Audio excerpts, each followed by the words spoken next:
round of applause. Thank you. 오늘은 2022 한마음 과학 Today, 국제학술대회 we 프로그램의 두 are 번째 날입니다. opening the second day of International Hanmaum Science Conference. I feel very honored to be here today. And even though it is our second day, I am very excited to see so many attendees to this conference again.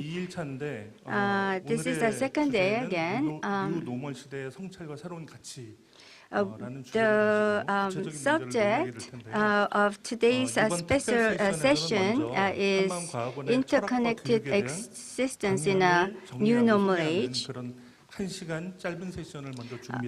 have a 1-hour special session, and we have two speakers in this special session, one of which is the path of Hanmaum science, and the second speech is introducing Sun Master Deheng's teachings in the Canadian classroom. We will begin with the first special session speech. 첫 번째 발표는 방금 말씀드린 한마음 과학의 길이라는 제목으로 The title of the first special session is The Path of Hanmaum Science. The speech will be given by Professor Soo-kyung Hwang. She is Education Director at Hanmaum Science Institute and an adjunct professor of Dongguk University. Please welcome Professor Hwang with a round of applause. Thank you. 안녕하세요. 반갑습니다. Good morning, everyone. 여러 스님들과 외국에서 오신 I'm truly honored and grateful 모든 참석자분들 앞에서 to present to so many snims and distinguished guests and attendees. 특히 외국에서 오신 For those 분들은 of you who are visiting from abroad, I sincerely thank you for being with us despite the great inconvenience caused by COVID-19. I would also like to thank those of you who have contributed to the research and education activities of the Hanmaum Science Institute. I first came to this Sun Center 25 years ago when the Hanmaum Science Institute was founded. When I was a child, I was so bad at math that I never dreamed I could become a scientist. This was because research fields like physics and engineering require us to be good at math. I used to major in education. Now I'm still majoring in meditation and counseling. But when I came to Hanmaum Science Institute, I discovered that our fundamental mind is the foundation of all phenomena. This is why the natural sciences should study our fundamental mind as well as material things. When we combine these things, it becomes Hanmaum physics, Hanmaum engineering, Hanmaum science, and so on. Now we see sciences from different perspectives. 어떤 분야든지 그렇다면은 이 마음을 같이 연구를 해야만 되겠구나. And now I think that all science fields needs to practice with our mind. 수학을 잘하든 못하든 누구든지 마음의 과학자는 될 수 있다는 것을 알게 되었습니다. Whether we are good at math or not, everyone has Hanmaum, our mind, and I came to believe that anyone can become a scientist of the mind. However, I was also concerned that I thought, how can I do research with an invisible mind? In fact, many of our members have encountered difficulties with this concept. This relates to the phrase, I came up with it rather than I did it. People who have made very important discoveries or inventions in history often use, I just came up with it. Even J.K. Rowling, who is famous for writing the Harry Potter books, said that when she focused on the idea for a novel, she wrote it down exactly as she saw it in her mind. 못했던 어떤 Have you ever 아이디어가 experienced 떠오르기도 how 하고 new 또 ideas 해결책이 or 나오는 solutions 경험은 come to you 누구나 when 해봤을 you 것 are 같습니다. deeply immersed within yourself? 그렇다면은 이 I 한마음이라는 have. 것이 We call 누구든지 this 이미 접속을 해보고 inner 있었고 intuition, 이미 insight, or 내면의 wisdom. 지혜를 To me, 사실은 it seems 사용을 that 하고 this is 있었던 our 것이 fundamental 아닌가 mind talking. 그렇게 생각합니다. It seems that we already know how to connect with it and use it. 깊고 간절한 Some 마음을 Master Deng said 잡지 there is 못하는 no 것이 place 없으니 that a deep and sincere heart 그것이야말로 cannot 참된 reach. So that 에너지다라고 is 하셨어요. true energy. 이 마음의 에너지는 Our fundamental 아무리 mind 써도 does not 줄어들지가 shrink, 않기 때문에 no matter how much we use 과학원에서는 it. 각 분야에서 So, 이 the 마음의 mission of the 에너지를 Hammam 개발하는 Science 연구를 Institute 하는 is to 것이 develop the 저희의 infinite 사명이 energy 되고 of our 있습니다. fundamental mind. 인류는 It's 그동안은 time 주로 that 물질 쪽에 mankind 치우쳐서 escapes 연구를 하던 material 것을 only 이제는 research 마음과 and 정신계를 함께 develop 조화롭게 harmonious 발전시켜야 research 될 그런 with the 때가 온 것 spiritual 같습니다. realm.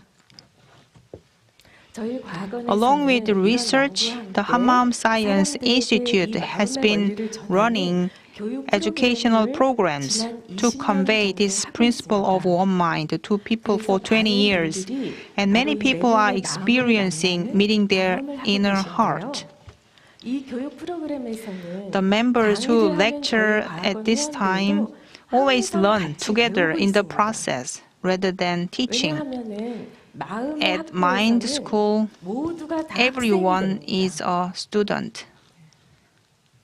저희 과학원은 Currently, 연구가 지금 개인분들의 연구 in addition to 이외에도요, individual 연구 팀이 researchers, 있습니다. Hammam 그래서 Science Institute 의학팀, has research 공학팀, teams, engineering, 인성팀, education, 교육팀, medicine, 식물팀, Dharma 전문 studies, 연구팀이 plant 현재 science. 가동을 하고 있습니다. 어쩌면 저희는 Over the last 지난 25 25년이 years, 흘렀지만 기대했던 the Hammam 것만큼 Science 이 Institute 마음의 원리를 증명하는 연구를 has not produced 충분히 as 하지는 much visible 못했을지도 research 모르겠습니다. as expected. 왜냐하면은 This 이 shows 마음을 that 객관적으로 scientifically 증명하고 과학적으로 and 밝힌다는 objectively 것은 여전히 researching 쉽지가 the 않습니다. principles of one mind is not 그럼에도 easy. 불구하고 Nevertheless, 저희 회원들은 when they 각자가 have 내면의 entrusted 이 things 마음에 to their 믿고 fundamental 맡겼을 때 mind, 정말 많은 체험들을 each of 해오고 our 있고요. members has 바로 이 had many 경험이 direct 저희를 experiences 움직이는 of how it 원동력이 되고 works, 있다고 and these have 생각합니다. been the driving force behind us moving forward. 저희는 이 한마음의 원리가 We know 실제로 from our 작동한다는 experiences 것을 that 삶 속에서 경험으로 알고 one mind 있거든요. works. 자, 그러면은 Now 이 let us 한마음의 watch a 원리가 video 어떠한 called 것인지 대행선사께서 보여주신 The Path 한마음 of One 과학의 Mind 길을 Science, 영상으로 taught 같이 by 만나보시겠습니다. Sun Master Daeng.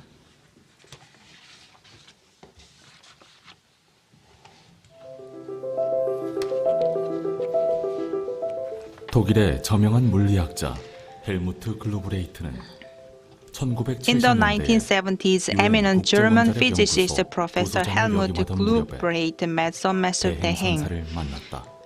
As while serving as the deputy director of the UN International Atomic Energy Research Institute. During the first meeting, he became deeply moved by her teachings as this was the first time he had heard them. In spite of her great gentle smile, she was like a huge mountain. Amidst the 그것을 conflict, 주인공이라고 하고 한마음이라고도 합니다. 그 한마음은 아무리 써도 줄지 않는 에너지이며 우주와 바로 직결되어 있습니다.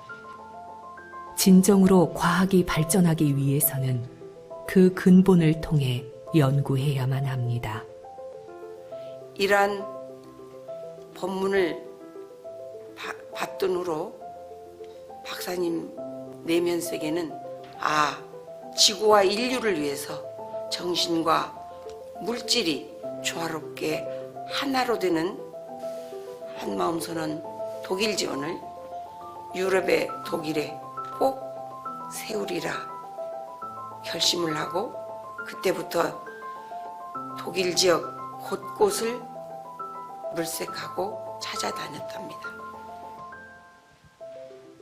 종교와 과학이 Amidst the conflict between religion and science for a long time, the scientists from the West and Buddhists known from the East continued their cordial meetings, making symbolic and practical differences.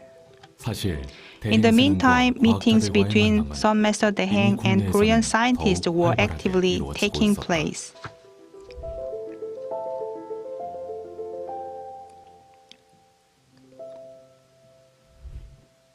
저는 이 공부를 하면서부터 항상 어떤 물질적 현상보다는 저 현상이 어떤 과정을 거쳐서 저렇게 일어나는 것일까 하는 것이 항상 궁금했었거든요. 큰 스님 가르침을 딱 보니까 불성도 과학적으로 설명이 되어 있고 공돌이도 과학적으로 설명이 되어 있고 완전히 이해는 못했지만 그 깊은 뜻을 다 알지는 못했지만 그 이전에 제가 갖고 있었던 여러 가지 근원적인 질문들에 대한 답을 이렇게 주고 있어서 스님은 세상이 She 돌아가는 taught 모든 that 이치는 everything arises from 한마음에서 Hanmaum, 빚어진 one 것이라고 mind. 설파하셨다. 종교도 Religion, 과학도 science, 우리의 and our daily 생활까지도 lives 모든 function 것이 within 한마음의 this 진리 one 안에서 mind. 돌아간다는 것이다. 내 종교, 네 종교 찾을 아무것도 없습니다. 그건 왜냐 하면은 시공을 초월해서 돌아가는 이 진리, 이 허공 속에 그 진리가 꽉 차 있습니다. 그 꽉 차 있는 그 근본이 바로 우리 마음의 근본에 직결되어 있고 같이 돌아가고 있습니다. 내가 모든 내면 세계의 한 마음, 외부의 모든 것이 들어오는 대로 한 마음, 옷과 날아다니는 것도 다 모두 통일해서 모두 작용을 하고 한 마음으로 돌아갑니다.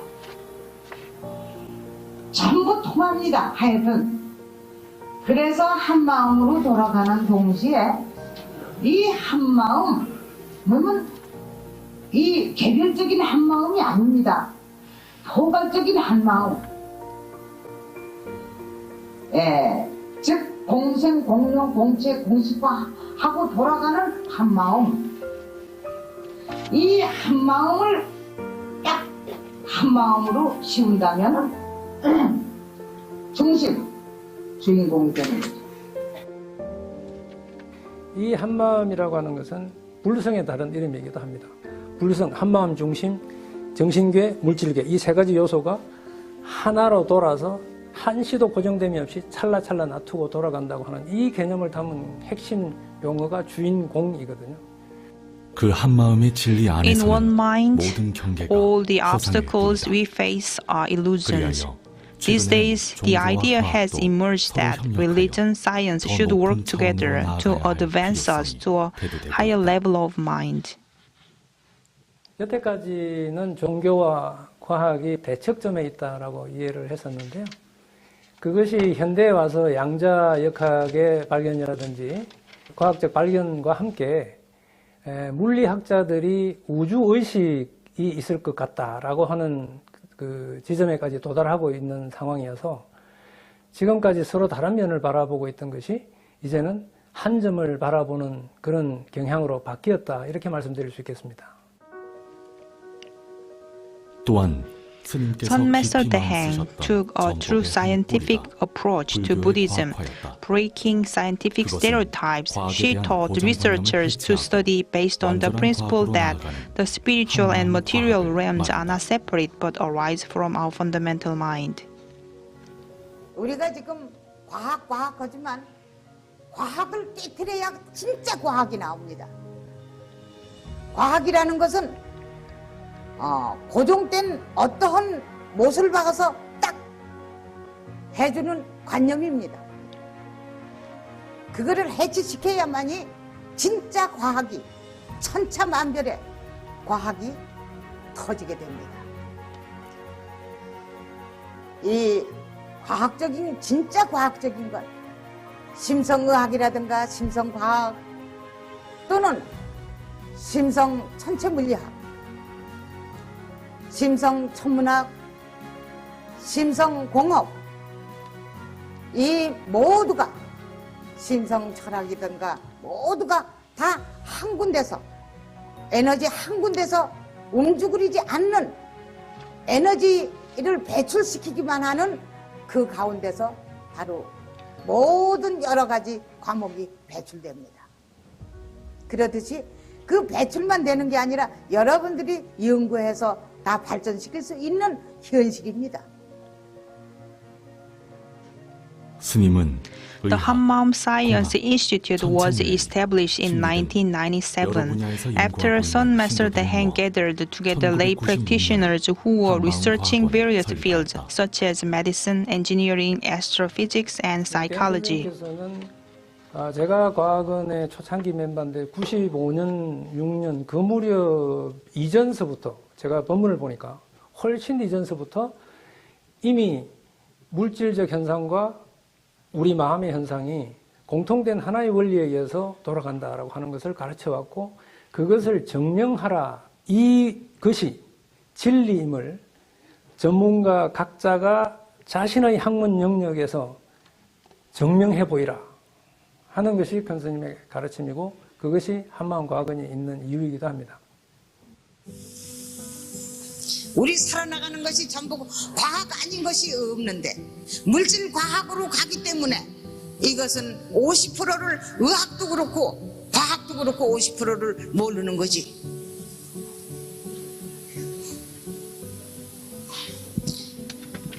보고 증명하지 않으면 이게 과학이 아니라고 그러는데 바로 생각을 하면은 설계를 해야 하고 설계가 나오고 설계를 나왔으면은 집이 올라가는 거라. 이건 생각에서부터 나오는 거지. 집부터 나오는 게 아니거든. 그러면은 이것을 포함해서 과학이라고 한다면 심성과학이라고 해야 될 일이지. 심성을 빼놓고는 과학이고 뭐고 없으니까 말이야. 한마음 과학원은 The Hammam 한마음의 Science 원리를 Institute has 실증하고 developed 적용하기 위해 various academic 학문적 research 연구와 and 다양한 educational 교육 programs to 프로그램들을 demonstrate and 개발하고 apply the 발전시켜왔다. principle of one mind. 특히 한마음 In 권생 particular, 실천 the 과정은 educational course for 2002년 oneness has been offered 20년째 for 20 years 대표적인 since 마음 October 공부 2002. This course teaches us 한마음 how to 과학원은 use our mind 앞으로도 스님의 in the 뜻을 right 위해 way. Following 인류의 Sun Master 발전과 Deheng's 진화를 wishes, the 위한 Hammam 연구와 Science 교육 Institute 활동들을 promotes research and 추진해 갈 educational 것이다. activities for the development and evolution of mankind.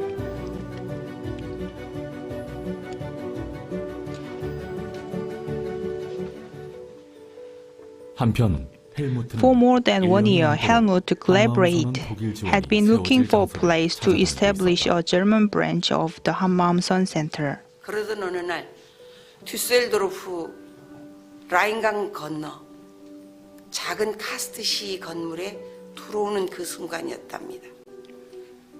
내면에서 아 바로 여기구나 그런 느낌으로 건물 전체를 둘러보신 후에 큰 스님께 여쭈었더니 네 맞아요 그러셨답니다.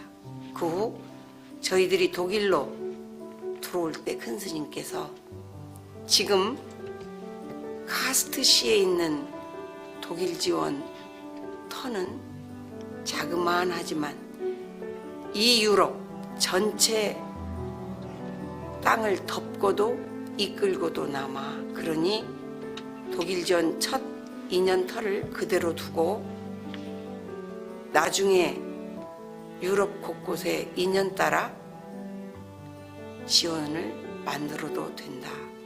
이렇게 말씀해 주셨습니다.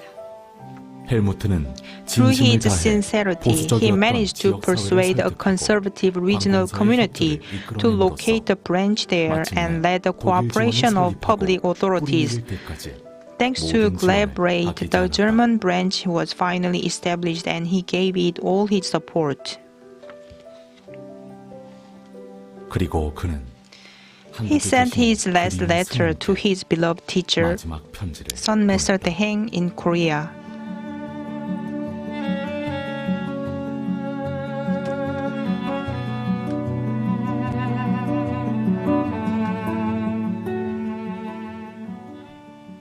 86세가 되어 나이가 들어간다는 것을 점점 더 느끼게 되는 요즘, 제가 한국에 가는 것은 거의 불가능할 것 같습니다. 스님의 가르침이 이 세상에서 점점 더 중요해지고 있습니다.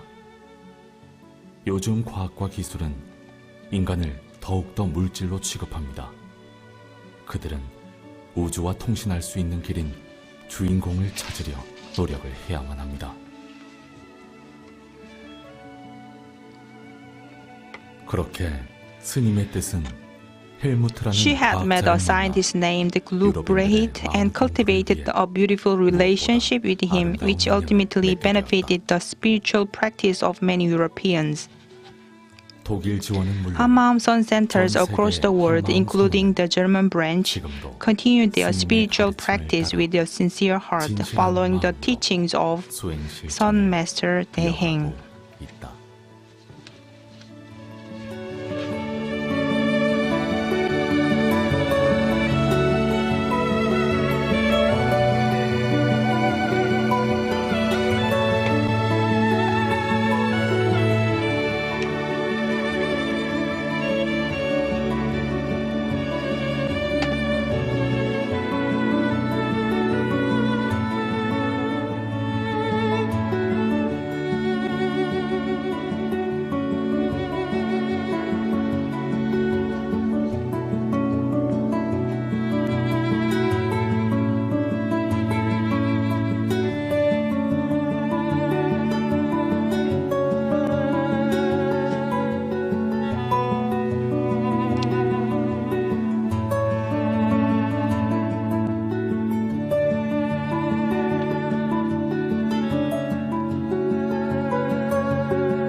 잘 보셨습니까? What did you think about the video?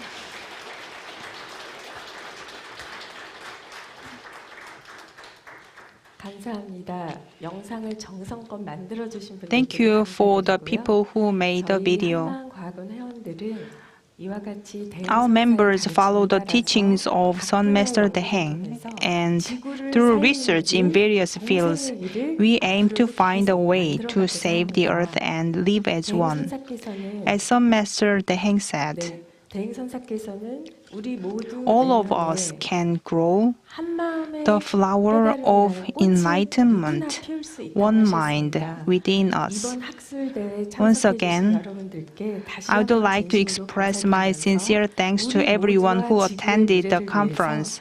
I ask that you go on this path of oneness with us for the sake of all mankind and the future of the earth. Thank you.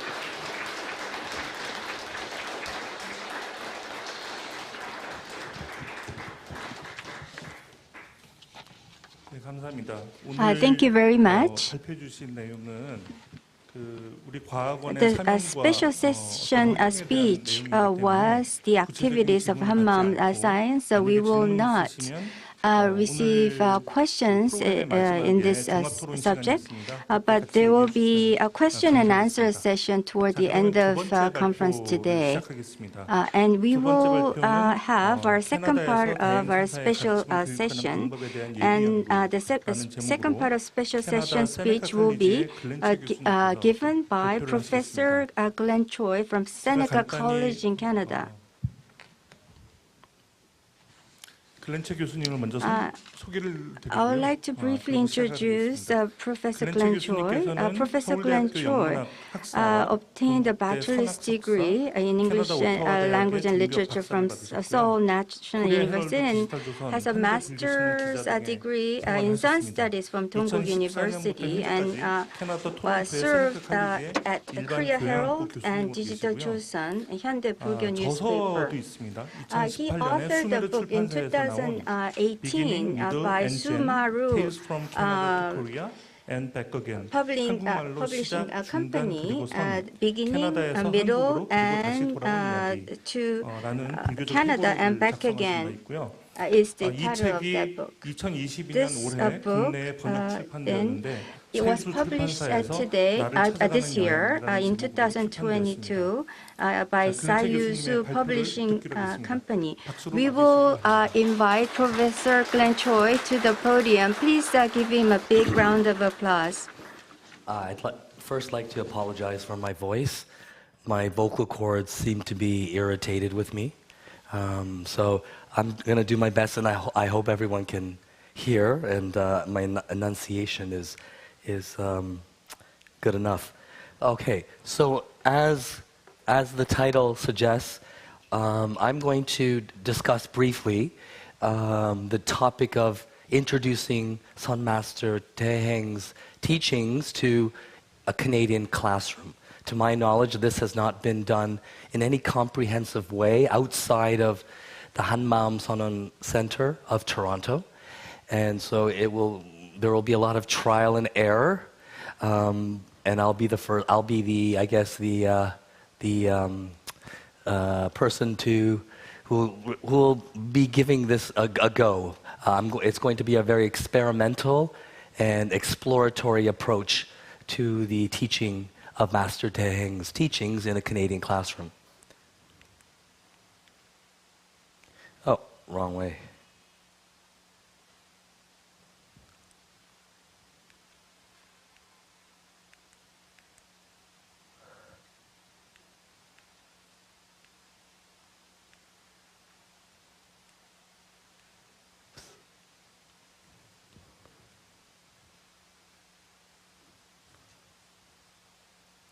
Okay, yeah, that's great. Thank you. Sorry about that. So, psychology has been one of the primary conceptual frameworks through which Buddhism has been interpreted in the West. And in this process, psychology and its concepts and its language has equipped Buddhism with the tools necessary to make its teachings a little bit more relatable to a modern Western audience.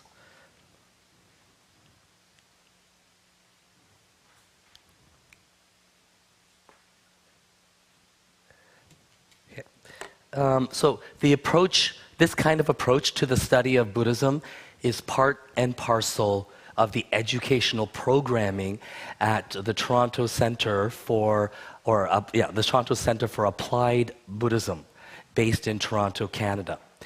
This center offers courses in Buddhist counseling and Buddhist spiritual care. It's a very practice-oriented and it offers practice-oriented courses and practical training to the students who come to this center. This fall, the center will be offering a course called Buddhism and ACT, ACT. This is an acronym for. May I ask someone to change the screens for me as I'm talking, because I seem to be having trouble with this. As I get older, I seem to have more difficulty with technology. That would be great. Thank you. So the course is called Buddhism and ACT. ACT is an acronym for Acceptance and Commitment Therapy. And there are going to be 5 facilitators for this course. I am one of these facilitators. I will be teaching one module in this course in November. So I have a couple more months to continue to refine the content of what I'm teaching. And I've been lucky enough to be given that opportunity to teach Sun Master Taeheng's Kwanpop, or her method of Kwan, to Canadian students. I was very excited to be given this opportunity, but I also was somewhat apprehensive because it's a tall order, in my opinion. It's a challenging task. And one of the reasons I came here today to present is so that I can give all of you some of my ideas for this course, and I can get some feedback on how I can improve it before the first iteration. Okay? Yeah, so this is a team of 5 facilitators, 4 on the screen, and then including me, there's 5. Next module.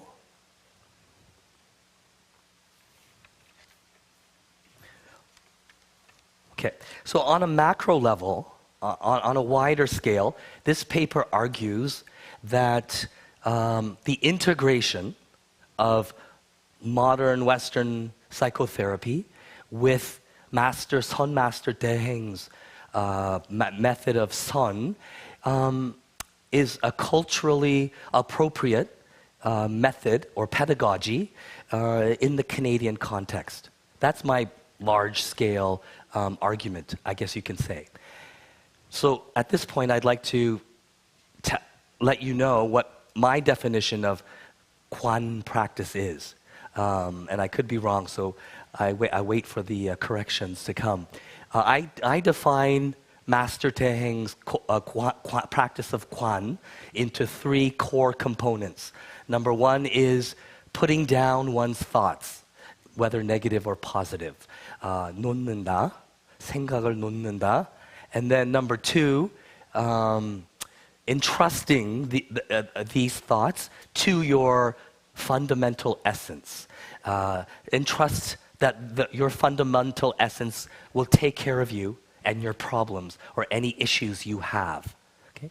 That's number 2. 주인공한테 맡긴다. And then number 3 is to continuously observe and watch your thoughts and your actions as you move through daily life. Okay? I just want to get that over with so that I don't have to go back to it when I address these components at a later point in my presentation. So on a micro scale then, we heard the macro. On a micro, in this presentation, I try to show that the psychotherapy called ACT, Acceptance and Commitment Therapy, is an effective one in terms of as an integrative or heuristic framework through which to teach Master Daeheng's method of Kwan to the Canadian classroom or to Canadian students. That's one of my micro-level arguments in this paper. The second one is, I argue that certain aspects, there goes my voice again, certain aspects of something called the mindfulness-based stress reduction therapy are compatible with Master Daeheng's second component in her Kwan practice of entrusting the 주인공 or your fundamental self to take care of you and to solve your issues for you in a wise and skillful way. And because of this compatibility, I argue that teaching Master Daeheng's Kwan method in Canada at this point in time is actually a good time. It's a good time because Canadian students, American students, I'll include American students as well, seem ripe for the picking. The social milieu is, I think, conducive for this kind of a method to come and make an impact. And I'm going to briefly show that later in the presentation. So, next please. Next after that. Keep going. One more. Yes. So, Kwan practice and act. Next, please.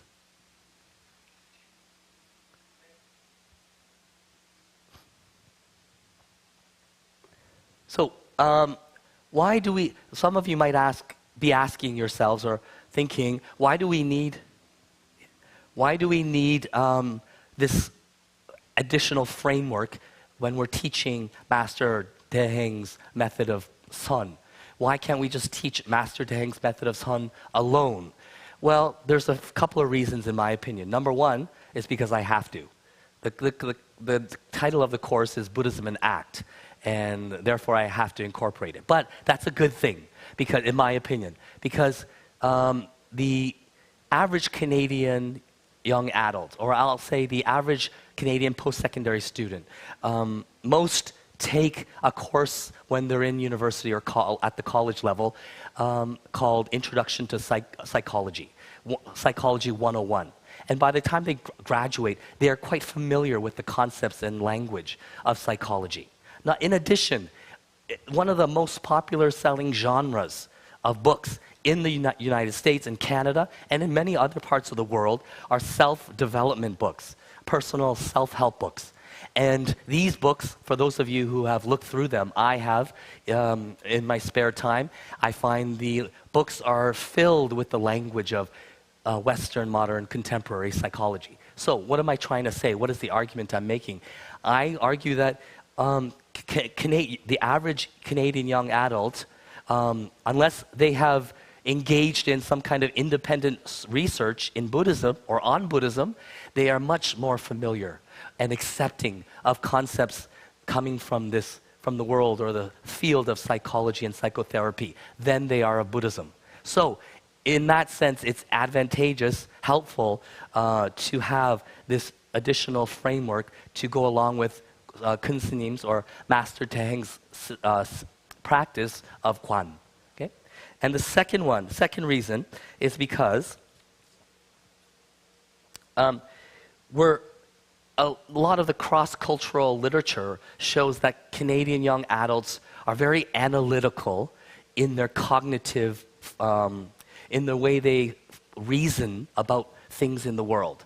Okay? And in fact, some of the research, the same research shows that Koreans are less analytic in their approach, in their cognitive approach to the world, and they're more intuitive-based or experience-based. But because Canadian adults are more analytically oriented and they prefer scientifically validated concepts and data, I think this is where psychotherapy can come in and offer that to the Canadian student. Psychotherapies, as I think most of you know, are based on years of research, years of experiments, and years of clinically or scientifically validated data. And if you bring this kind of data to the Canadian student, they're more impressed and they're more likely to be accepting of what is taught alongside this framework of psychology. It's a heuristic framework for the introduction of Master Teheng's Kwan method. Okay. Next, please. So, what is ACT? I'm going to start moving along a little quickly here. I think I'm running out of time. What is ACT? What is acceptance and commitment therapy? In a nutshell, the therapy aims to create a meaningful life for clients by helping them to accept the pain that life inevitably brings. And I'm going to use an analogy that is often used by ACT therapists. It's not my own. I wish I could say it is my own, but it's a great analogy, a great metaphor. So next slide, please. It's called the clip. Okay, pardon me, the next one after that. Yeah, before. One before. Yes, it's called the clipboard exercise. And ACT basically claims that we suffer when we experience painful thoughts because of one of two reasons. One is, let me use the first figure here. When we hold up a clipboard close to our face and we hold it tight, can we see what's around us? No. Can we talk to people, communicate with people around us? No. So that's kind of like, that's akin to holding on to your thoughts, attached to your thoughts very tightly. Okay? Look at the second figure. That's actually not a very good image of a clipboard, but that's the only one I could find.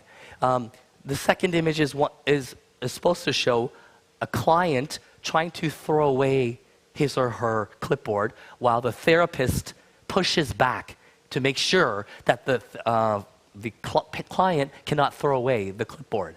This is akin to people who, when experiencing negative thoughts or painful thoughts, worrying, anxiety, what do they tend to do? They tend to want to throw these kinds of feelings away, right?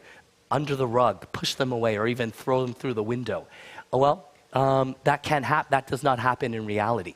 And so the therapist is trying to show when you try to throw away these thoughts, you're trying to actually push a clipboard that is being pushed back at you by this therapist.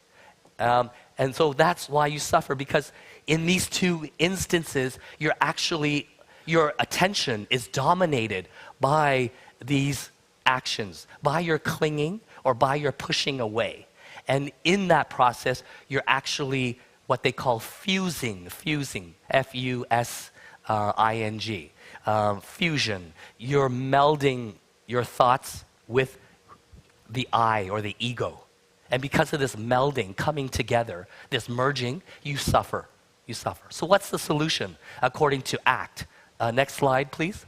You just simply lay it down on your lap. In other words, you put it down.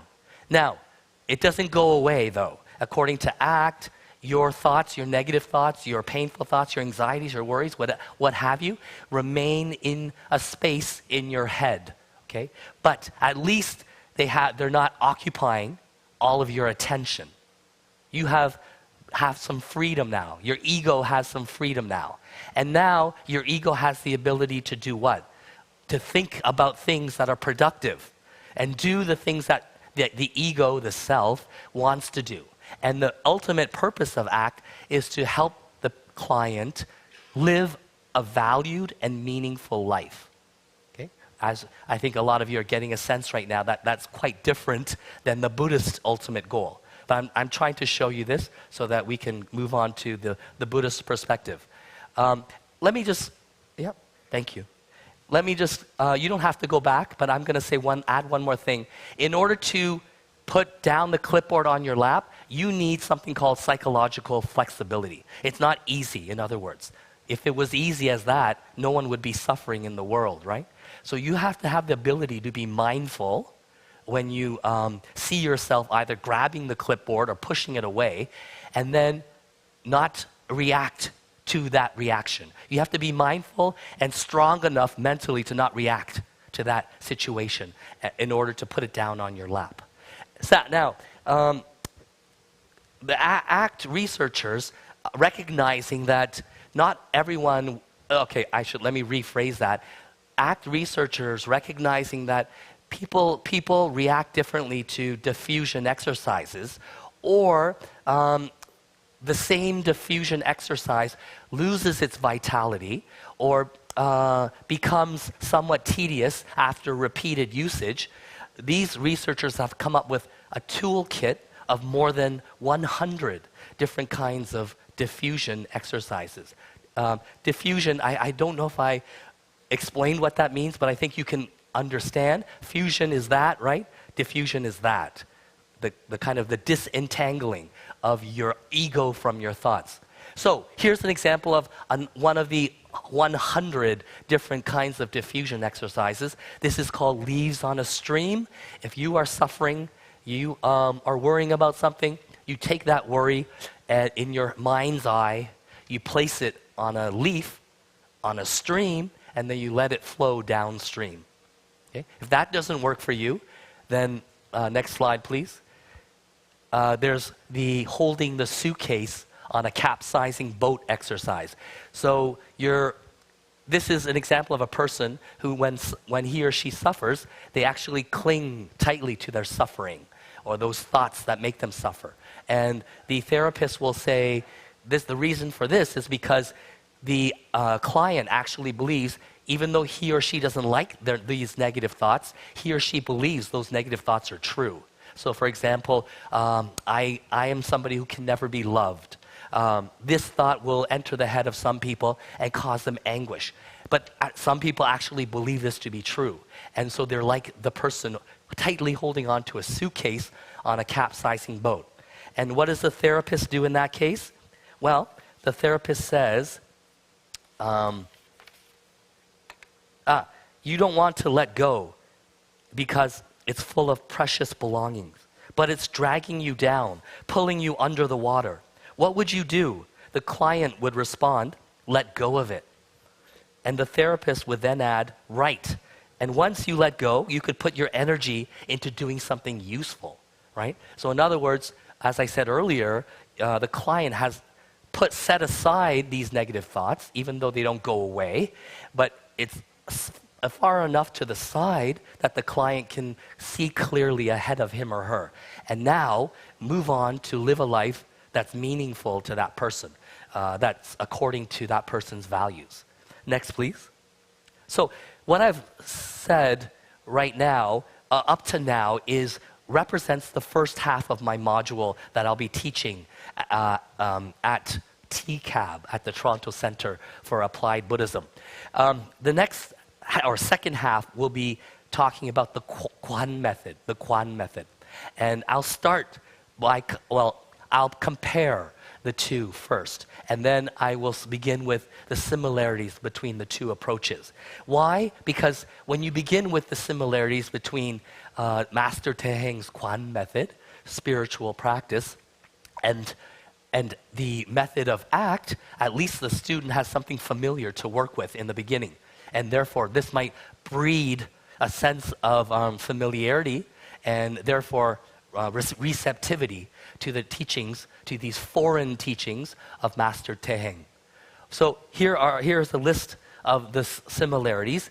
Both ACT and the Kwan method propose to, at least, in the very least, reduce suffering for the client or the practitioner. That's one similarity. Number two, you might be surprised, probably not. This might be because it's the first time you're hearing this.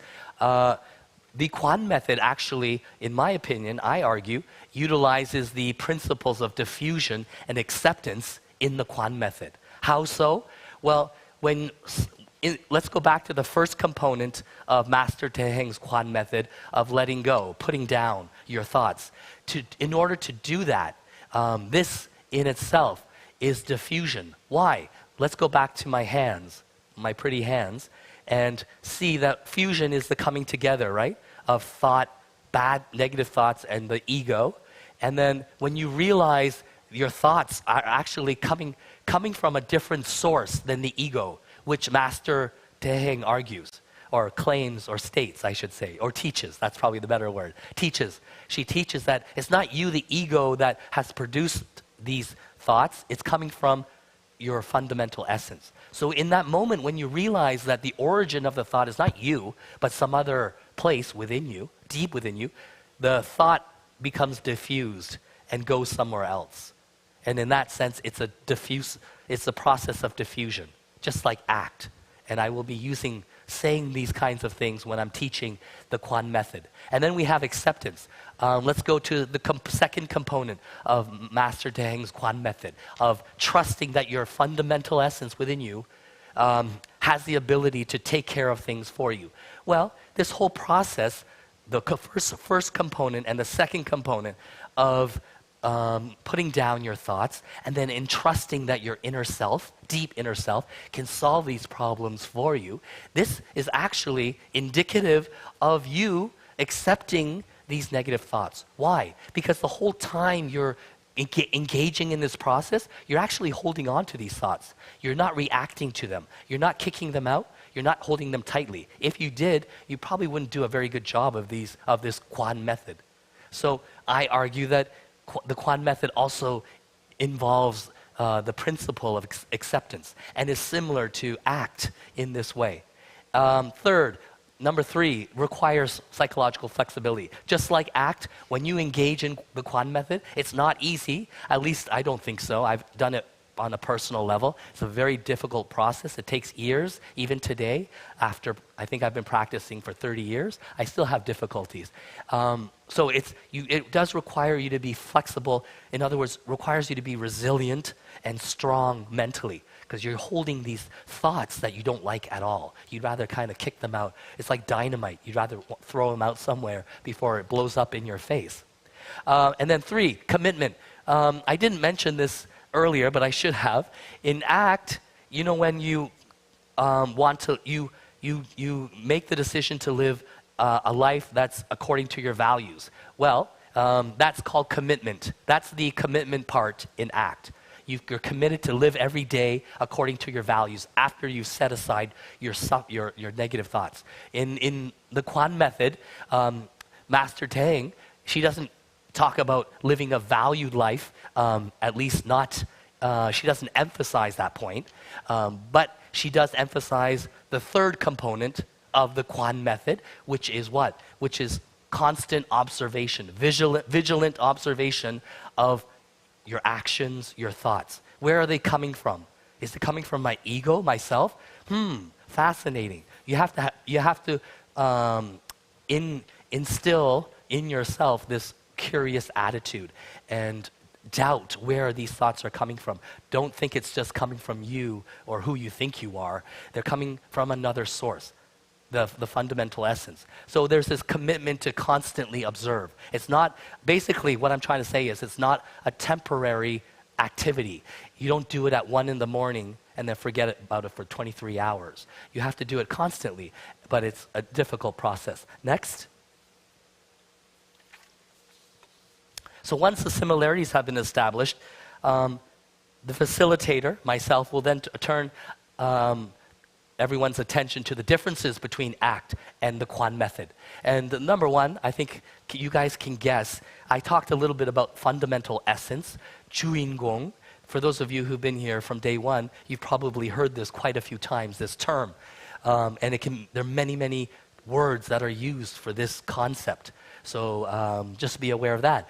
In ACT, there is no need to believe in this transcendental, I'm going to call it a transcendental entity, like the 주인공, like one's fundamental essence. ACT does not require you, the client, to do that. But in the Kwan method, yes, of course, that's central to the Kwan method. Look at component number 1, you have to believe, right? When you let go of your thoughts, when you put them down, where are you putting them down to? You're returning them to your true self. You're putting them down to your foundational self, right? And then when you're entrusting, or you're trusting that someone's going to take care of the issue for you, who are you trusting? You're trusting, again, the 주인공. And then when you're in the third component, when you're observing your actions and your thoughts, who are you observing? Well, you're observing yourself, but maybe you're not observing the ego. You're observing, again, the fundamental essence, where everything truly comes from, the origin, the true origin of your thoughts and behavior. And then number 2, I say in ACT, it's designed to help the client live a meaningful life. In the Kwan method, I argue that Master Teheng's method is designed to help the practitioner transcend the self. There's not much, from my understanding, there's not too much talk by Master Teheng about living a life that you want and living it according to your values. It's more about realizing the origin, the true source of all of your worries and your thoughts, and then transcending the self. It's a spiritual process. This is a more secular process. Okay, next please. You have 3 minutes. 3 minutes, okay, very good. So finally, I'm going to talk about SBNR and mindfulness movement. Next slide, please. Now, I think, I don't know about you, but in my humble opinion, I think the concept of the 주인공 is a transcendental one, and therefore, I expect some of my Canadian students in the fall, when I teach this course, might be a little averse, or a little, might not be accepting, or might be a little close-minded about this kind of a transcendental concept, because it does require belief, but belief in something that's not seen. You don't see it with your own eyes. So if you don't see it with your own eyes, how can you believe it? It becomes a little tough, and I expect my students will be the same. So that's my thought process. However, there are 2 movements, or we can say trends in North America, contemporary trends. One's called spiritual but not religious people. This is a growing group, demographic in Canada and the United States of people who seek spirituality, but they don't want to do it within the context of a traditional religion because it's too dogmatic, it's too rigid. Next, please. And then we have MBSR, mindfulness-based stress reduction therapy. This is another very popular therapy in Canada, in the US, in many parts of the world. And in this therapy, we find that there are many similarities to the second component of the Kwan method. The second component. How so? Well, because I'm short on time, I'm not going to go into detail, but I will say that instead of 주인공 or Buddha nature, the founder of this therapy, Jon Kabat-Zinn, I think a lot of you have heard of this name, he talks about intrinsic goodness. Everyone deep inside, underlying their ego, is an intrinsic goodness. We are all good, pure, wholesome. underneath everything, underneath it all. And he says, since that is the case, when we are suffering, we should rely on this intrinsic goodness. When we experience emotional turmoil, when we're going back and forth, let's remember that the intrinsic goodness is there for us. And we are inside, we are not swaying back and forth. Maybe we are in our heads, but not inside. This is very similar to Master Tang's concept of, or the second component of relying on the Juingong when you're suffering, when you're going through emotional turmoil. She often uses the analogy of the tree with deep roots, right? When it's extremely windy weather, what happens to a tree with deep roots? The branches go back and forth, but the roots, because they're so sturdy and long, the tree never breaks. It bends, but it does not break. And that's similar to what John Kabat-Zinn is arguing about our intrinsic goodness. Even though you might bend when you're suffering, your intrinsic goodness is always there for you. So rely on it. And I found this very similar to Master Tang's second component. And I'm just going to go back to the SBNR slide. Why did I bring that up? Because one of the primary or main characteristics of SBNR, spiritual but not religious, is that they do not want to, I shouldn't generalize and say everybody, every SBNR person, but in general, they do not want to rely on religious texts for answers when they're suffering. For guidance, they don't want to look to a local religious clergy. What would they rather do? They would rather, according to the article that I read, and if you want any of the resources, you let me know, they would rather rely on their gut feeling, on their intuition, which I found fascinating because in my previous research, Americans, Canadians were the opposite. They rather rely on their intellect when they're faced with tough questions. So maybe the millennial generation is changing. This movement is prevalent, especially among millennials, so people born between 1981 and 1996. And these two contemporary trends of MBSR and SBNR, I almost got them mixed up a little bit, bodes well for the introduction of the Kwan method in Canada. Pardon me, that was a big fly. So in that sense, I'm looking forward. I'm actually excited to start teaching in November, even though it's just 2 hours in one class. And I would like to come back one day. I have this in my conclusion here, but that's like 2 pages away, so I'll say it right now. I'd like to get feedback from my students after I teach that class, and then bring it to the Hanmaum Kwahagwon, to the Hanmaum Science Institute, and report to them. And let them know what Canadian students are experiencing. We should always be sensitive to cultural differences, in my opinion. I've lived these differences, and that's why I have this confidence that cultural issues are very important. And I will come back and hopefully one day be given the opportunity to share the results of my research. Thank you. Okay. Thanks for the presentation. Okay.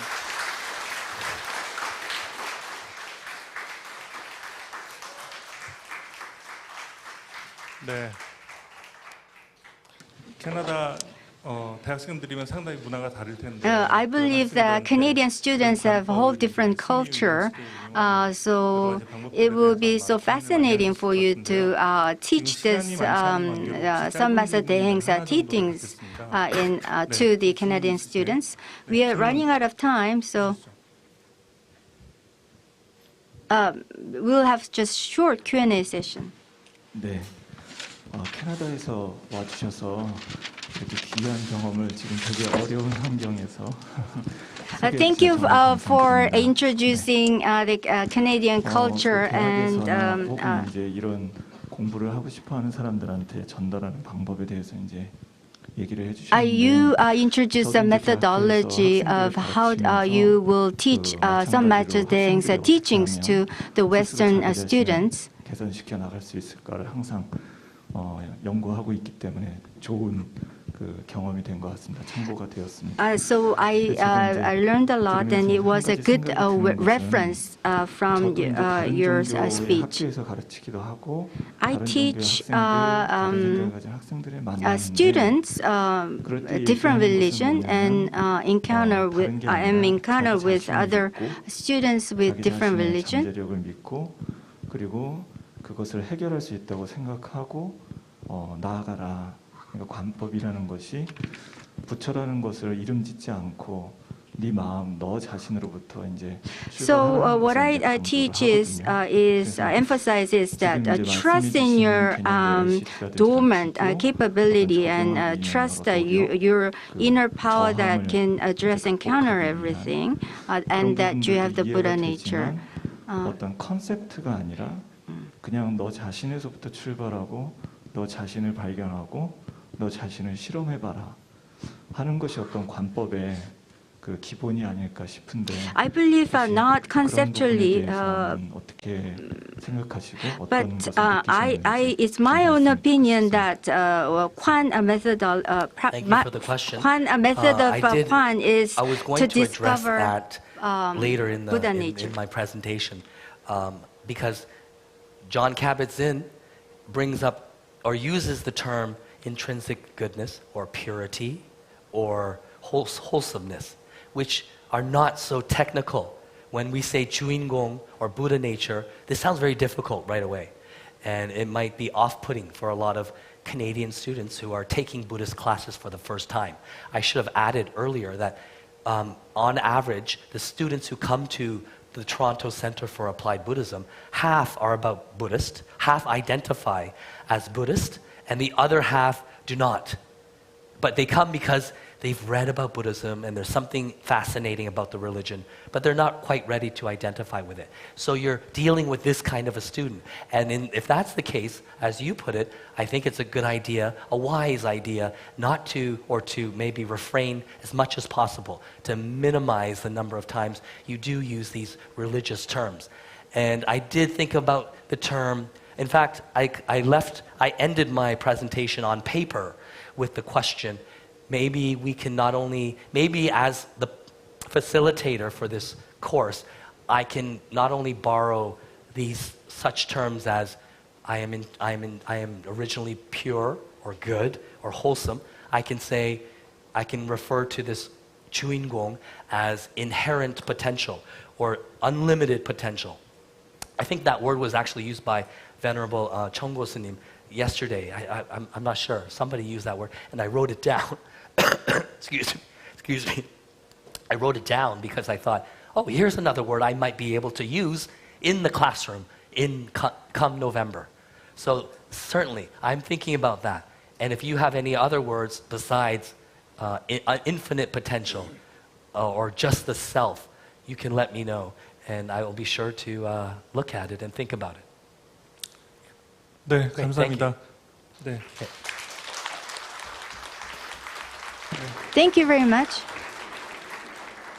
네, 다른 질문들도 있습니다만 시간 관계상 although we have some other questions, but we are running out of time, so we will conclude our morning special session here, and we will entertain our 15-minute break from now until 10:15 a.m. Thank you. 네, 좌장 맡아주신 카이스트 공승현 교수.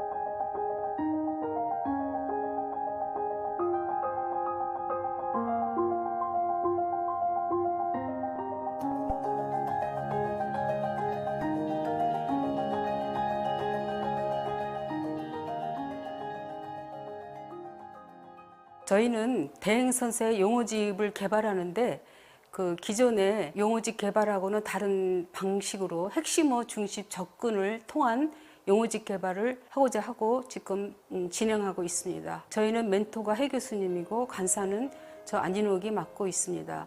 그래서 저희 팀에는 공식적으로는 박종숙, 박지영, 이문성, 최상욱, 최한겸 이 5분이 공식적인 멤버고, 그렇지만은 그 외에 다른 팀에 소속돼 있으시거나 그런 분들이 또 많이 도와주고 계십니다. 그 큰 스님 법문이 허공을 걷는 길로 출간된 것만 현재 16권이 있습니다. 그래서 이렇게 방대한 그 책 가운데에 그 내용, 큰 스님의 그 다양한 그 법문들이 있는데 이 법문을 용어집을 만들고자 하였습니다. 큰 스님 법문을 잘 이해하기 위해서 그 주인공이나 한마음이나 통신이나 이런 큰 스님께서 쓰셨던 그런 용어에 대한 그 해설의 답을 큰 스님 법에서 법문에서 이해하고자 했습니까? 큰 스님 법문을 다른 사전이나 다른 용어집에서 이해하려고 한 것이 아니라 큰 스님 법문으로 이해한다, 이런 추진 전략을 가지고 연구를 수행하게 되었습니다. 그래서 저희는 크게 연구 추진 전략을 4개로 하였습니다. 그래서 첫째는 큰 스님 법문 중에서 중요하다고 생각되는 핵심어를 일단 선발하고, 그래서 여기서 한 1200개 가량을 선발했습니다. 그래서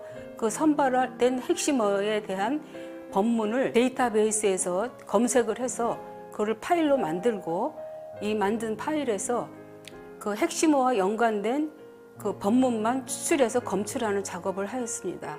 그리고 이 검출한 법문을 편집하는 그런 순서를 진행하였습니다. 그래서 저희가 그동안에 연구 추진한 그 실적을 보면은 2019년도에 저희가 처음 연구를 진행하였습니다. 그래서 그 첫 해에는 추진 전략을 만들고 수정하고 이러면서 연구를 진행했고, 2020년부터 이제 본격적으로 연구가 진행됐습니다. 그래서 단계별 연구 진행이 2021년도에 오면은 가시적인 성과를 내서 핵심어 선정이 완료됐고, 검색이 완료됐고, 검출이 완료돼서 4단계 중에서 3단계가 완료됐습니다. 그리고 이제 올해는 맨 마지막인 편집 작업을 지금 진행하고 있고, 그 목표는 올 연말에 가편집의 일부 착수하는 것으로 목표를 잡고 있고, 5년 차인 내년도에 2023년도에 법문 편집을 진행해서 용어집의 시제품을 제작하고자 합니다.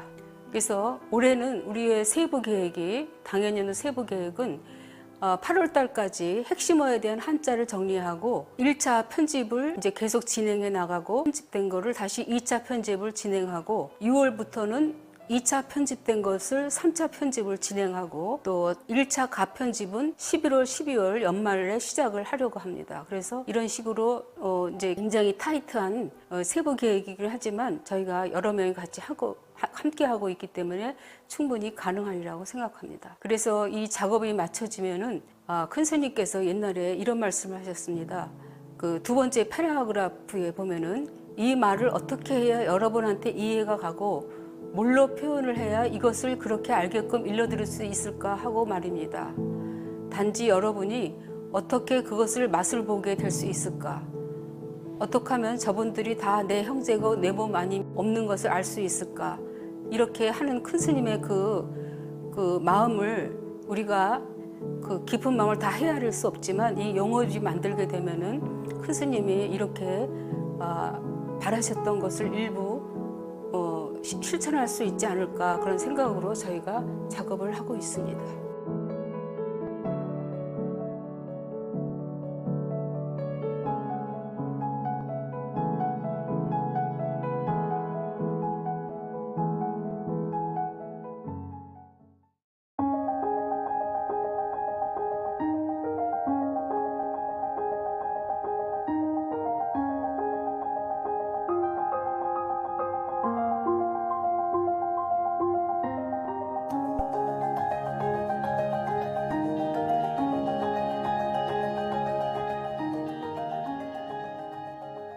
저희 식물팀은 선법가가 식물체, 상추, 고추, 그 다음에 콩나물 등의 성장에 미치는 영향에 대해서 연구를 하고 있고요.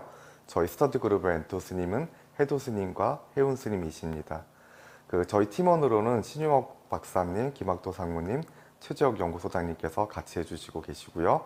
또 저희를 실험을 도와주고 있는 연구보조원 선생님들이 3분 계시는데, 김미란 선생님, 최혜린 선생님, 유지혜 선생님이 저희 실험을 도와주시고 계십니다.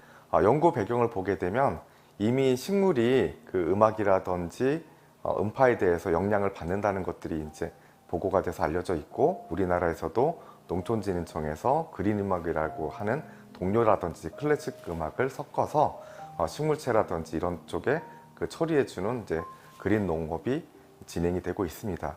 그러나 저희 한마음법에 대해서, 즉 선법가라든지 마음 내는 것, 이런 것에 대해서 신도분들 개개인들이 각자의 체험을 통해 가지고 얻었던 결과물들은 있지만 이거를 외부에 발표할 수 있을 정도의 과학적인 수준으로 체계적으로 연구된 사례는 없었습니다.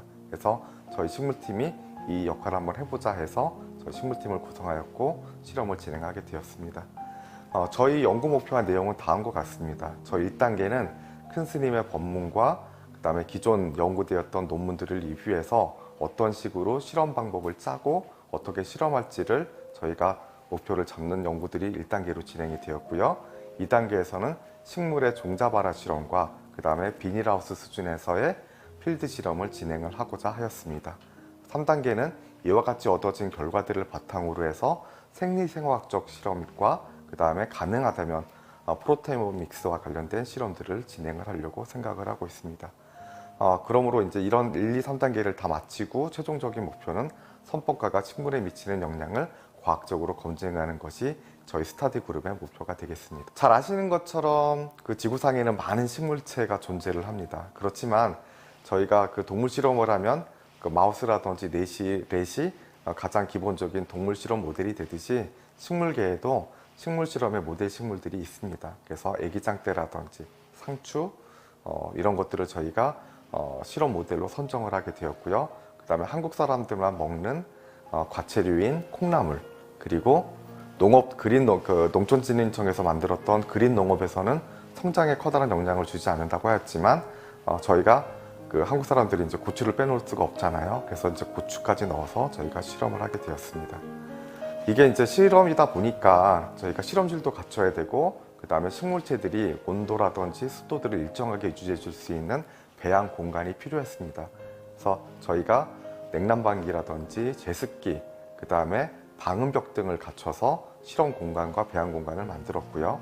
그 다음에 음원을 갖다가 좀 더 체계적으로 외부 실험자들이 봐서도 이 정도의 음원이면 노이즈가 들어가지 않고 실제로 정확한 음파가 들어가겠다고 판단될 정도의 수준으로 저희가 스피커와 앰프, 그 다음에 음원 처리 장치들을 갖췄습니다. 지금 보고 계시는 화면은 저희가 실내 발화 실험 중에서 상추를 가지고 실험하는 과정을 여러분들께서 보고 계시는데요. 페트리 디시에 10개의 상추 씨앗을 이렇게 배열을 한 다음에 약 3일간 발화 실험을 진행하게 되는데 그 과정에서 선법가라든지 단일파장, 무처리군을 각각 처리를 해줘서 각각의 성장률과 발화율을 저희가 측정을 하였습니다. 또 콩나물 가지고도 실험을 하였는데 지금은 콩나물 재배 환경이 되게 많이 개선이 되어서 예전처럼 농약을 쓴다던가 사용하면 안 되는 그런 물질들을 써서 이제 사회 문제가 되거나 그랬었는데요. 콩나물 발화를 할 때 마찬가지로 깨끗한 용수를 사용하지 않거나 아니면 환경이 부적절할 경우에 콩나물 뿌리가 썩는 병들이 발생을 합니다. 그래서 저희가 인위적으로 환경에 악영향을 주어서 콩나물을 갖다가 상하게 하고 상할 수 있는 환경을 만들고 저희가 선법가를 들려주었을 때 얼만큼 질병 발생이 저하되는지를 실험을 하고 있습니다.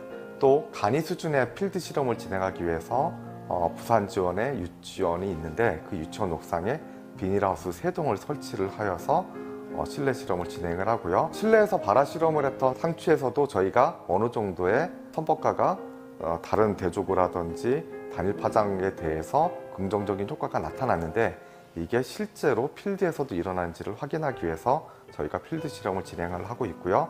지금 약 3차례 정도 반복 실험이 진행된 상태이고 논문으로 만들기 위해서 5번까지 반복 실험을 지금 현재 진행하고 있는 상황입니다. 저희가 이런 연구 결과를 얻게 된다면 몇 가지 연구 성과를 갖다가 기대를 할 수가 있을 것 같은데요. 첫 번째는 현 시대가 수용할 수 있는 검증 체계를 이용해서 선법가가 식물에 미치는 영향을 얻을 수가 있을 것 같고요. 이 결과물들을 SCI급 논문에 투고로 해서 퍼블리시하고자 합니다. 그 다음에 이 과정에서 얻어지는 결과물들을 가지고 저희가 연구 방법론이라든지 연구 과정 중에 있었던 허들들을 어떻게 넘었는지에 대해서 세미나를 통해서 발표를 할 수 있을 것 같고요. 가장 최종적인 목표는 기존의 관행농업에서 볼 수 있는 과도한 농약이라든지 비료 사용, 그 다음에 그 여러 가지 이상기후들의 대처를 능동적으로 대처를 할 수 있는 신농업 모델을 수립하고자 하는 기초 연구로 활용할 것이라고 생각을 하고 있습니다. 경청해 주셔서 감사하고요. 저희 연구가 좋은 성과를 낼 수 있도록 다 같이 마음내 주시면 감사하겠습니다. 이상 마치겠습니다. 감사합니다.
공학과 the 교수이시고 professor in the Material Science 한마음과학원 Department of 회원으로 Seoul University. 교육 He's 활동에서 also the member of the 강사로도 Hanmam 참여하고 Science 계십니다. Center and has been 그리고 actively 오늘 engaged in 여러분이 various 오전에 research 보신 activities.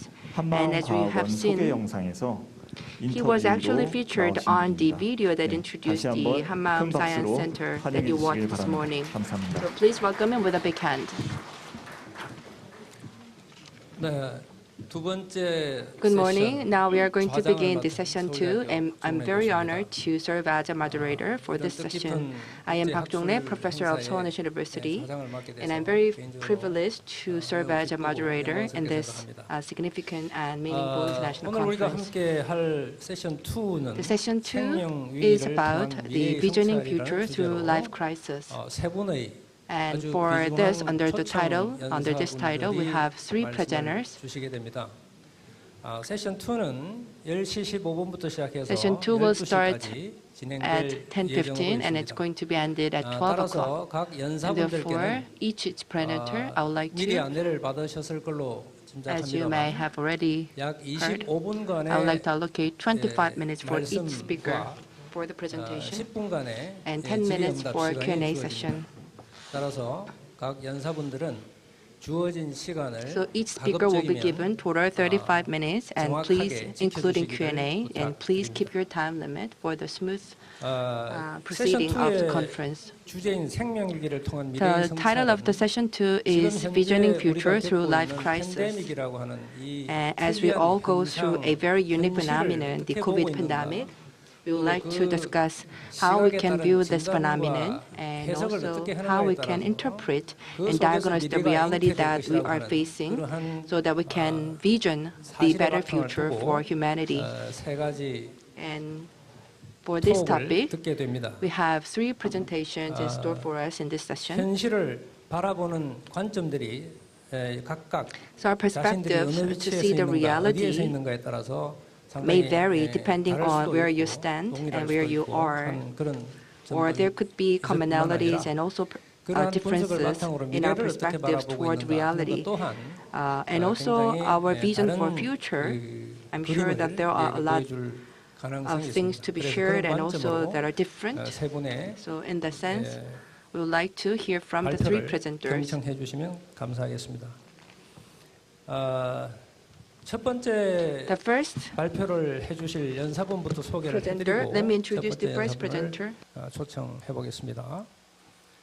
첫 번째 톡은 2019년 팬데믹 presentation is going to be delivered under the title of Pandemic 2019 or COVID-19, the 21st Century Paradigm Analyzed under the Teachings, transmitted by Son Master Daeheng. And Mr. Gustavo Adrian Del Vanto will deliver the presentation. Mr. Del Vanto had his bachelor's degree and master's degree in University del Salvador and had his PhD in law from University Austrada.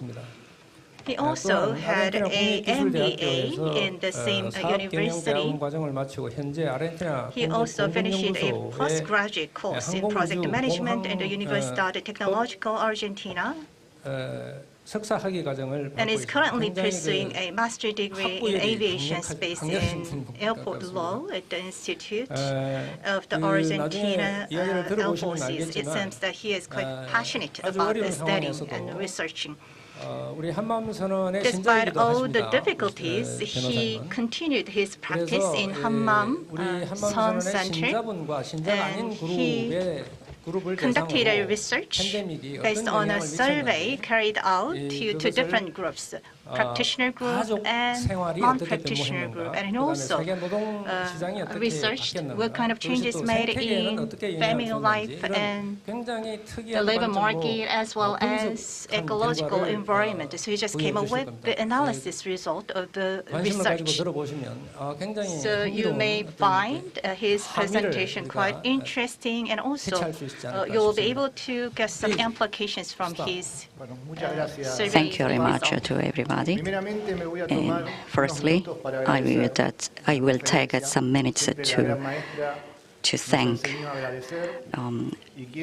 our Son Master Daeheng always had this habit, and I want to thank you all masters, the abbess and president of the Hammam Son Center, and Venerable Master Hedong, and my wife, who had to bear me along all this year, because I've been working and studying, and I have my sister-in-law here today. Thirdly, the interpreter who is in the booth, who translates into 3 languages and is working all the time.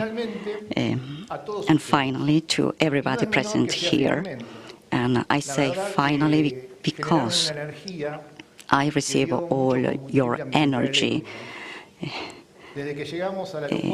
From the moment that we arrived to Korea, you gave us so much caring treats, and we've been talking with our practitioners from the branch of Germany and other branches. It's a kind of fuel, and I'm being sleeping 4 hours a day, but I am still standing. And on the trip, I think it is special because we came to Korea with the beginning of springtime.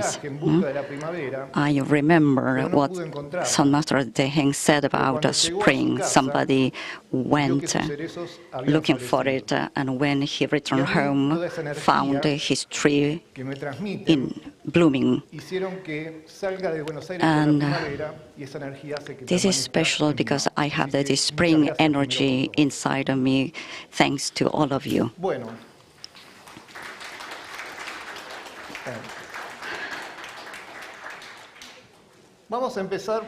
Let's begin with my theme.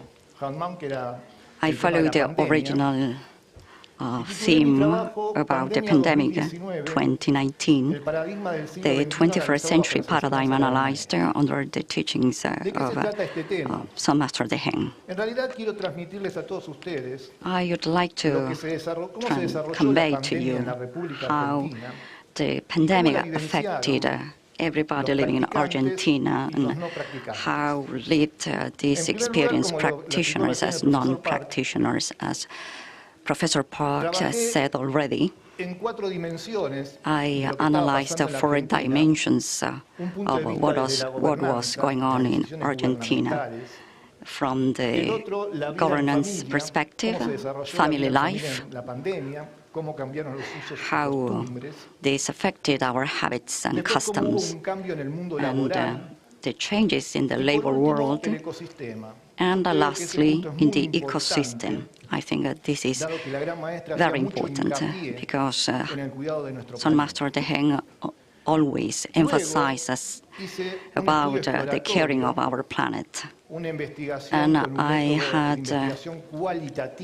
developed a preliminary study, qualitative study, based on surveys with 12 questions to 2 groups, a control group of practitioners, a control group of non-practitioners, to see how the practice worked.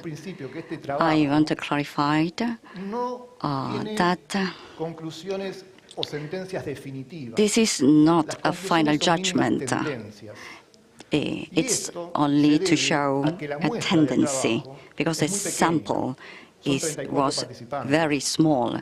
There were only 35 participants. But I want to leave the doors open to the HANSI, so you can apply the same methodology in all the branches and see the results in.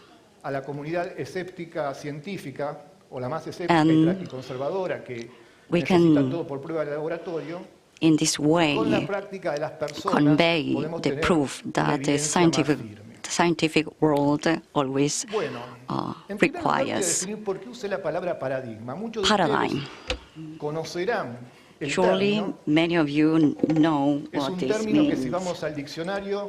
The dictionary defines it as a path to follow, and it became fashionable in the mid-1960s with Thomas Kuhn, a philosopher, with his book, The Structure of Scientific Revolution.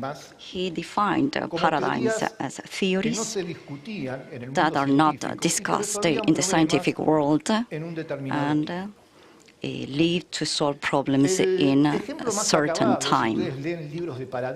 If you read the books about paradigms, you can find the example of the Swiss watch industry. In the beginning of the 1970s, the watchmakers, who were very proud of their work, the precision of their watches and elegance. But Swiss scientists discovered the quartz movement, and they went to talk with watchmakers to present the new discovery, but they were not interested, because they said the consumers will not buy this kind of watches. But as a result, 90,000 workplaces were diminished to 28,000 workstations. And then we have the industry of hybrid watches. I think that you know very well the allegory of the cave of Plato. He describes that in a cave there is a group of men in prison since birth, change, unable to turn their heads away from the cave's back wall. And they only see shadows projected on the wall because there is a bonfire and they can observe the figures and they think that this is the real world. And Plato poses, what do you think would happen if we can free one of the prisoners and he can go to see what there is outside? And then he goes back to his mates, but the former prisoners would consider that he had become insane and even attempt to kill him. I think that in a simple way, San Maestro Teheng described this very well with the concept of a wall of fixed ideas. And she said, if there were a prison that would be more terrible than any other prison in the world, that is the prison of thought, the world of fixed ideas. And this is linked to the pandemic. I think that it was a wall of fixed ideas because international governance didn't find a path at the beginning of the pandemic. It was the same case which WHO they doubt about the face masks, if they would help us to prevent the disease or not. And about Argentina, what happens with governance? I will give you a picture of our situation. We had a presidential year, the previous year, and in March, the pandemic was decreed.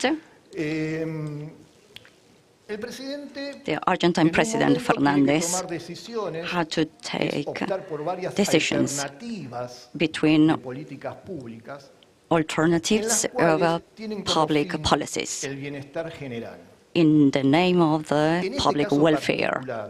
And in this particular case, pandemic made the decision-making very difficult because they were not programmed or routinary.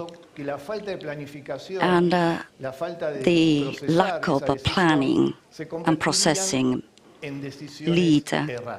led to erratic decisions.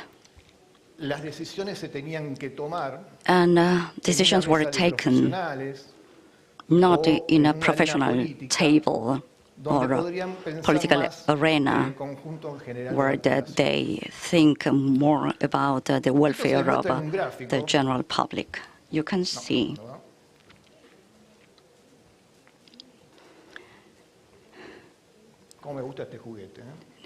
it's a wonderful this tool. Here you can see how many people died.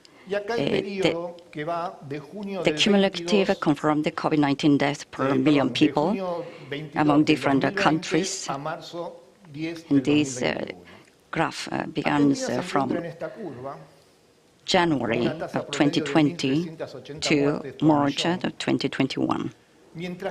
And Argentina had more than 1,000 million deaths. And maybe you say that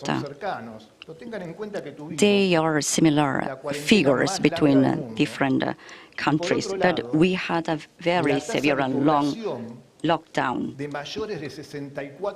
And people over the 64 years age in European countries is 1.5 million, but in Argentina, more than 11. You know that the virus attacked the elderly population, and European government took care more about the elderly population. Y me fui a recolectar siempre en fuentes primarias, porque hay mucha información en Internet, hoy tenemos que discernir bien. We have so many information and data on internet that we have to be careful. Este índice va de 0 a 5. The School of Government of University, Torquato Di Tella University, gave us this table of index based on survey to the general public or citizens about the presidential image in a scale that goes from 0 to 5 about his honesty, his capability to solve problems, if his policy decisions are focused to the general public or private sectors, and managing of expenditure. And you can see the results. In 2020, he had 3.3 point of trust, but along the lockdown in October of 2021, he had a decrease in his image to 1.5 points. What did happen with this perception? You can see the poverty index in Argentina in this table. El porcentaje de pobreza en el eje Y y por trimestre and en el eje quarterly, you can see what happened.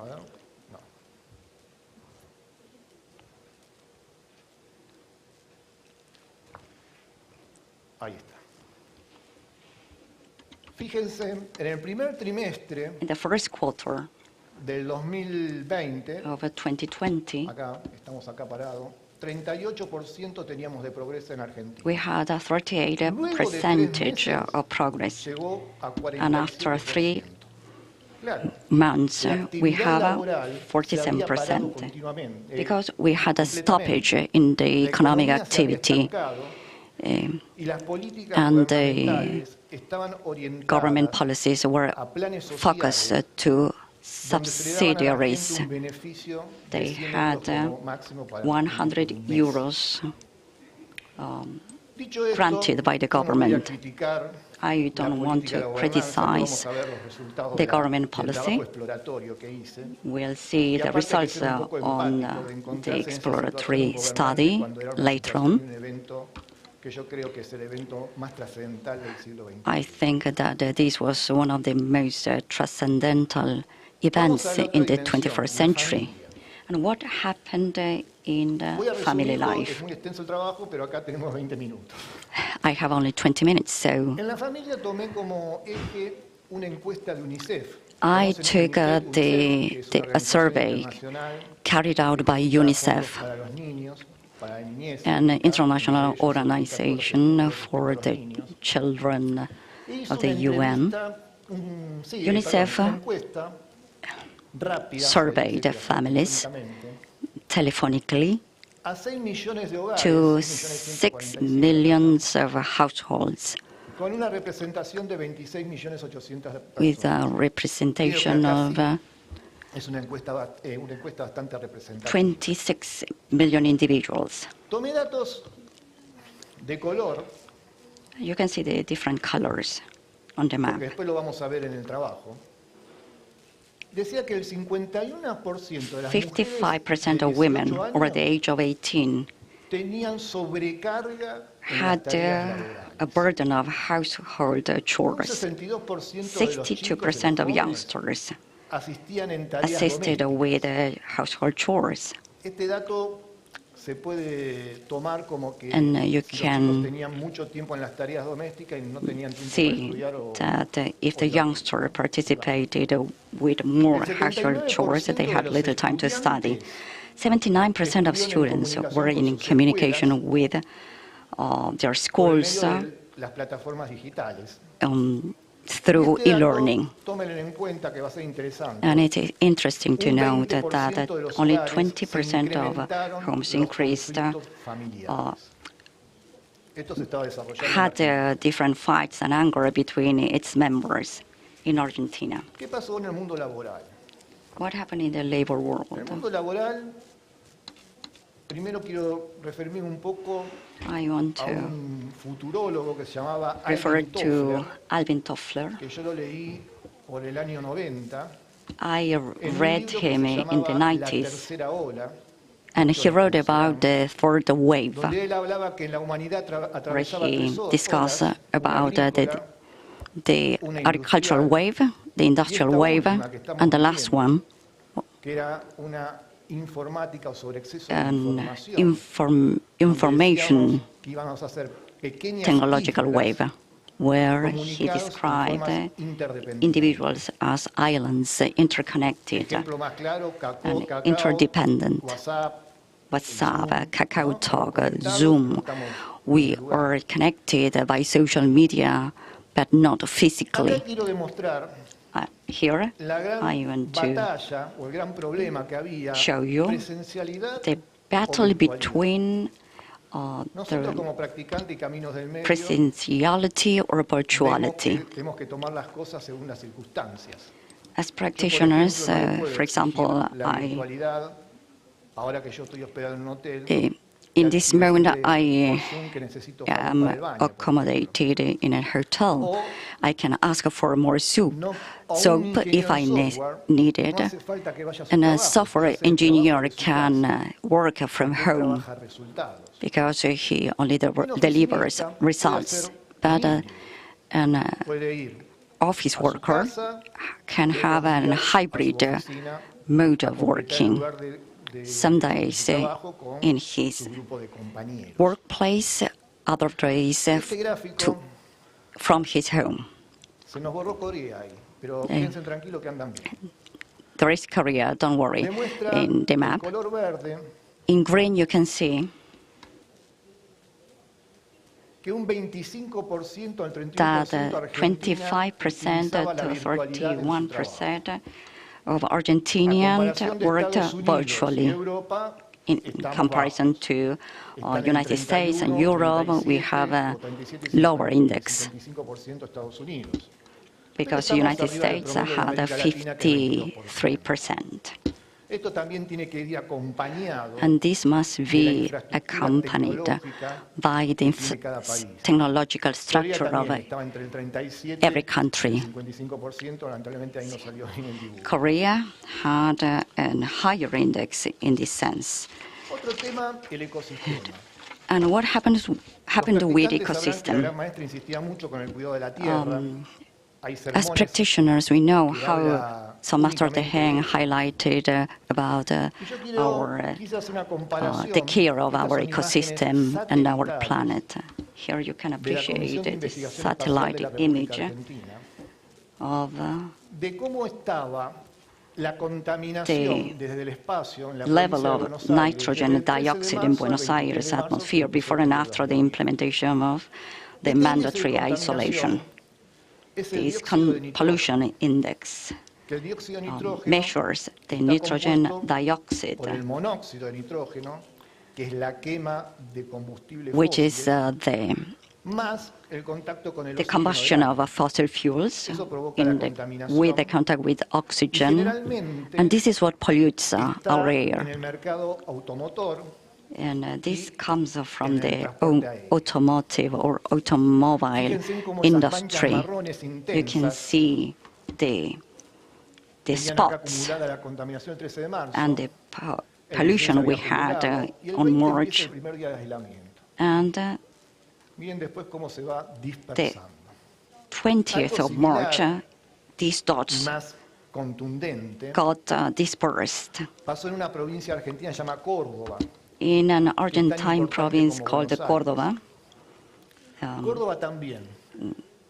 Esto fue del 10 al 18 You can see de the map marzo. of Córdoba, Miren cómo se encontraba acá. an average from March 10th to 18 Esto es la and contaminación from del 20 dióxido de to nitrógeno. 28. The Miren pollution cómo of se encontraba nitrogen dioxide el 20 al in the 21, atmosphere. casi blanco. It's Esto nos da almost señales de cómo white, estamos the trabajando con el second picture. planeta. Y no voy a entrar en el debate. And I don't want to get in the debate about Yo creo que hay que do we have industrializar to con, industrialize or not. energías renovables, ¿no? I think Mucho that tema de tirar the mucha el carbono, y etcétera.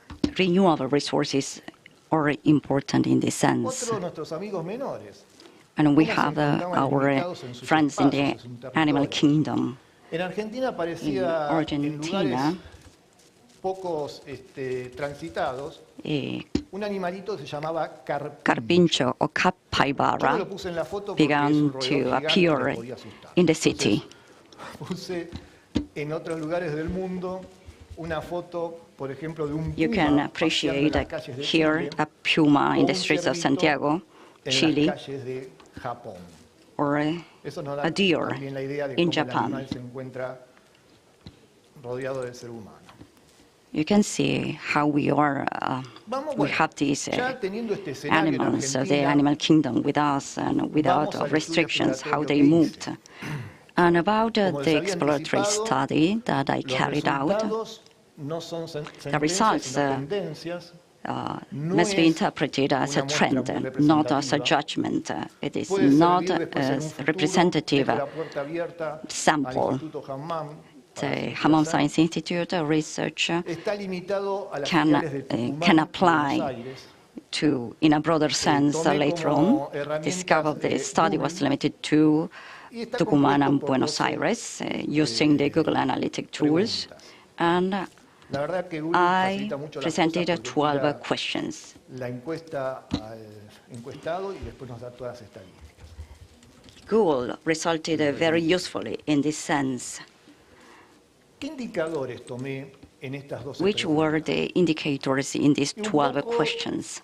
El perfil The del que profile fue encuestado, of the la participants percepción que tenía el encuestado sobre la and gobernanza, their perception sus relaciones about familiares, governance, el family problema relationship, del mundo del trabajo, labor presencialidad, world, virtualidad, y el cambio virtuality climático. or presentiality, Vamos a empezar. and climate change. ¿Cómo estaba compuesto este universo? And this survey consisted of En el tema sexo, y practitioners después vamos a ver por qué es importante esto, divided into estaban gender bastante groups. equilibrados. We had Había una in this proporción first de group 8 mujeres a 8 9 women varones. and 9 En el no men. practicantes, In the other group of había nada más que 3 non-practitioners, mujeres. only 3 Esto women. tiene en relación, ¿se acuerdan de los que le dije de UNICEF? Do you que había remember what I entrevistado said about 50% the de mujeres UNICEF mayores de survey, 18 años, how que women tenían were sobrecarga surveyed with Ahora overload vamos después a over household relacionarlo con chores? el tema de los conflictos domésticos. This has to do with family arguments and conflicts, and I will discuss about this point later on. The Generalmente age. los dos grupos The two estaban groups were encasillados composed tanto en of generación baby boomer y X, generations O sea of que iban baby de un periodo del boomers año and 46 X, al 81. those from born from the 40s to 80s. Había más generación Y, que son de las tendencias In the digitales. practitioners Y en el group, no we have practicantes the había una población mayor, more youngsters. más joven que la generación Y, que son los centennials. ¿Sí? And in the no practitioners, we Esto tiene have que ver more también centennials. Porque cada generación tiene su Every experiencia y su generation estructura has de its pensamiento, own ¿no? Otra vez la experiences palabra paradigma. and Tanto la generación de baby boomers postures, como la X baby vivimos boomers and X generation. We saw so many changes through the Vamos a time. ver en el tema de la gobernanza. About the governance, ¿Cómo se manejaron los practicantes y no los practicantes? we will see what La primera happened. pregunta que hice The first fue, question en principio de la to both of the cuarentena, groups was, las medidas at the tomadas outbreak por el of the gobierno, ¿cómo las lockdown, califican? how would you rate the measures taken by the Como government as muy buenas, highly effective, acertadas o or desacertadas? misguided? Realmente la tendencia en ambos grupos fue The general tendency similar. was very similar in Estaban both groups. 50%, en 52 y 58 en acertadas. 52% el and grupo otros 58% tuvo una said tendencia highly más a effective. desacertadas. Yo dije la pregunta cómo lo tomó las medidas al principio. This is only at the outbreak of the pandemic. And what happened later on? How would you currently rate the government's performance in regards to the measures taken? Extremely good, good, average, and poor. The practitioners group rated is, we have a different proportional responses, whereas in the group of non-practitioners there was a negative view. Do you believe that the government acted appropriately with regards to the administration of vaccines? The practitioners said in 70% yes, and the non-practitioners group no, the 90%. I think that the practitioners were not so worried about the vaccine program. The practitioners, I think, had this attitude because of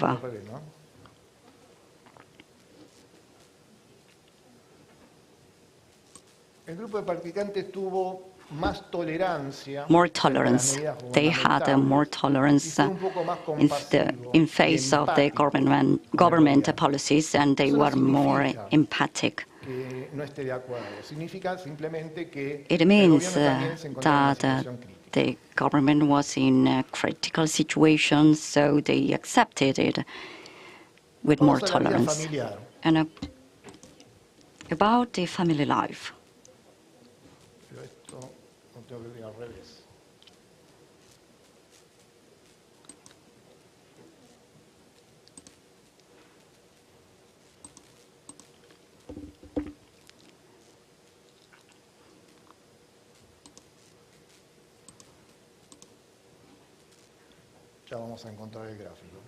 What is the slide that I am needing for? Here it is.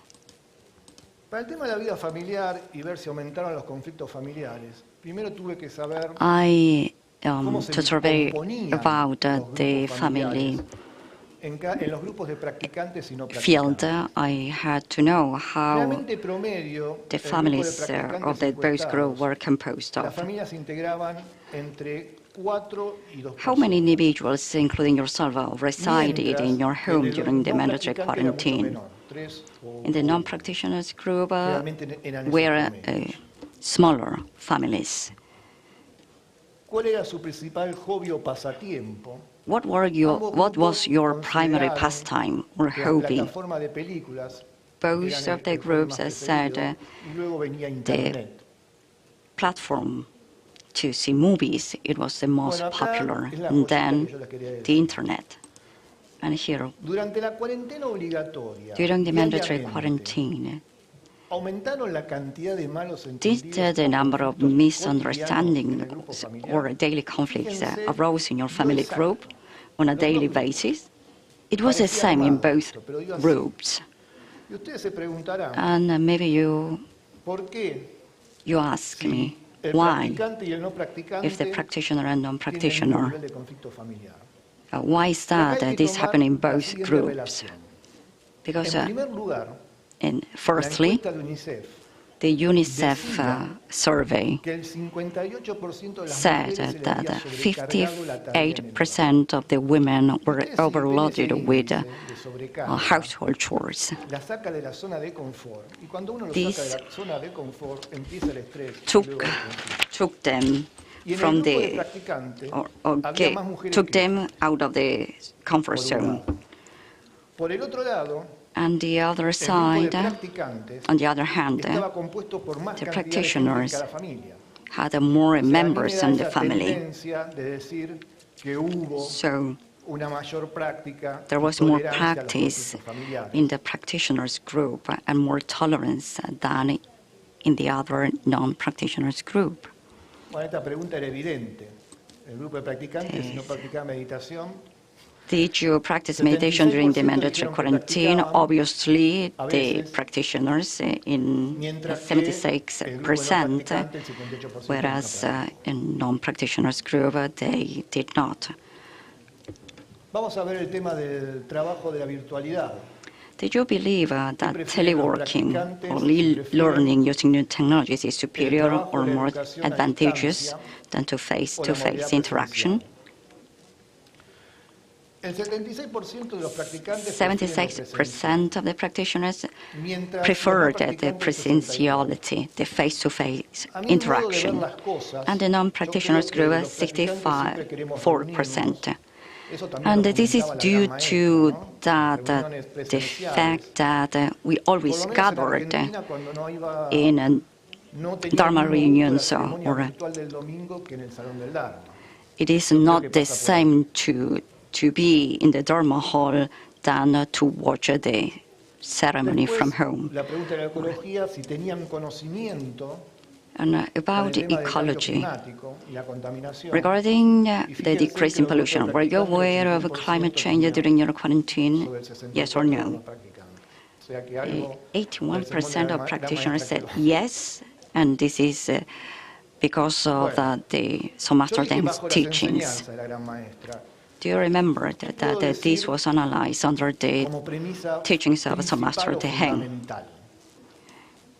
So, the conclusion is that we must observe our conflicts and problems and to keep observing, even if the sky collapses. As regards to governance, the practitioners group shows more tolerance. Master Deng always said our decisions are not limited. We have to take into account the invisible and visible realm. Of course, that political leaders cannot see in this way, but many of the measures taken by the government didn't suit us. One example is that of the people who could not bid farewell to their beloved dead families members. They were very rigid and static policies applied by the government. About the family, we saw more efficiency in the practitioners group because caring for others is caring for the planet, as Master Deng said to us. And regarding to the presentiality or virtuality, so Master Deng always urged in businesses through her Dharma talks to promote meetings in the labor environment to strengthen relationship between managers and employees. And about pollution, the Earth is like the human body, but there were people who intervened and who acted as physicians, but who are not the ones. In homage to Master Deng, with her smile that you see in this picture, I want to share these 4 points. Firstly, everything depends on our thoughts. Secondly, we have to think that everything happens because we need to learn something about it. Thirdly, we cannot blame others because one must interpret it that did something similar in the past. And fourthly, every confrontation must be faced with optimism, even in dreams. And this is not in the slide, but I want to share an experience. with you about Somastra Deheng. I had an audience with her in 2008, my first trip to Korea. It was on January. It was very cold. I bought flowers as a gift. I remember that the late abbot received me, and she said that Somastra Deheng is not conceding Odysseus. And I said to her, but I came from the other end of the world. I need to see her. My wife got angry because she said, you are being egoist. But we were, the late Haewon Juji invited us to have a lunch in the temple. Finally, we get the opportunity to have an audience.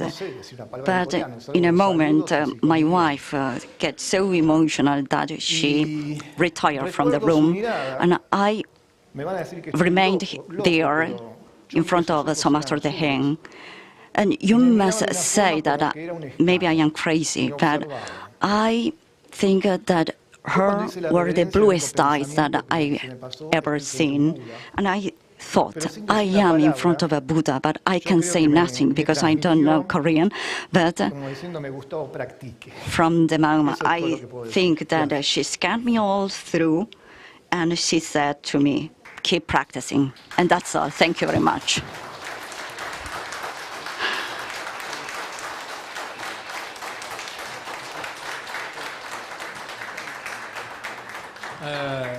실제 서베이를 통한 실험 결과들을 포함해서 상당히 흥미로운 결과들을 보여주었는데요. Based on the survey result, Mr. Del Toro showed very interesting findings and the result of the survey. But unfortunately, we cannot afford to entertain questions about Mr. Del Toro's presentation because the allocated time is up for Mr. Del Toro. However, we have a plenary discussion session at the end of all presentations. And also, I believe that online participants may have burning questions that they want to ask to Mr. Del Toro. But please wait till the end of all presentations because we have a plenary discussion session. And thank you.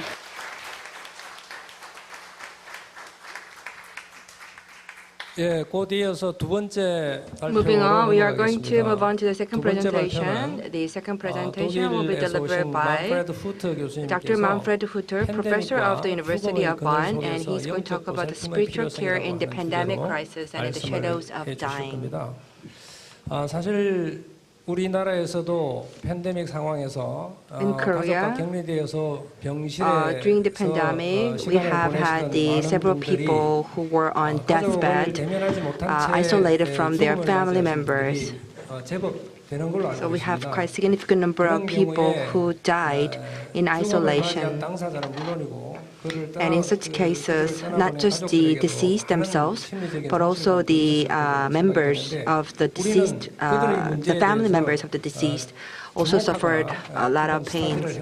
But we haven't really had a chance to have in-depth look at the afflictions and agonies that they went through. And we haven't really had any kind of studies. But so in this sense, I think that the presentation will be very meaningful, that it then talks about the studies on the spiritual care for the people who are in the shadows of dying. So please start. Thank you. Professor Hutter, the microphone is yours.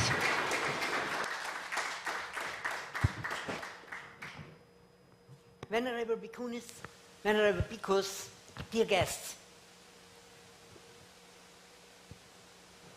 I'm grateful for being here again at this conference after my fine experience in earlier conference 3 years ago before the COVID crisis. Now, being here again, I will try with my presentation to give a short introduction. How can I, from my job on studying comparative religions, ask observe what are big challenges for religions either in Germany or in Korea, either in Christianity or in Buddhism. And I think you can add in your mind also on the situation on Argentina, on the USA, on India, on Jewish or Hindu and so on contexts.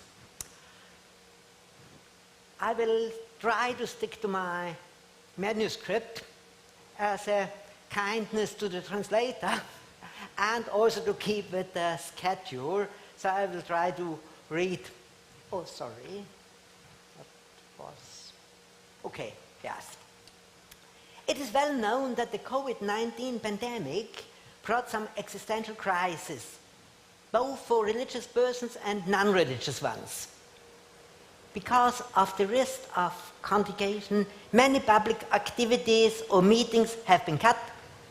People having caught COVID-19 had to isolate themselves, and a huge number had to be hospitalized or even brought to intensive care units in hospitals.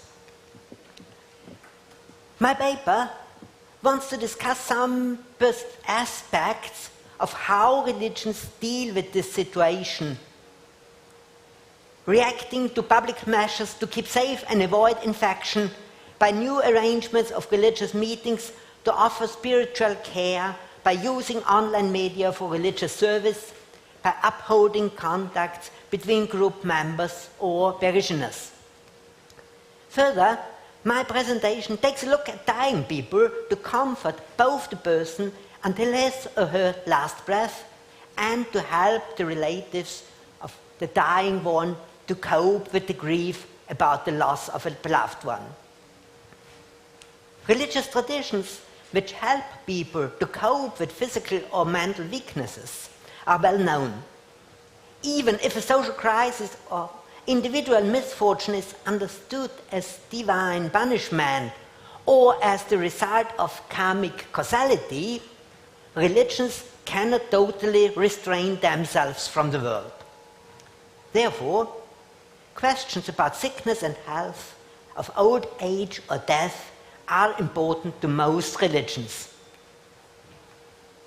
Looking at Buddhism, it is well known that the Buddha is said to have seen an old man, a sick man, and a dead person, which led him to understand the impermanence and weaknesses of life, leading also to the moral obligation to practice compassion and strive for an inner-worldly improvement. Buddha himself sometimes is characterized as the unsurpassed doctor, and his teachings are medicine. Also, Jesus in the Christian tradition is sometimes imagined as a physician or a healer, either in the literal sense or in a metaphoric way, telling that his teachings are a medicine for gaining spiritual health, like a physician in the world gives medicine to a sick person. There are many other theological concepts when in spring 2020 COVID pandemic started to spread, and so the question arises, what's then going on? If we look at the reactions given by religious communities, one can quickly see two different types of reaction.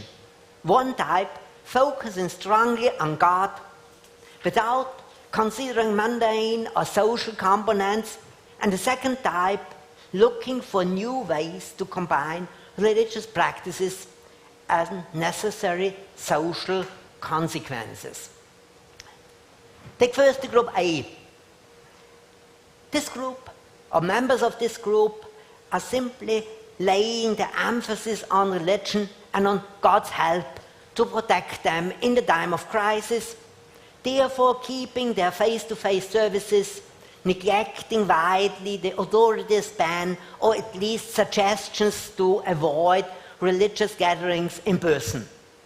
Such fundamentalist groups didn't care for public regulations, as they either saw COVID crisis as an apocalyptic symbol of God's punishment of a sinful world, or they only only trusted in the supernatural powers of divine help to save the humans. Consequently, questioning the necessity of worldly cautiousness and also more or less harshly criticizing or opposing governmental restrictions, which they saw as a restriction of religious freedom. Such a position in several cases not only resulted in conflicts with authorities, but also led to the outbreak of cluster infections because the upholding of in-person worship. Most of these cluster infections happened in far-right Protestant churches in Korea as well as in Germany and in other countries as well. The other group B are made up by persons who were ready to follow the restrictions of the authorities, and they look to development alternative forms of worship by virtual means, along quarantine rules or along social restriction, even if they also were critical against the public restrictions for performing service. But they said, well, these are necessary evils for the public health. One can clearly observe that the mainstream traditions of religions, or liberal or progressive group within religious traditions, were more active in following and supporting the authorities' regulations. And one can also observe that within these religious communities, nearly no cluster infections occurred, as they quickly developed sets of preventive measures to prevent the spread of the disease. I think there are two reasons why this was done with the mainstream traditions. The one reason,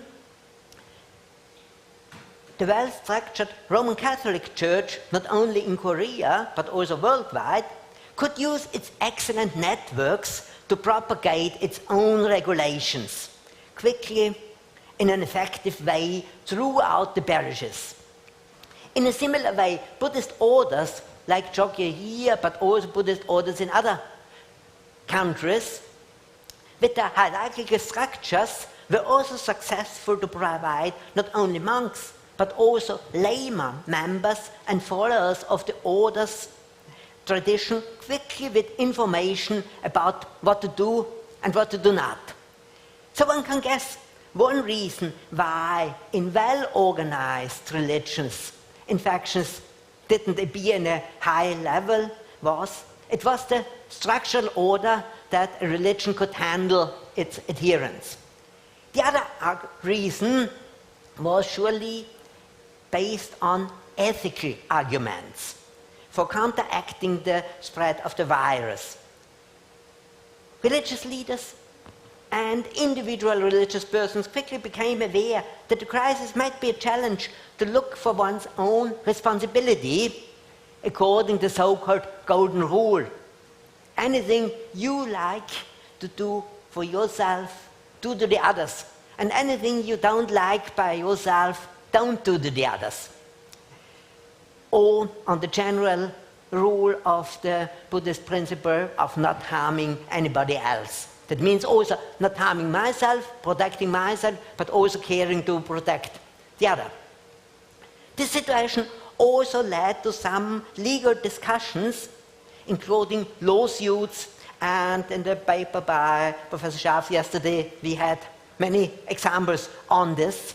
I don't focus on the legal basis, but that's also a background for all the following things. And so this leads to the question on ban or restriction on in-person worship and how to react to this. Communities who followed the authorities' regulations soon developed practices to give spiritual care and support new ways using digital formats as a substitute for physical worship.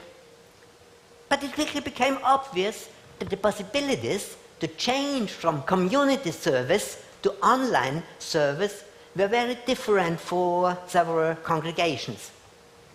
Well-established Buddhist temples or the well-established Roman Catholic Church and mainline bigger Protestant churches in big cities had much better chances to develop forms of streaming worship online, using YouTube, using Zoom meetings in the service, and maybe broadcast Mass or a sutra recitation on the air.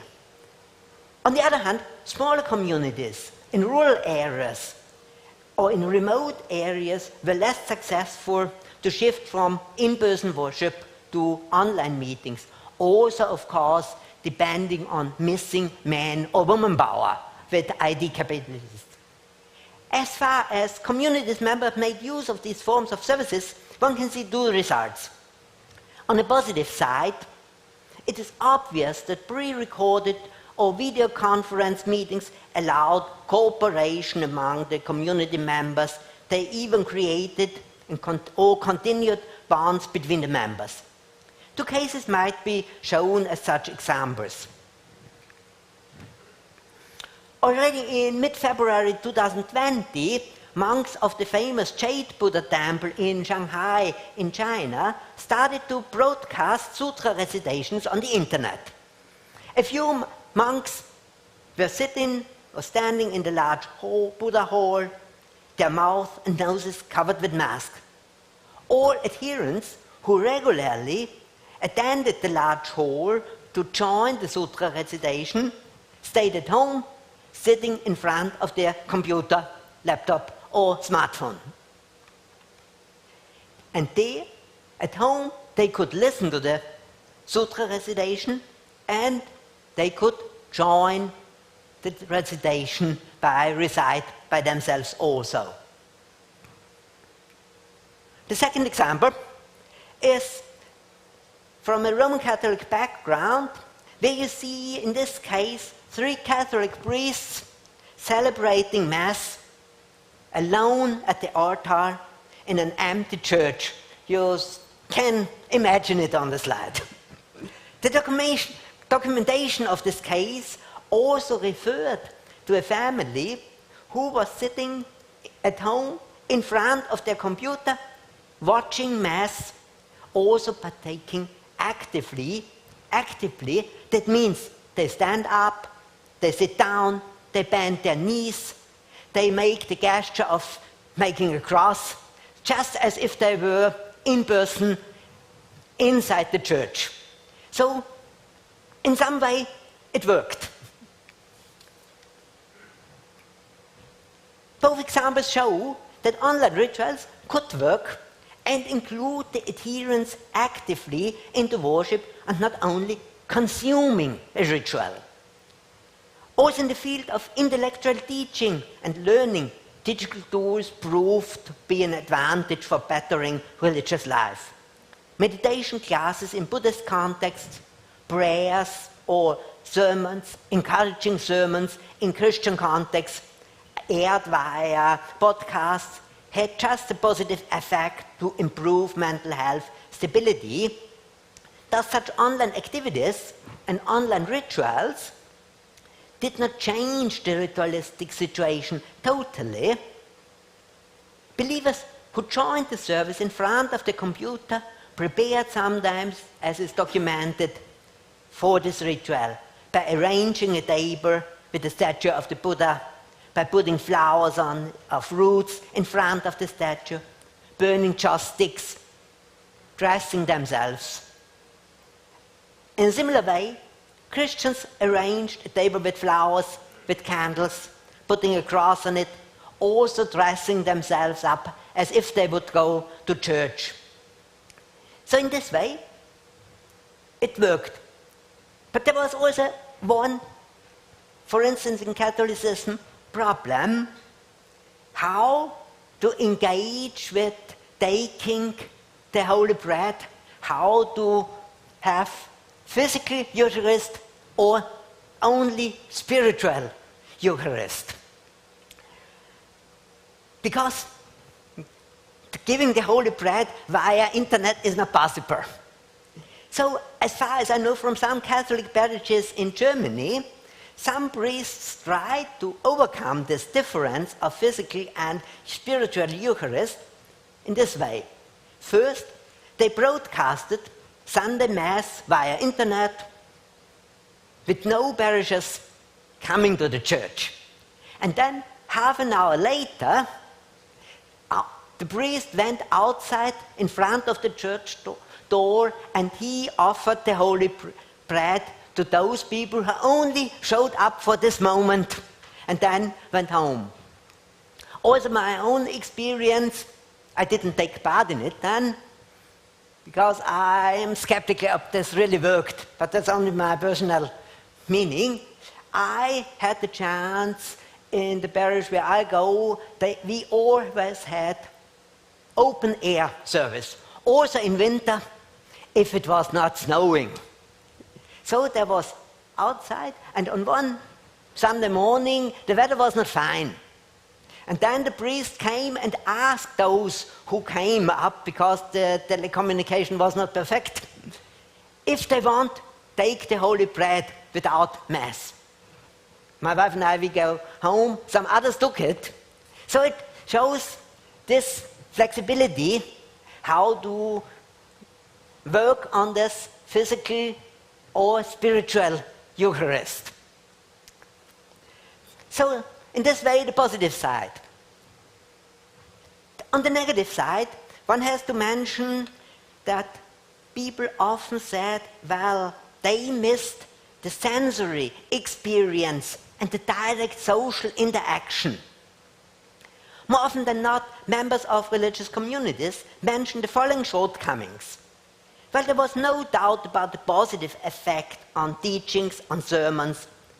For instance, songs only performed online did not give this emotional feeling in cases when one was sitting alone in front of the computer.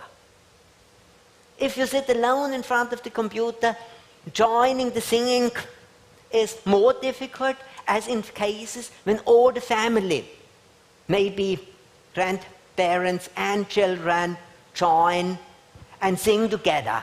Then you get some sensory feeling that we are a community, a real community, and not only a virtual community. So this singing together is maybe one of these examples which show it can work, but often it did not work, how to engage socially. The absence of direct physical interaction made it also impossible to develop the experience to encourage each other, despite so-called breakup rooms, which are possible in the internet. Such restrictions on online services had an impact on many communities, regardless of religion.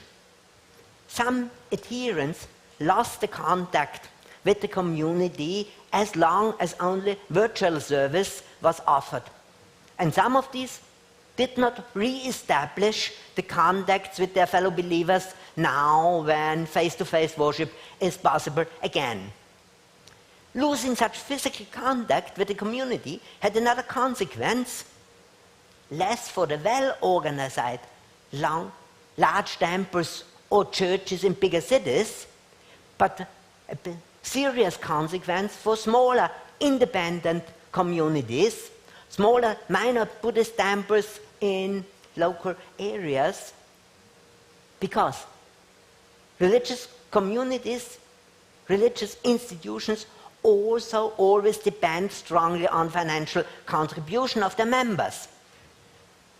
Contributions are given when you come to the physical room and you give your money or your financial support after the service. You don't do it by banking accounts. And so, with the breakdown of physical service and physical worship, also the financial loss can be joined. And besides, outside the religious field, many people lost their job or had reduced financial income, which made it then also difficult to give financial support to the religious community. So this ban or restriction of physical service had both sides.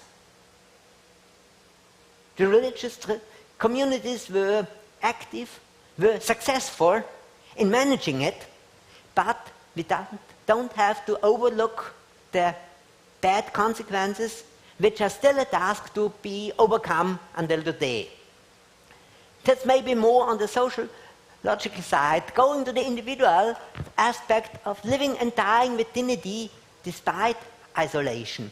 The online services of religions in the pandemic are not only understood as a religious practice, but also as a social practice, of course.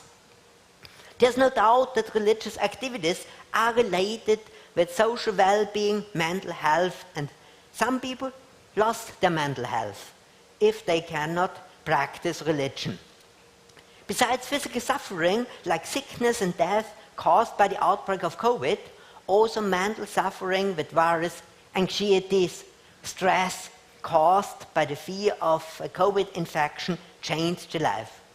Religious try to give holistic relief, to improve mental health, and one can say that religious always also have the responsibility for the well-being of the whole society.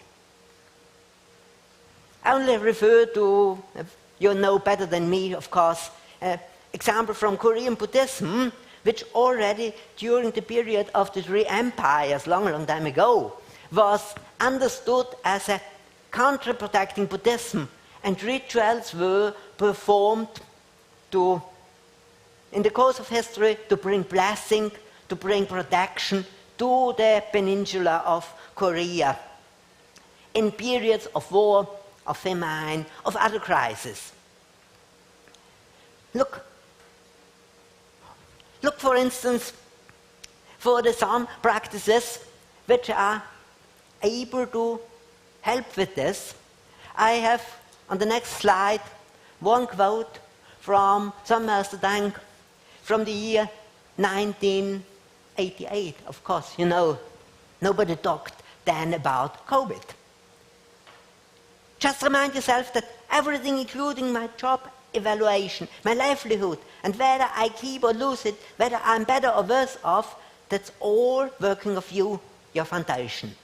If someone keeps entrusting everything to their foundation like this, then it won't be too hard for them to experience the taste of this Buddha nature by themselves.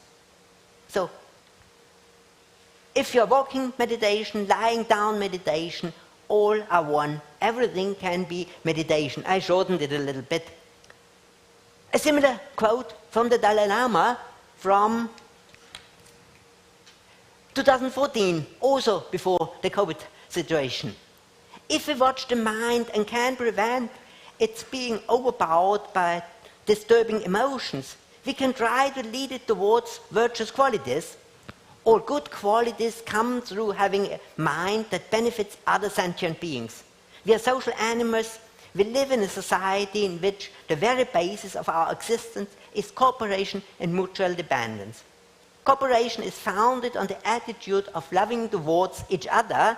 If we have that, there will be peace and happiness within our families, our neighborhoods, our society at large. Similarly, in Christianity, I could add some quotes, and also referring to the paper by Professor Jen Choi before, when he mentioned passing by the MSBR. It is maybe a mix of Western and Buddhist thought, as Kabat-Zinn is strongly involved in Buddhism, or was strongly involved in Buddhism, but even if he says MBSR is not Buddhist. It is Buddhist, I think, in some way. So, the COVID infected persons with the risk of dying at the opportunity made it also necessary to do religious practices. Doing religion can help in the situation to prepare for death, and all religions know traditions to prepare this way of a good death. A good death means I can do my ritualistic preparation, and if it is an ugly death, a terminology developed in medieval Europe, but I think the idea works at any time, in any place. An ugly death is a sudden death. You cannot prepare for the journey to the hereafter, or for the process of rebirth. And both Christian as well as Buddhist traditions have such instructions. COVID shortened or prohibited such a preparation, even in those cases when no monks, priests, religious professionals which could lead someone to avoid an ugly death were isolated due to social restriction. So, bad experience happened in these cases. Buddhist instructions for gradual training of the mind to calm one's mind so that one can prepare for rebirth couldn't work in that cases. Various Buddhist traditions emphasize that the dying process continues over a longer period. Dying in an intensive care unit in the hospital causes a fear of dying, death anxiety, and this tires the mind, therefore causes a bad rebirth. Death anxiety and the missing of calming the mind is not restricted to Buddhism. So I can also refer to other religions. They can example in the Catholicism the so-called anointing of the sick. That is in Roman Catholic tradition one of the sacraments. It is a right to prepare for a sick person or a person on the deathbed for the other world. There's a traditional picture from the 19th century, a Catholic priest accompanied by a so-called servant bringing the holy bread, the communion, to a person somewhere outside. To go there, to give the dying person strength to prepare for the last rites. So this picture just should illustrate them on this way. Now, isolated in an intensive care unit with quarantine, also restricting religious professionals to give mental, spiritual, religious support. That was the problem, and this was the challenge, how to tie in dignity. Of course, you know, Buddhist ideas and Christian ideas on the life after death are different on the theological level. On the practical level, how to cope oneself with these problems, with these expectations. If the ritual, the service was missing, it created both problems to the dying person, but also to the survivors, for the family, for the relatives who could not overcome the grief of losing a beloved person. That was one of the problems, and so it's a quite short conclusion. You can read it nearly by yourself. The COVID pandemic had an impact on religious life and will have a further impact as religions have to react to the consequences, to win back members. They had adapted the services. Some of these adaptations will work good also for future, to keep it. But also some negative aspects have to be resettled better. The restrictions of hospitalized persons in isolation, missing support to work with the fear of death is a problem which in any other crisis, and you can maybe on an historical point of view refer just simply 18 years ago to the tsunami disaster and the dramatic reactions if non-working religious rites at the moment of the sudden death. So there is a lot of things. I hope you could take some input from this, and thank you very much for your interest.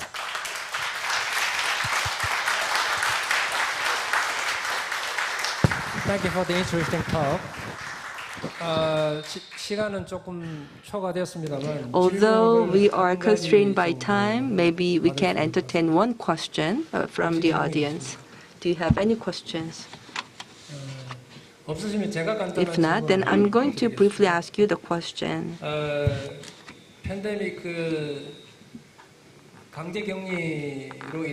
Because of the isolation, yes, as you said, that there are very little chances for the patients to have the so-called good death. Now, I believe that we'll never be free from COVID-19 in the future. So we'll continue to face the challenge of COVID-19, which means that we'll live in an era with little possibility of good death or death with dignity. So what's your idea on overcoming this challenge? So that's my first question. And second question is that in this era of COVID-19, the religious professionals such as the monks and priests and pastors, for the general public, what kind of solutions they can suggest for the spiritual care of the general public? Oh, it's very difficult because I don't know what's going on in the future. I think I'm optimistic. We have advantage of better medical care now. And so maybe the number of hard isolating cases will shrink and will come back to a normal level. We always had people dying in intensive care units in hospitals on anything as before COVID. So I think the positive thing is the number of the hard cases, I think, will reduce. But of course, from this experience now, I think it is still the necessity of training clergymen, monks, and so in this way to work, find a balance between fear, isolation. Also be careful to avoid infection and to do spiritual care. Just an experience from the parish church where I'm attending from time to time. The local priest was very, very restrictive. I think it was not always necessary to be so much restrictive. He was much more restrictive than the local government had told. So he long time shut up the church absolutely. And he still avoids to meet people. I think that's the extreme case which is not the mode which should work, because there's people are waiting. Okay, I go to church, I want the service in whatever way. But just to say, okay, it's a bad situation, the church doors are locked, that is a problem. How to work with these problems? I think that is one challenge, how to train religious personnel to work better. It is an experience which came too quickly and nobody was prepared for it. So this is one, and looking for the future in my experience. The other things, okay, you can improve the technical streaming of a sutra recitation or of a Catholic Mass or something else. That's clear. Okay, thank you very much. 후토 교수님 보내드리면서 후토 교수님에 대한 간단한 소개 첨언해드리겠습니다. I actually forgot to introduce the Professor Hutter before he started the presentation. So I'll briefly introduce him. So Professor Hutter, he is the full professor of the comparative religion at the Institute of the Oriental and Asian Studies at the University of Bonn, and he graduated from the Grad University of Australia. 교수를 역임하셨고 그리고 2000부터 현재까지 And from 2000 to today, he's a full professor of the comparative religions at the University of Bonn. 그러면 오늘 두 번째 세션의 마지막 토크로 We would like to move on to the next presentation. 세 번째 The third presentation will be delivered by Brother Dunstan Robidoux under the title of COVID-19 Difficult Problems and Difficult Solutions. Before we give the floor to Brother Dunstan Robidoux, I would like to take a moment to introduce Brother Robidoux. Brother Robidoux has been a monk at St. Anselm's Abbey since 1987, and through the years have functioned in various capacities, teaching in the Abbey School from 1989 to 2000, and currently serving as the infirmarian, gift shop manager, and guest master with responsibilities for guest reception. He wrote many books. However, he believes that everything happens in the glory of God, so he published most of his works anonymously. Now, I would like to give the floor to Brother Robidoux so he can deliver his presentation on the theme of COVID-19 difficult problems and difficult solutions.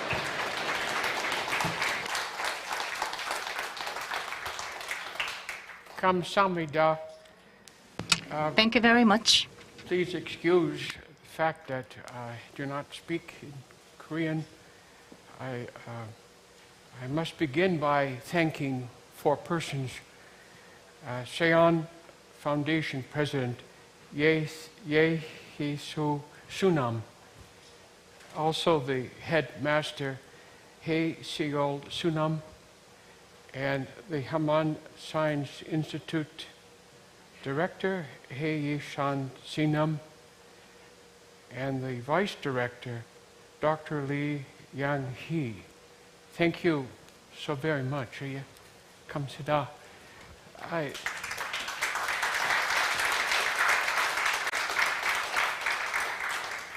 I had a difficult time knowing what to do when I received the topic of discussion that I was to write something about. I was asked to speak about COVID-19, and I was told that I could put anything in the talk that I wanted to. So I did not have a too explicit mission or focus given to me at the start. And I was given this topic, although I have no authority in dealing with scientific matters. I do a bit of philosophy and theology, and that's about it, really. So I bring that into the work that I had to do. Oh, I suppose I should push this here. Okay.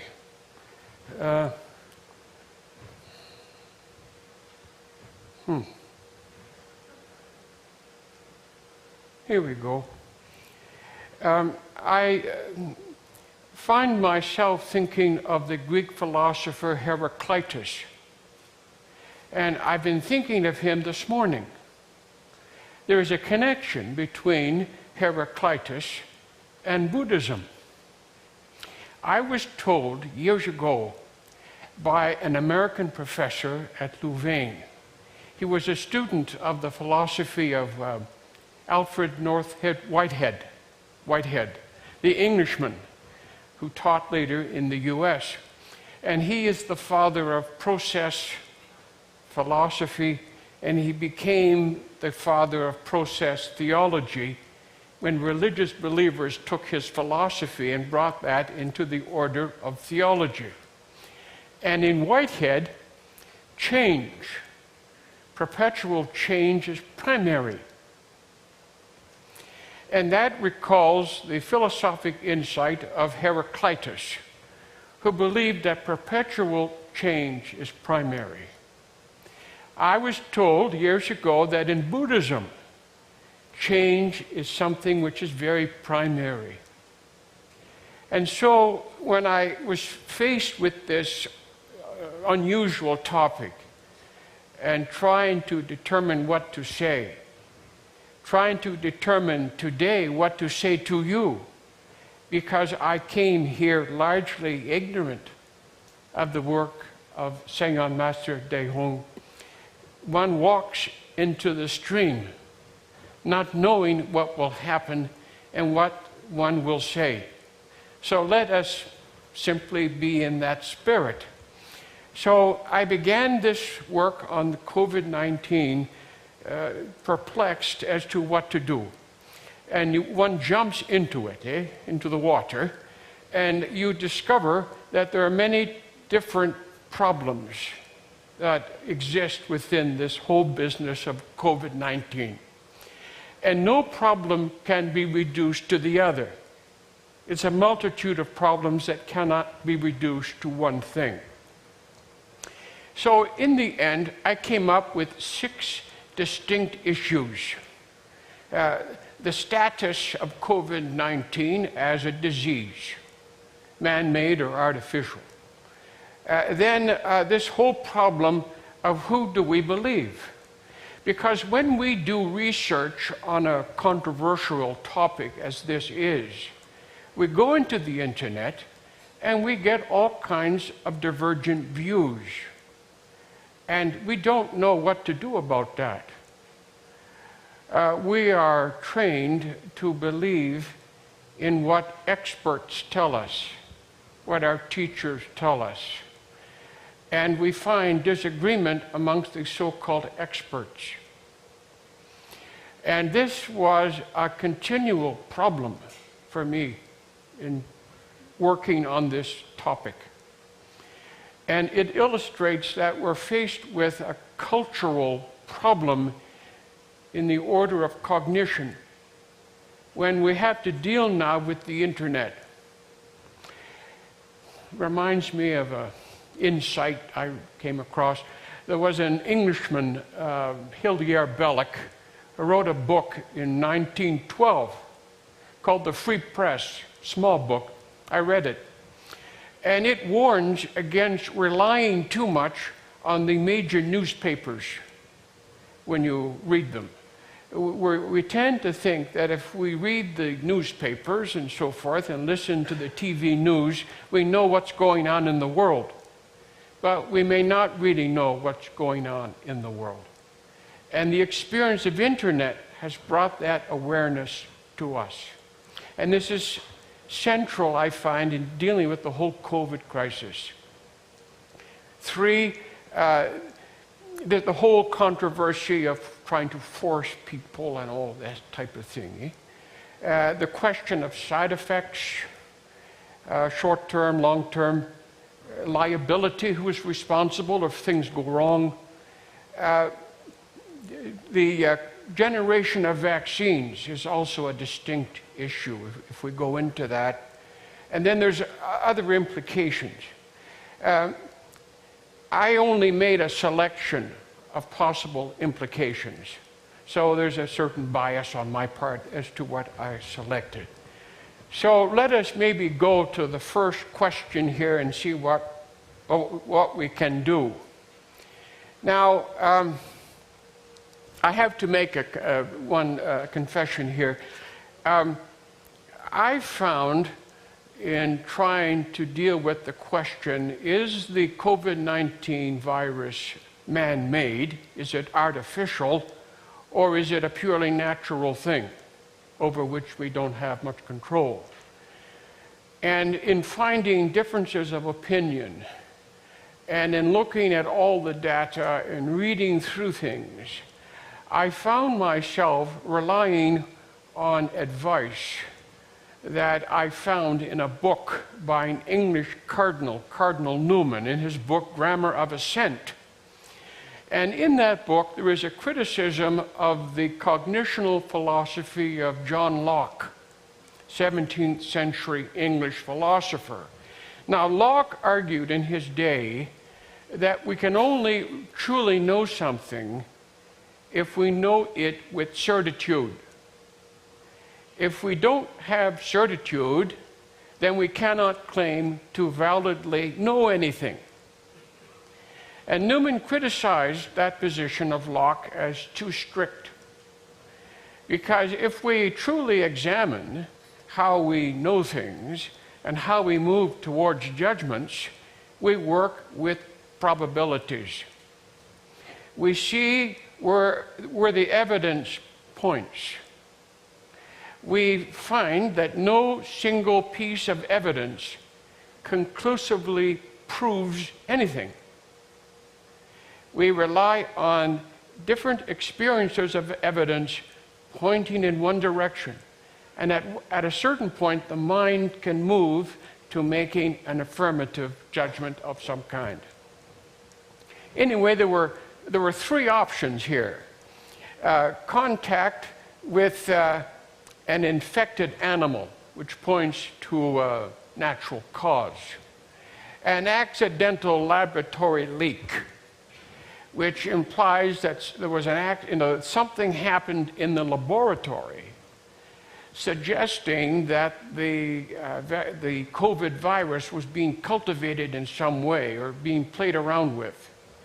And three, you have a deliberate weaponization, a deliberate manufacture of a lethal pathological agent, the COVID-19 virus, which could be used by governments against other people. And I found that the probability points to a purely natural origin. Laboratory workers, for example, were not first infected. The COVID-19 virus most closely resembles the bat virus. The bat virus is apparently very difficult to cultivate in a laboratory. I don't take my word for that. That's what people say to me, that it's very difficult to cultivate the bat virus in the laboratory. There's a close resemblance, of course, between the two. Mutations, they talk, or maybe it's in my next slide here a bit. No, I'll go back to the other one. It's possible that there was a direct jump from an infected animal, or it's possible that the virus jumped from one animal to another animal and then finally into a human being, or it is possible that there was a direct jump into another human being, but changes occurred within the human being before the virus became pathological, it became lethal. Anyway, that was my finding, but of course you will find people who totally disagree with my conclusion that the evidence points to a purely natural origin. I sometimes wonder in these controversies how far our passions are operative in the things we want to believe. If we have ill will towards a particular people, if we have a feeling of ill will towards the mainline Chinese government and so forth, does this have an impact on our judgment as to how responsible the authorities are for this type of medical tragedy, this medical emergency? Anyway, that was the first problem I tried to deal with. On to the next one. Well, yes, who to believe? I've already sort of touched on that, but I found that there were two main points to try and make. Now, this largely deals with how to deal with the COVID virus after it breaks out and becomes an epidemic, a pandemic, when people become seriously threatened with it. And there is a difference in mentality between your scientists and your politicians. Your scientists tend to be very restricted in dealing with a particular question, and their mode of procedure is very controlled. They meet a very exact set of intellectual demands. if their conclusions are to win scientific acceptance. Within their area of thought, they tend to be very consistent because, again, of the kinds of the intellectual demands that are raised when you ask theoretical scientific questions. Now, with politicians, you have a very pragmatic type of mentality. They tend to think not too much in the long term. They tend to think in the meeting of short-term demands, and of course they are subject to pressures from the outside. And so somebody from a scientific point of view here might suggest, for example, the reasonableness of a total lockdown to prevent people from catching the disease. The professional people would tell the politicians that's what they should do. But then the politicians are faced with the human situation that it can be very difficult to win approval or consent from the ordinary people. So you have this tension, and politicians may not be sure what to do. And if there's not a good knowledge of the different type of consciousness, if an awareness of differences in consciousness is not known, then that can cause problems. Yeah, one form of consciousness thinks that it is truly primary to the other. They each have a primary value. One is not totally primary in an absolute way. And that kind of lesson needs to be known. The second thing here, I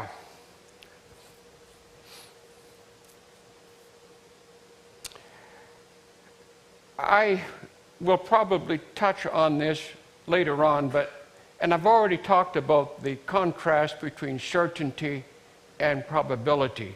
We, in the West, we live within a kind of cultural value or cultural distortion which emphasizes scientism, scientism, philosophy of scientism, where people assume that science is always right and that it is the only source of understanding things, the only correct source. Where scientific judgment will, in Aristotelian science, scientific knowledge is seen to be something which is certain. Scientific knowledge is certain. But if we look carefully at post-Aristotelian science, what we have really is scientific opinion, the best available scientific opinion.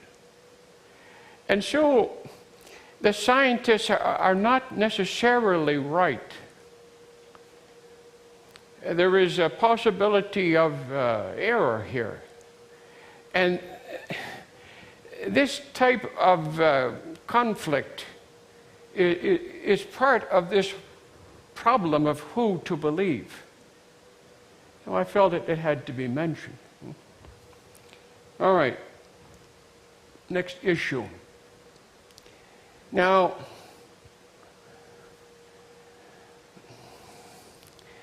this is experienced as a serious problem in some quarters. I live in the US, and you have two major political parties. You have the Republicans and the Democrats. Now, the Republicans tend to be against trying to force people to be vaccinated.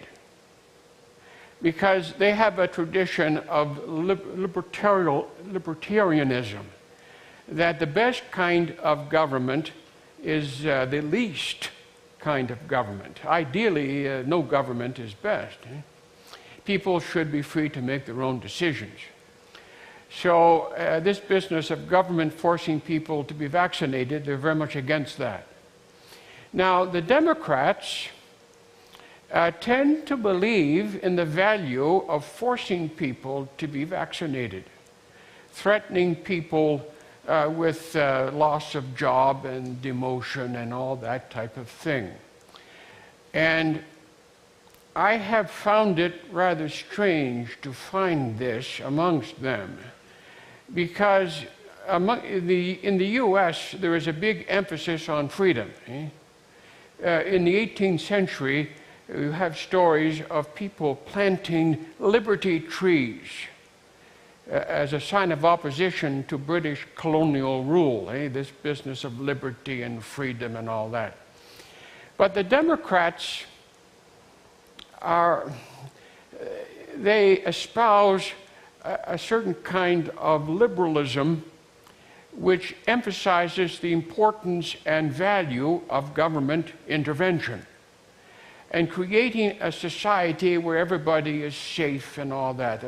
The value of having a social net to care for everybody who is in need. So they tend to be on the other side. Yeah.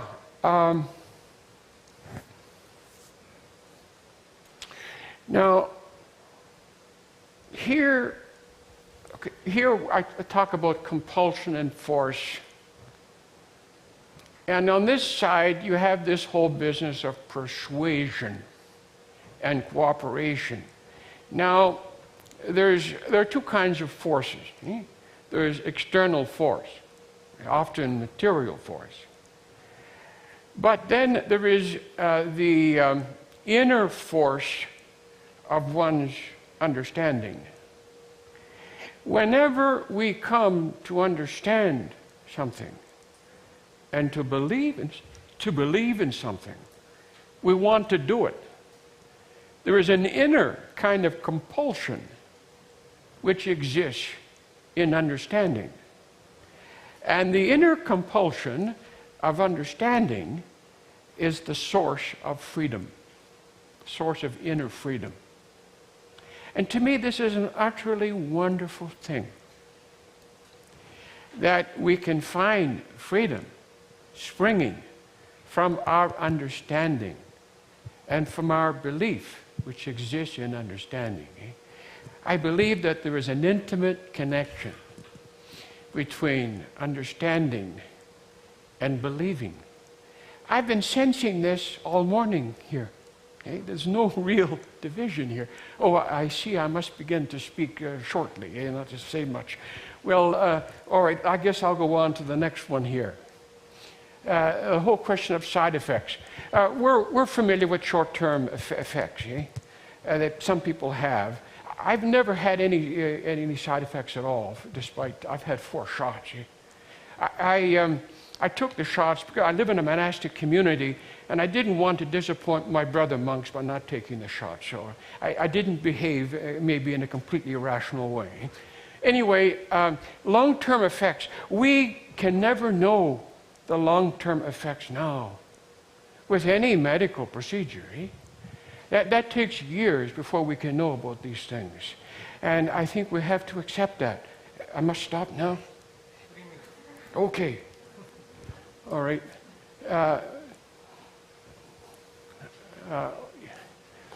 This is an issue that disturbs Catholics especially, because of the Catholic rejection of abortion and this type of thing.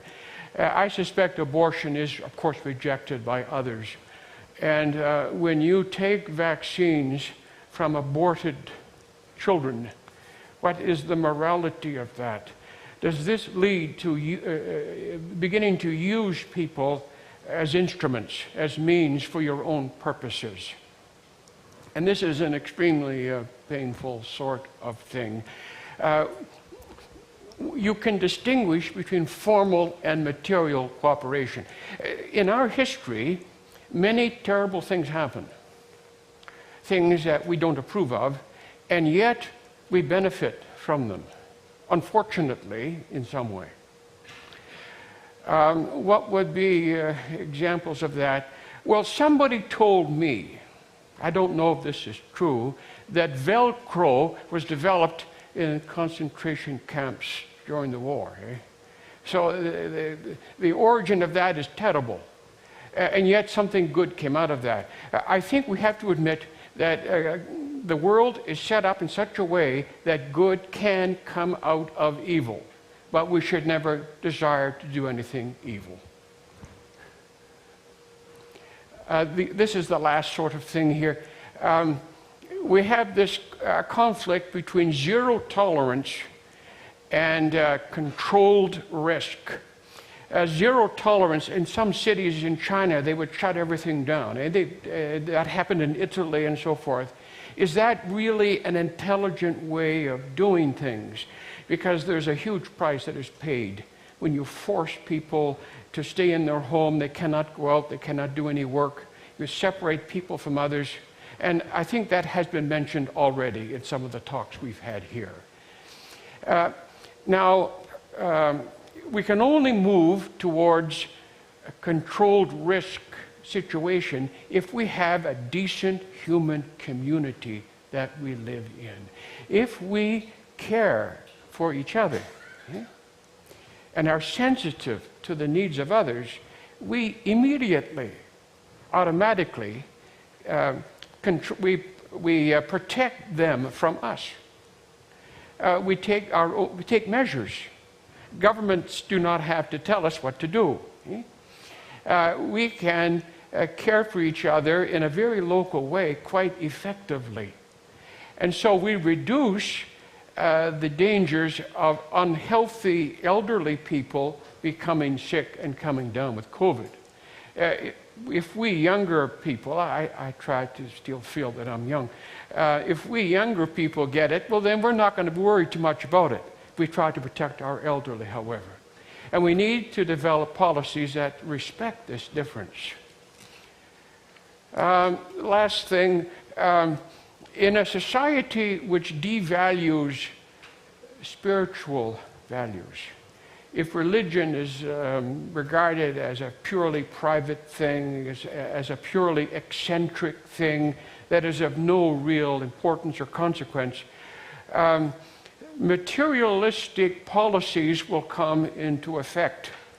This was mentioned here already, that when the goods of the body are more important than the goods of the soul, then there's a whole type of human good that is being ignored, short-circuited. And that can do a lot of damage to people. I will end on that note, and thank you so very much for having me come. Thank you. Thank you very much. Thank you very much for the interesting talk. Yeah, 시간이 So because of the time constraint, we are a little bit behind the schedule, so we might not be able to have a Q&A session.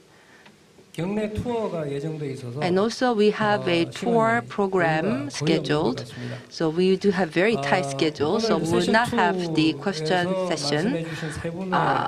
And with that, we would like to conclude session 2. Through the 3 presentations, we were able to understand how the COVID crisis affects our lives individually and also as a society. It has a truly profound and widespread impact on the lives of humanity. So we all knew that and we all felt that, but we couldn't really realize how widespread the practical impacts were made from the COVID crisis. But through the presentations, we were able to deepen our understandings in this issue. And also, I believe that there are some challenges that we have to explore together. Through the COVID crisis, both socially and individually, people people are experiencing more stresses and anxiety, and which results in more conflicts.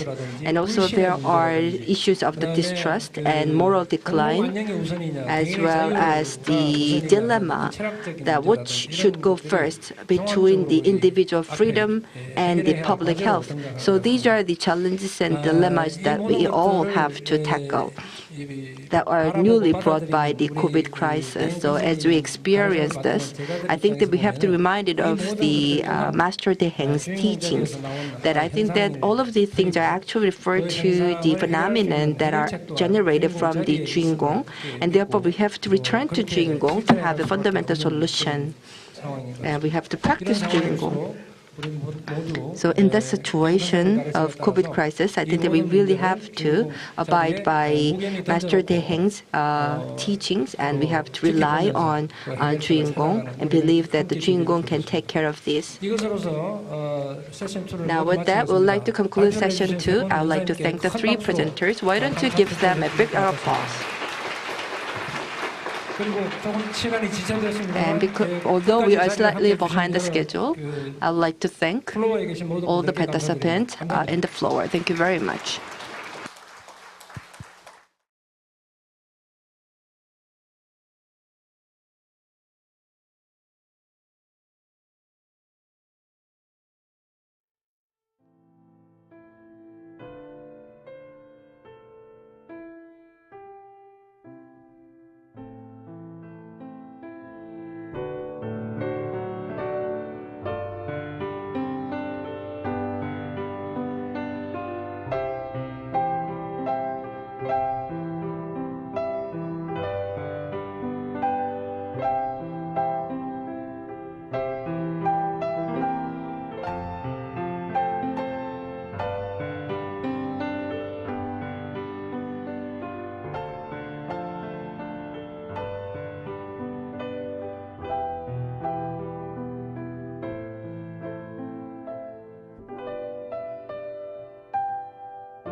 Dr. Kim Soon Lee is serving as a senior research fellow at Korea Institute for National Unification. She carries out her research works on the areas such as human rights and humanitarian affairs. She has served as the Assistant Minister for Unification Education at the Ministry of Unification, as well as the Director of the Center for North Korean Human Rights Records. I'd like to invite moderator Dr. Kim Soon Lee. Please welcome Dr. Lee with a big round of applause.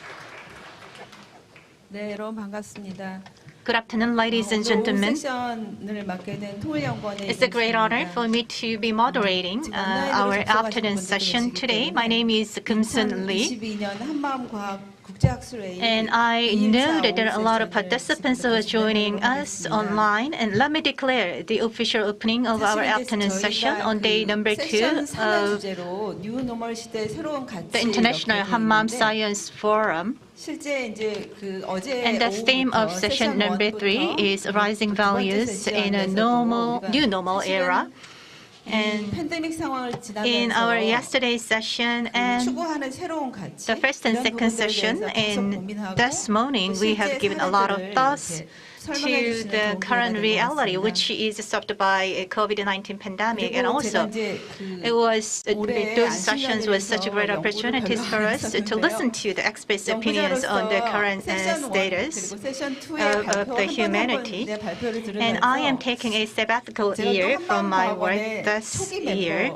And for your information, I have joined Hammam Science Institute as a founding member, as one of those founding members. And while taking the invitation as a moderator of the session for today's forum, as I thought about the days that I spent as a researcher at the Hammam Science Institute, and I believe that we today can share different and precious opinions on how we can overcome and actually practice the rising values in a new normal era, listening to the different opinions from the experts and the religious leaders from different religions. In the morning sessions, there are a few presentations made, and it was regrettable that we couldn't give enough time to all the presenters, and there were certain cases where the presenters didn't have enough time to entertain questions about their presentations. I'm a little bit concerned that our afternoon session also has a very tight schedule.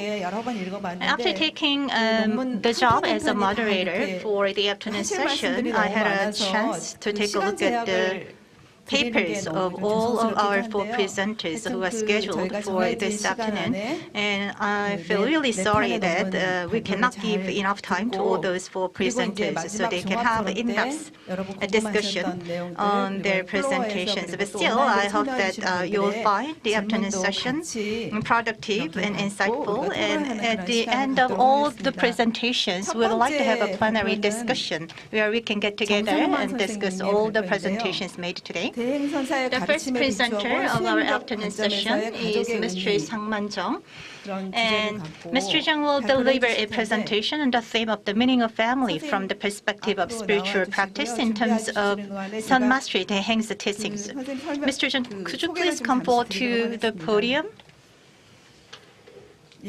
And while he is preparing for his presentation, let me take a moment to introduce Mr. Jung. He is a member of Hammam Science Institute. He majored in English literature at Sogang University, and he obtained his master's degree at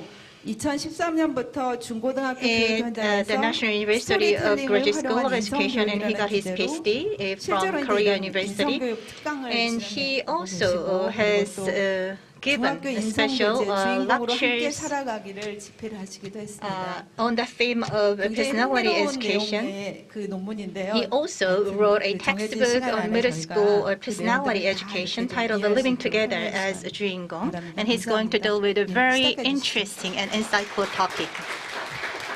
The floor is all yours, Mr. Jung.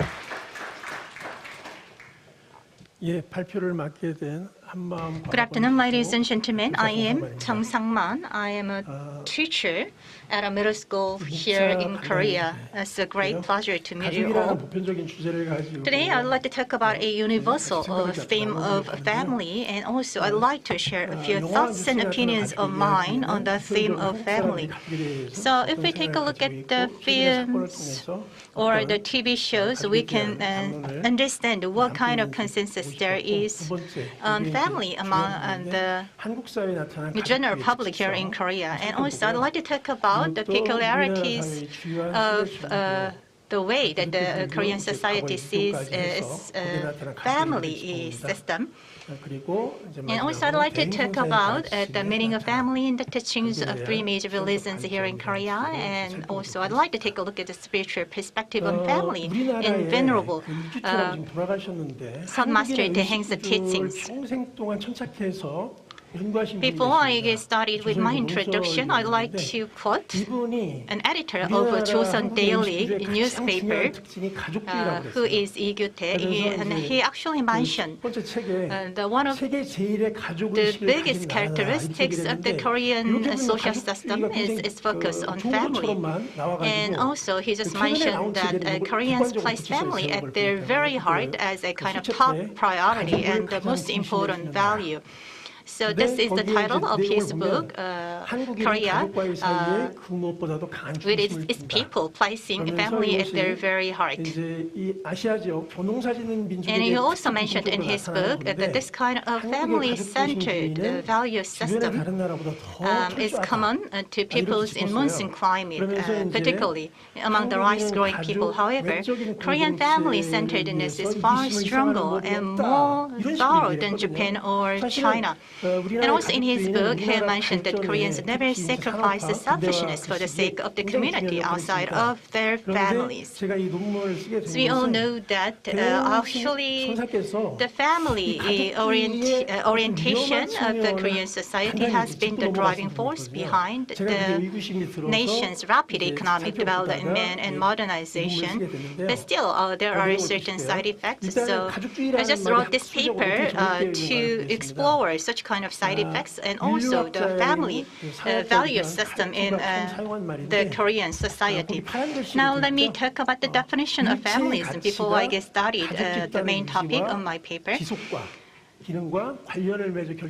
Actually, the feminism, the term itself was first used by the anthropologist and sociologist Kulp. He said that based on his results of a study of families in Guangdong, China, that the organizational form of, he just defined the feminism as the organizational form of society in which all values are determined in relation to the maintenance, continuation, and functioning of the family group. That is how the feminism is defined. And if you take a look at the Korean films, such as The Ode to My Father, which attracted 14 million movie viewers, and also it was remade in India, and also that remade movie was a huge hit in the Indian film market. And this movie is about a man who actually devoted his entire life for the sake of family. He got separated from his family during the Korean War, and he actually dispatched to Germany to work as a miner. And then even after he came back to Korea, he actually went to Vietnam War to work as a technical worker, and he came back to Korea with one of his legs injured. And after seeing his injured leg, his wife actually lamenting that even though it is your life, there is no you in your life. So, however, actually the main character said that he thinks that it was way better that he was born in difficult times and went through all those difficulties in this world, not his children. He got separated from his father during his family evacuated from North Korea during the Korean War. And his father, when he got separated from his son, that he should take care of his sister. And actually, it was a big burden on this main character. And actually, he devoted entire his life to support his family. And when he became an old man, he took a look at his dead father's picture and talked to himself that, Father, I kept my promise since I had achieved this much. I had lived a good life. However, it was really hard for me too. So it was a kind of Korean style family orientation, particularly in the modern era. Over the course of the modernization of the nation, the head of a household, usually fathers, sacrificed their lives for the sake of their families. And they didn't have a luxury of living the life that they wanted to. Rather, they just sacrificed themselves for the sake of their family and to support them. This kind of familism was a driving force behind a rapid economic growth of Korea. But recently, there is a growing awareness of the side effects of familism in Korea. Let me remind you of a tragic incident of a suicide case of an entire family. So according to a CCTV footage captured by the national police, the parents of a small elementary school student actually took their daughter to commit suicide together. It seems that the parents or the couple decided to kill themselves. However, they didn't have a nerve to convince their daughter to commit suicide again. So that's why they just fed some drug to their daughter and put them into sleep and commit suicide together. But actually, the term, the companion suicide, which was often used to refer to such a suicide case, was not correct.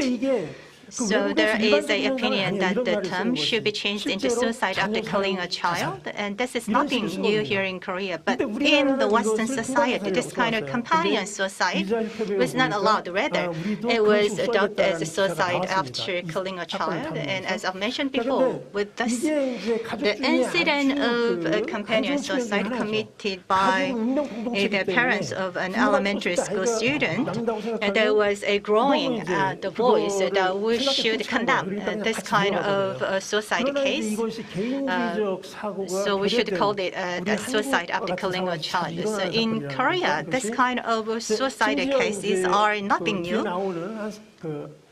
or neither a few. And according to a government official, there was a strong request made from the government agencies with regard to the change of the term from companion suicide to suicide after killing a child. However, the general opinion is that the suicide after killing a child is too harsh, because they said that we need to understand how the parents would have felt when they tried to kill their children. So this is a totalitarian way of thinking, that when parents decide to commit suicide, they should take their children with them. So this is a negative side or a one-side effect of the Korean style familism. Ms. Kim Hee-kyung, who served as the deputy minister of Gender Equality Ministry, just mentioned that Korea came up with its own peculiar style of familism because of rapid urbanization and economic development, which was achieved without any social safety net. If you take a look at what happened back in 1950s and 1960s, there was a rapid economic growth made. However, there was no social safety net at all here in Korea. It was such a rare case because there are less than or fewer than 5 countries that had achieved this rapid economic growth without any social safety net. So in such an environment, actually, Koreans had no place to resort to other than their families. That is why the Korean society came up with a very exclusive style of family orientation and familism, and it actually led to or developed into family selfishness. And Sun Master Daeheng pointed it out, and the side effect or the negative aspect of selfish familism here in Korea. She just mentioned that actually, there is an undeniable fact that the Korean familism has been the driving force behind the rapid economic development. However, it's just ended up having a side effect of family selfishness. Now, let me take a look at how the religions or the religious teachings actually talk about the family. Let me take or the quote the analogs of Confucius.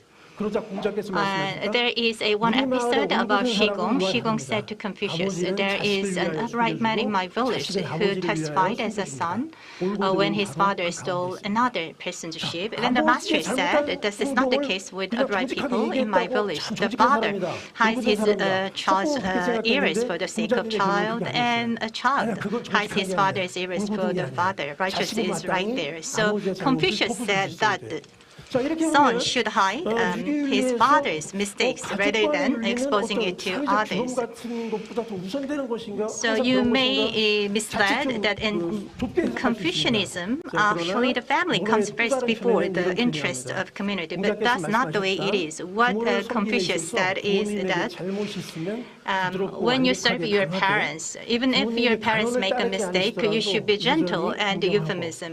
But even when your parents do not follow your advice, you shall still respect them and shall not disobey your parents.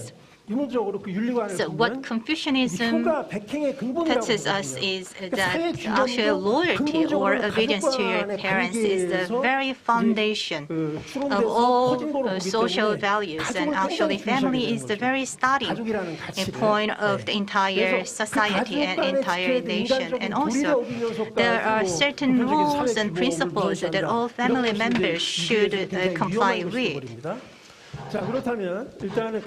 And if there is a disobedience happens within the family, then it can jeopardize the entire society. That's how the Confucius taught his people. And now let us take a look at what Christianity said about the family. This is from New Testament, Matthew 10:34 to 37. "Do not think that I have come to bring peace to the world. I came not to bring peace, but a sword. I have come to set the son against the father, the daughter against the mother, and the daughter-in-law against the mother-in-law. Your family members are your enemies. Whoever loves father or mother more than me does not deserve to be mine, and whoever loves his son or daughter more than me does not deserve to be mine." It may sound bewildering or too radical.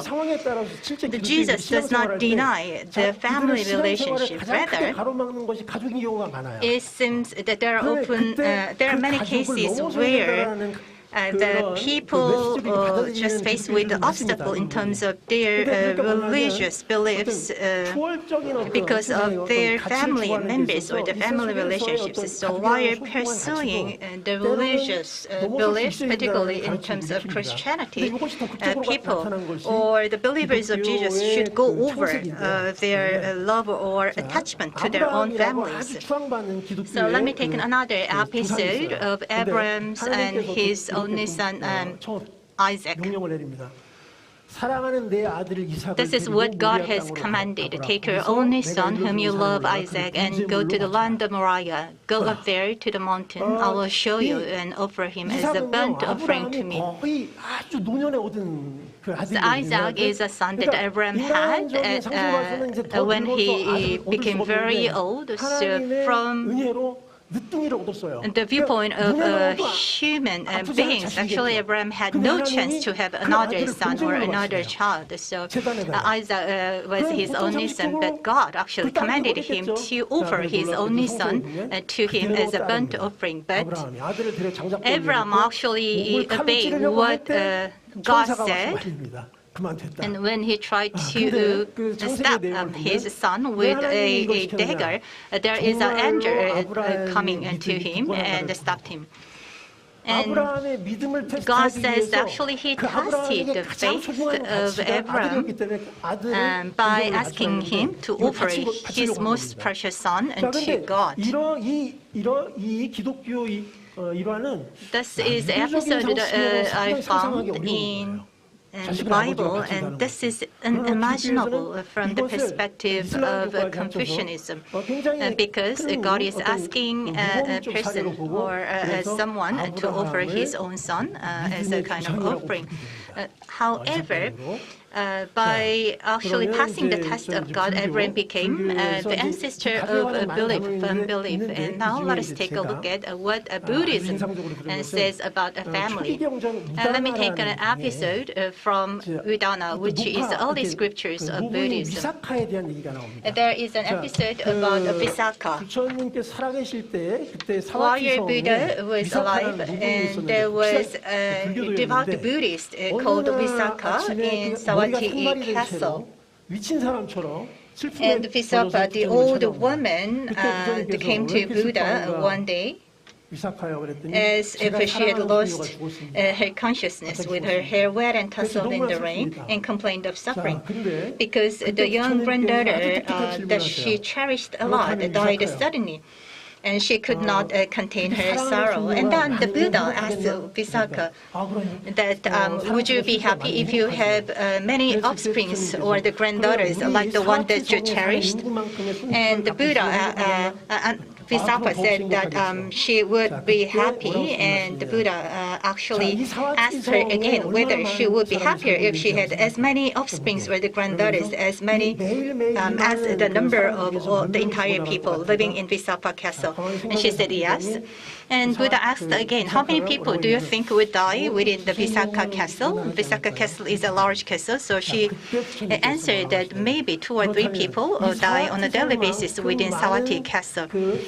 And then Buddha said that if you have as many granddaughters or offsprings as the number of people who live in the Visakha Castle, you will be in sorrow every day because 2 or 3 of your offspring would die on a daily basis. And actually, there was the moment that the Visakha realized that the pains and the sorrows are the other side of pleasure and joys. This is the actual the episode of what happened while Buddha was alive. So what we can tell from this is that the human happiness and unhappiness always stick together like 2 sides of a coin. So the Buddha said that actually family is a great place for spiritual practice, where you can learn the essence of happiness and unhappiness by experiencing the agonies caused by attachment and the conflict among family. Now let me talk about the teaching of Sun Master Daeheng, which actually inspired me to write this paper.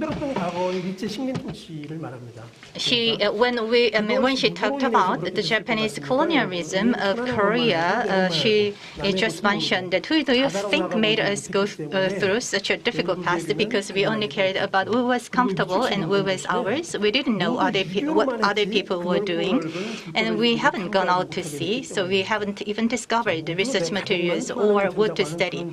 And it is because we all thought only about Confucianism and didn't explore the broad and deep truths of the Buddha's teachings. Also, we should know deep down in our bones that we suffered so much from the rule of another country because we thought that only our family matters and only our family should be comfortable and happy, and we did not study or develop what others think of us. So this is what exactly the modern sociologists talked about, the side effects or the negative aspect of the Korean families. And Sun Master Daeheng also mentioned that even if we have become a developed country now, as I said before, that is why we have had such a painful history, because they neglected Buddhism and placed the importance on Confucianism. They ran outside and got caught up in customs. Confucianism has a limit to being confined to the word of existence, but Buddhism is considered to be more suitable for coping with the future society because it encompasses the word of existence and non-existence. And Sun Master Daeheng told us that we should make a decision between whether to staying stuck within this narrow familism or just break ourselves free from the family and move toward the world of coexistence. I believe that those two teachings of Son Master Taeheng told us a lot about the family.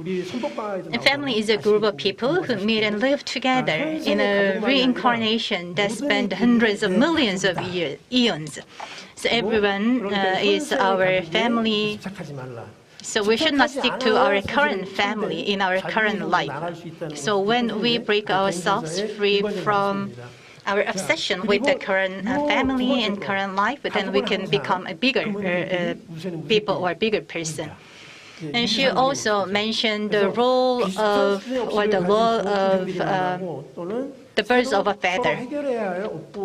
So people with a similar level of karma meet each other, or they meet each other because they have karma to resolve. And Master Taeheng told us that we should not blame others. We should blame everything on ourselves. So if we move or take one step further, we can think about another teaching of Son Master Taeheng. A meditator must encompass the world of existence and non-existence with the belief that everything is one, not the two, and dissolve the family ties. So we need to actually go beyond the dichotomy of having and letting go. And it requires activeness to jump into the sea of affliction. So there are a lot of the practitioners who suffer from the family issues such as gambling, spouse or husband, or the lazy children. But Master Taeheng told us that actually we should break ourselves free from our obsession to the current family. Let me take an example of an episode of a third generation only son. Actually, he had some the drug addiction issue, and he came to his mother one day, and he said that actually I need to support my parents. And I believe that I actually wasted my life enough, and now it's time for me to change my mindset and my attitude toward life and start supporting my family. This is what happened to a devout Buddhist and her son. So what I want to say is that if you believe in something in an honest way, then you can connect your mind to a fundamental mind, one mind, and everything will be okay. And let me take another example. The Venerable Songchol Sunim once said that there was a devout Buddhist woman, and she didn't speak to her husband for 30 years because her husband was such a loser and drinking all day without doing anything. So the Venerable Songchol Sunim told her that you start serving your husband, seeing or regarding him as Buddha, as the Buddha. So reluctantly, she changed her attitude, and she said something nice, started saying something nice to her husband. So she greeted her husband when he actually went out in the morning and coming home in the afternoon. So actually, her husband was surprised by a sudden change in the attitude of his wife, and he asked why, and she said it's because the teaching of Venerable Songchol, and that is how he turned into a devout Buddhist as well. So the Venerable Songchol told her that actually she should start believing her husband as the Buddha because actually, Buddha is no different from the people around us, and that's exactly what Son Master Taeheng told us. So the family members are the most intimate people in our lives, so we should realize that all actually those family members are not different from us, and actually everything is connected to one mind. And if I take one further step, what I can tell you is that the family is the best mirror to reflect ourselves, and we can see our own karma through conflicts and anguish within our families. And also, our family is the best fellow practitioners to provoke and reveal our karma. And I believe that actually no one is an exception from this kind of rule. Sometimes we are annoyed by our spouses or our children, but still, while being annoyed, we can reflect ourselves on, and also we can think about our karma. So what I can tell you is that a family can become a fiercely practicing community. That's what Son Master Daeng taught us. To summarize, I believe that Korea's family-centered culture has been a great driving force for its rapid economic growth and modernization, but there is a growing awareness of its harmful effects. Son Master Daeng taught us that we must break free from the narrow familiar framework for the development and evolution of individuals and the society. And that's exactly what the sociologists point out with regard to the harmful effects of Korean, the narrow familiar framework. And to this end, it is necessary for us to go beyond the Confucian way of life, which is fixed only to the visual world, and make a shift to the Buddhist way of life. A family is a product of a causal relationship formed through the hundreds of millions of years of transmigration or reincarnation. And people with a similar level of karma meet each other like birds of a feather. And a family is literally a community of practitioners in which we can practice incessantly. And therefore, family members are the optimal fellow practitioners for us. I just collected the teachings of Son Master Daeng to write this paper, and in the end, I just came up with the conclusion that Son Master Daeng's family view is based on the premise of the eternal cycle of birth and reincarnation. And actually, this kind of premise is hard to validate or prove in a scientific way. And I believe that a systematic study on this subject, which is difficult to prove scientifically, needs to be conducted in the future. This concludes my presentation. Thank you very much.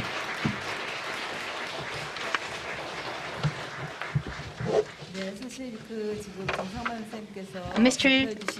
Chung gave us a presentation on the subject, which is such a deep, so we can spend the entire day discussing on this topic of family.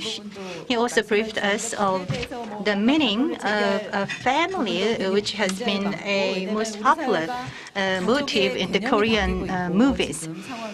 The Korean society is going through a rapid change in terms of its perception of family.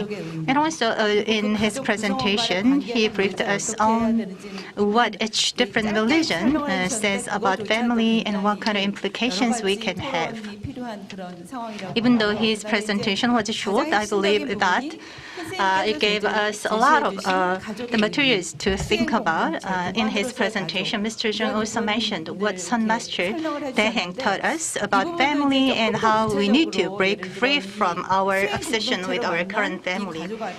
So he just mentioned, or Mr. Chung mentioned, that actually the family members are optimal fellow practitioners for us. And while listening to Mr. Chung's presentation, and also the presentations made other presenters this morning and yesterday, I just found that when we talk about the coexistence, we should achieve mutual respect. So mutual respect will work within the family.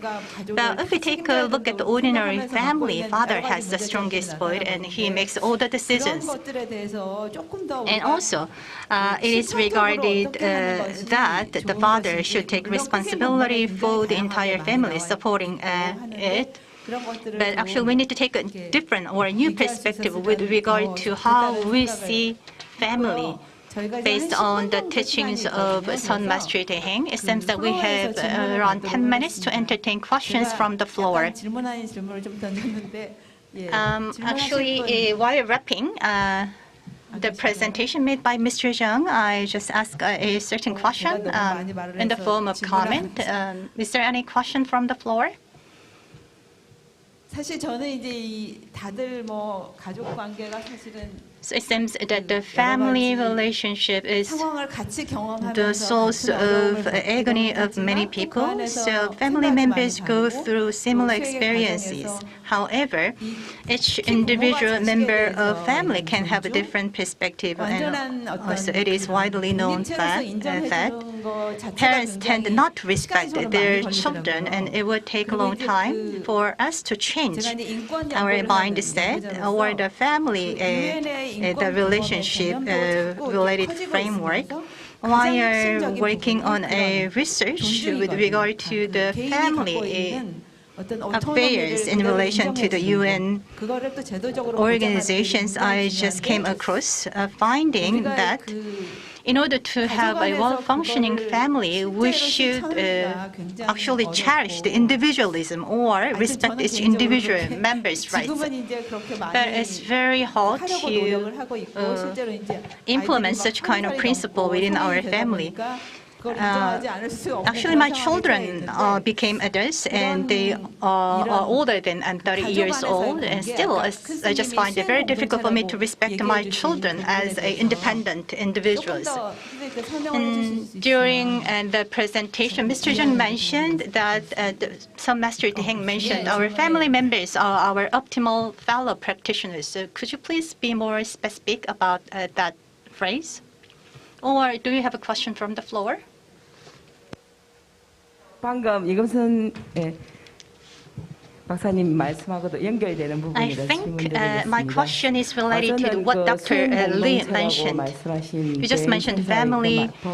You just mentioned the teaching of Sun Master Deng that the family members are the optimal fellow practitioners for us. I had a conflict and tension with my husband, and the abbot, the venerable abbot S님, told me that I should regard my husband as my mentor or my master, but I was kind of bewildered after I heard that, because at the time I felt that the Venerable S님 doesn't know what kind of person my husband is. I cannot serve him, or I cannot regard him as a master or a mentor. But now I realize what it means. Actually, I need to embrace or accept my husband as he is. So, and also I needed to think about what I have done wrong before I blame my husband. So the family is a kind of community where we can practice all together, and we are all connected with one another. So I think there are a lot of meaning that we can identify when we say that the family is a community where the fellow practitioners can practice together, because when we regard our family members as one, which is not different from ourselves. So could you please comment on what I said? I told you that we can learn about our karma by looking at our family members, and what enlightened me a lot, or to a great extent, is that I spent my college days in my uncle's house. And actually, my uncle supported me and paid for my tuition fee for my college education. I feel really grateful for what he has done for me. But one of my nephews told me whether actually I knew how to get angry. And that was the moment that I realized that actually I've never got angry in my university days. And I thought about myself whether I'm the kind of person who are not easily get angry. But actually, in my childhood, actually, I had a very violent father, and I was very nonchalant and cold to my father, but without knowing myself. So I actually didn't like my father, and whenever my father talked to me, I got nonchalant and I just gave a cold shoulder to my father. But I was totally different when I talked to my uncle, who actually supported me and paid for my tuition. So what I can tell you is that I'm not the kind of person who are not easily get upset or angry. Rather, I'm a person who can get angry very easily, and that's how I actually treated my family when I went back to my family in the countryside. So it was a big enlightenment for me. So what I can tell you is that within and among your family members, there are certain members who actually get on your nerves and make you angry, and those are your masters, or actually those members are the ones who make you think about yourself. And Master Dae-haeng once told us that even though you do not like someone, they can be a good teacher for you. So those family members whom you do not like would be also great teachers for you to practice spiritually. When I have some kind of fight with my wife, I actually bowed to her, and actually I tried to regard her as the Buddha, but when there is a serious conflict with my wife, I just found it very difficult to treat her like the Buddha. But still, I gave a try, and actually my episode actually can tell you that our family members can be an optimal fellow practitioners for all of us. I hope that I answered your question. Do you have any other question? 네, 선생님, 저는 동국대학교의 이석환입니다. I'm Isokhan from Dongguk University. I am a senior research fellow at Daehaeng Sun Research Center.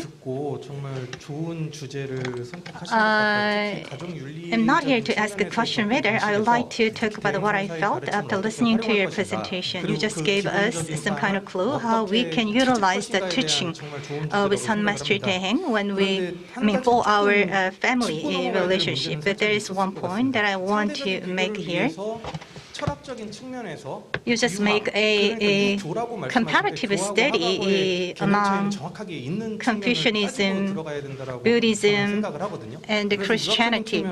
And when you talked about Confucianism, actually you just took a look at very specific or too limited examples when you mentioned the Confucius quotation about the family. So you need to actually broaden your comparative study, particularly in the area of Confucianism. And another point that I want to make to you is that you actually got your title of your paper as the meaning of family from a perspective of spiritual practice in terms of Sun Master Daehaeng's teachings. But we all know that Sun Master Daehaeng puts a lot of emphasis on taking actions. So we actually need to find the 주인공 inside of ourselves, and actually we need to practice Kwanpop or observe ourselves rigorously. So the Master Daehaeng emphasized the action, taking actions. So I'm just wondering whether your perspective actually complies with what Sun Master Daehaeng taught us. Could you please specify the last point that you've made? So while living our own lives, so we need to think about the way to take actions. So I'm just wondering whether you can come up with any methodology to take actions based on the findings that we get from our spiritual practice. I actually mentioned the episode of Venerable Songchul in my presentation. I told you that our daily practice can be actually closely linked to our relationship with our family. And we always say that we need to have a firm belief, and also we need to realize that we are all connected. And also we need to learn how to break free ourselves from our obsession about our family and the members of the family. But I'm not saying in my presentation that we don't need to take action, just believing or in writing inwardly. But what I can tell you is that actually, when we enlighten or when we become aware of the true meaning of family, then we can actually take actions in a desirable way. So, in order to be nice to your family members, you need to put everything down or put your thoughts down. Or eliminate all the negative thoughts about your family. So while you're looking at what Tae-heng, Son Master Tae-heng taught us about family, I just found that if you have a true realization or enlightenment about the meaning of the family, then you will not be annoyed by what your family member says to you or what your family member does to you. That's the true enlightenment to the best of my knowledge. Thank you very much. This concludes our Q&A session about Mr. Jung's presentation. Thank you once again.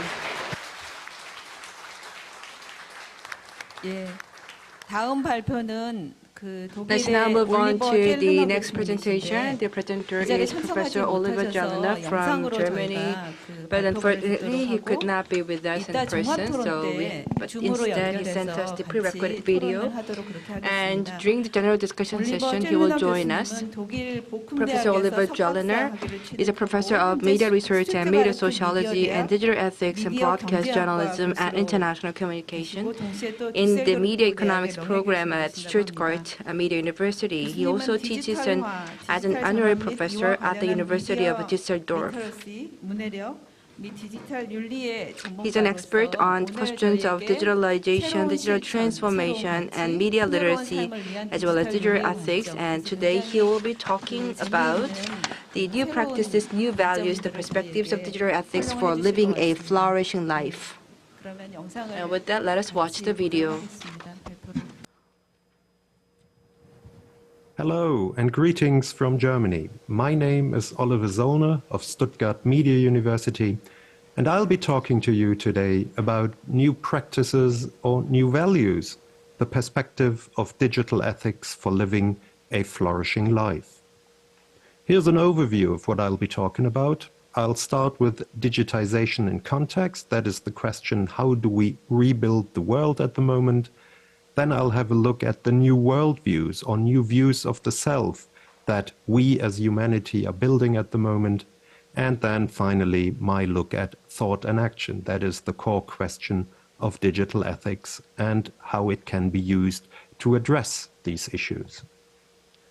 I'll be very brief about digitization in context. How do we actually rebuild the world? Well, digitization now is something that has become very normal to us. It is quite as normal as electric current or tap water, and so it is nothing special anymore. But it has profound effects, of course, on the way that we deal with each other. What once was very close and near is now very distant. There's always a medium in between us and other people. Or think about cultural practices like using picture galleries on Instagram or other platforms and even generating money from it, like this American family, Family Harrison, is doing. So this sharing of pictures is also quite something normal, at least for younger people. So we could say that increasingly we're living in an electronic text, not only as individuals, but in society as a whole. The question is just, are we able to decipher and understand this electronic text? Well, here's one of the monikers of digitization, the smartphone. We all carry it with us all the time, or so it seems. It is our ID card, and we use it for many things. So this thing, this device that we are using, we could say is transforming people into data carriers. And this transformation, of course, has an effect on society, on our culture, on the way that we communicate and the way that we dominate other people or are dominated by the smartphone or by the powers that be, for example, the tech companies. Now, against this background, here are a few hypotheses about this normalcy of the electronic text. We could say that our social and individual relationships regarding online technologies are at the moment very much characterized by nihilism, by nothingness in a way, by neglect or avoidance. Currently, we observe a revaluation of values. That is, we haven't yet negotiated the necessary value orientations for living in digital environments. We're still sort of stuck in analog thinking. Secondly, we could say that instead we have created digital technologies that even allow us, quite conveniently, to not be who we are and to not need to think about who we are or what we could be. So this is really very convenient, and that is why we love digitality so much. Because actually there's a split, there's a rift between being and acting. Because if our being and the way that we do things are not on a par, that means we are not responsible. We don't have responsibility for our actions, and that is a childlike status of development, we could even say. So this is very convenient. It's wonderful to be children again, and that is how we are acting in digitality in a way. My second hypothesis would be, we must relearn to think about ourselves. What does it mean to be a human being? For what purposes do we want to use technologies in the first place? And what are our objectives? That sounds very easy or simple, but it isn't quite so easy because not so many people have come up with appropriate answers. So what is our aim with regard to technologies? What is the why of technological pursuits, as the American philosopher Nolan Gertz has formulated it? Our collective disposition so far is simply, if it's digital, it is superior, and that is good enough then. But is that true? Well, Sherry Turkle has said, we live in a state of being alone together. We are permanently networked, but actually quite atomized, that is, living apart from each other, and really many people are fearful of commitments vis-à-vis other people. Plus, there is a constant pressure for self-representation. Think of Family Harrison.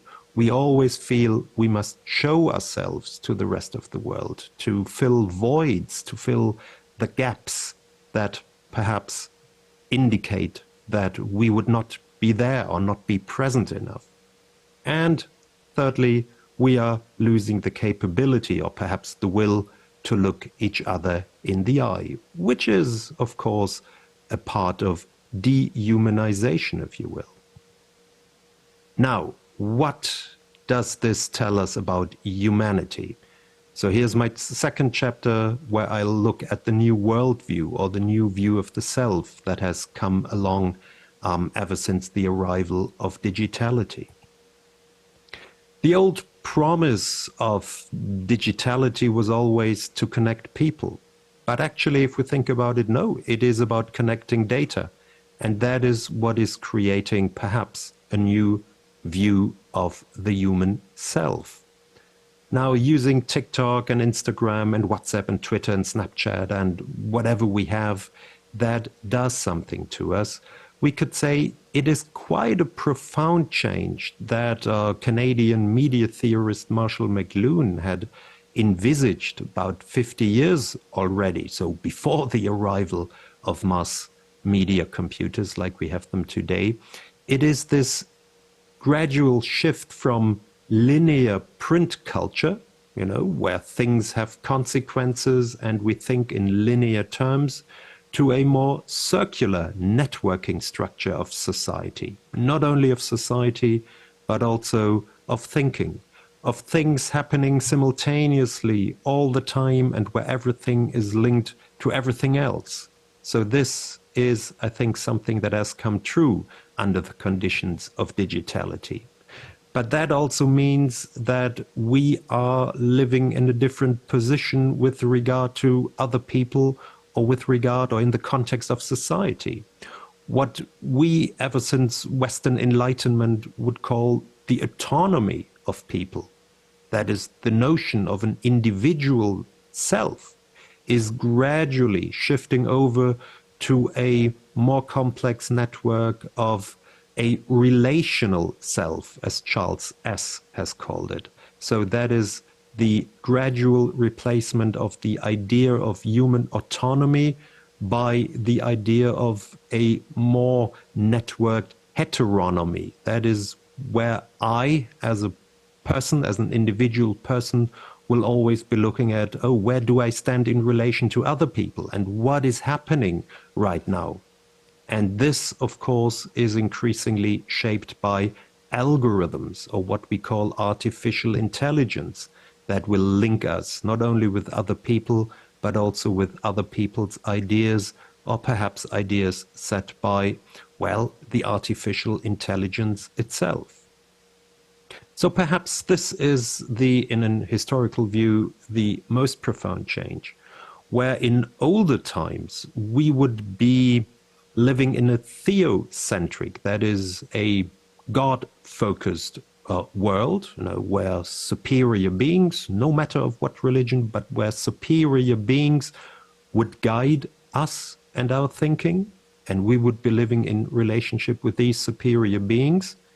Well, after that came the idea of Western Enlightenment with the autonomous individual self, where the I was in the middle. So a homocentric worldview with humans as focus.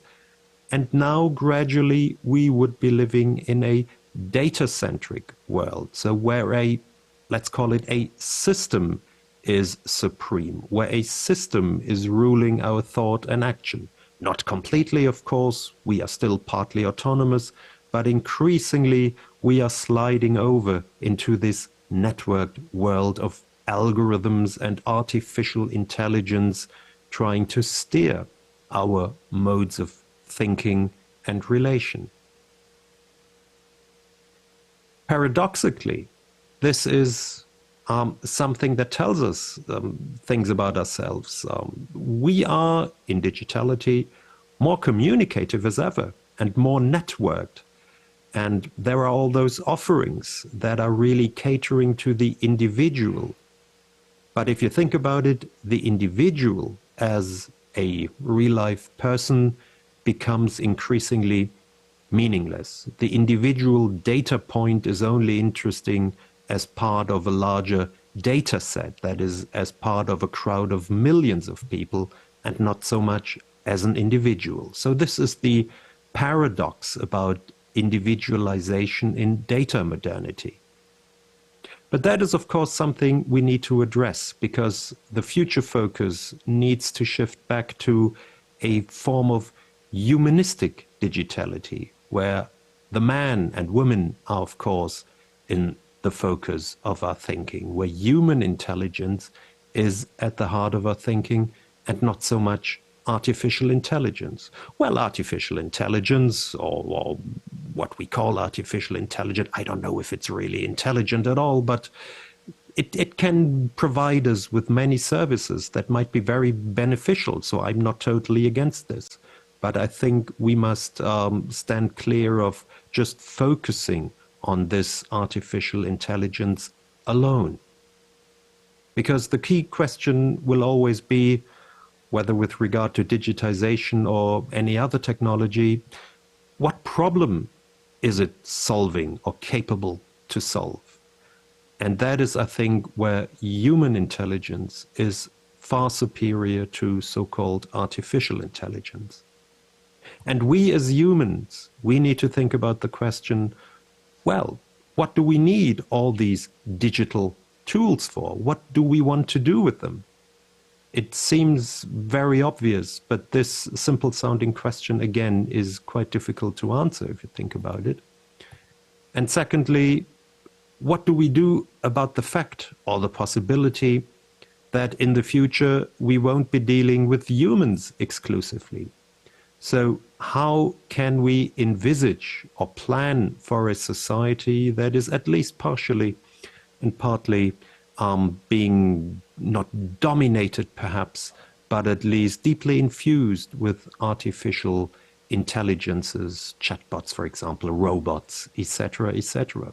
We must have an idea about what kind of society this is supposed to be like then.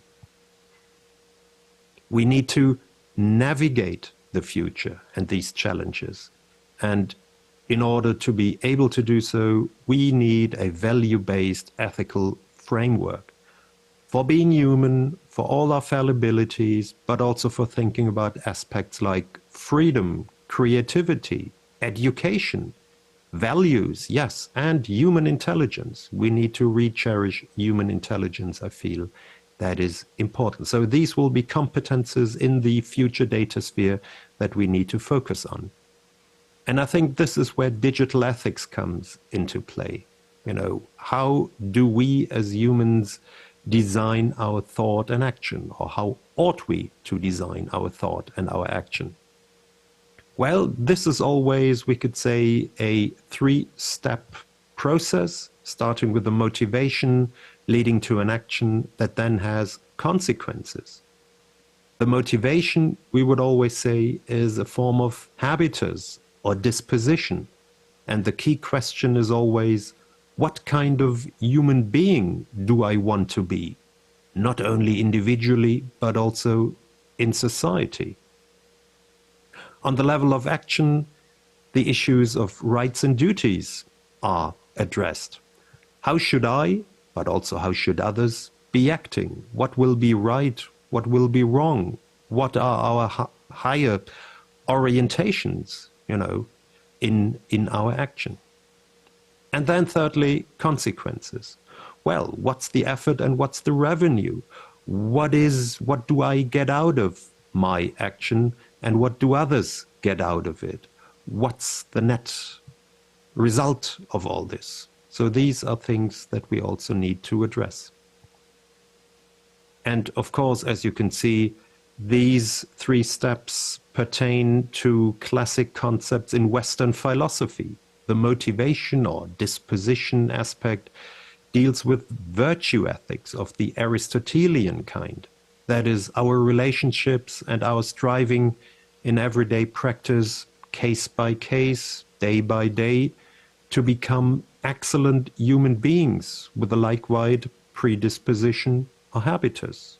Not so easy to do, as Aristotle told us 2,500 years ago. Only at the end of our lives will we be able to look back upon our life and say if we have reached this good disposition, and if we have indeed reached this, well, good life, as he called it. On the level of actions, well, this is pertaining to deontology or duty ethics. Immanuel Kant would be one protagonist of this thinking in Western philosophy. So this is about the promises we make about our rights and duties, and also about the absolute and non-negotiable qualities.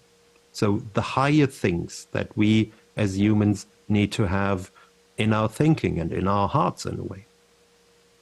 The consequences, they well point at consequentialism or utilitarianism. That is an aspect or a line of Western philosophy that weighs the costs and benefits of actions for the largest happiness of the largest number of people, as Adam Smith 250 years ago famously phrased it. Well, that is the more economically oriented aspect of ethics or philosophy. But all of these three lines of Western philosophy taken together, they all address the larger issue of society. What kind of society, collectivity, or we do we want to build? And what is our place as humans, our place in this larger society? What is our position? How do we form social networks, not only in the digital meaning of the word, but also in the pre-digital meaning of the word. How do we network with other people? So we need to develop ideas and models for how to live with and how to live in digitality and who we want to be. So we need to formulate objectives, aims. We also need to develop ideas and models for what roles digital technologies ought to have. So what competences we need to build in the future. And we need to develop ideas and models for how we want to enforce this. How do we want to put this through? That is a question of regulation. And, well, if I look at our world, our digital world, it is a truism that very little in digitality is actually being regulated because it's so difficult for states to regulate digital tools and devices and platforms. And that is why very often we've given up. But we shouldn't. Because for all of these three ideas and models, we need human intelligence more than ever. So this is why I say we need to develop a humanistic data sphere in the future and for the future. So going back to Immanuel Kant, we should actually say, oh yes, digital tools are always only a means and never an end. The overall end is the human being, the individual, and that is never just a means. To quote Kant, the practical imperative of thinking should thus be, act that you use humanity, whether in your own person or in the person of any other, always at the same time as an end, never merely as a means. And that is, I think, quite in opposition to how, for example, digital platforms, the data platforms like Facebook, Instagram, etc., use our data. They use us as a resource, but it should be the other way round. So, we need to develop ethics as a system for reflection with the guiding question, what kind of people do we want to be? And what problems do we need to look at and hopefully resolve? So that ends my presentation. Thank you for bearing with me and enjoy the rest of the conference. Bye-bye.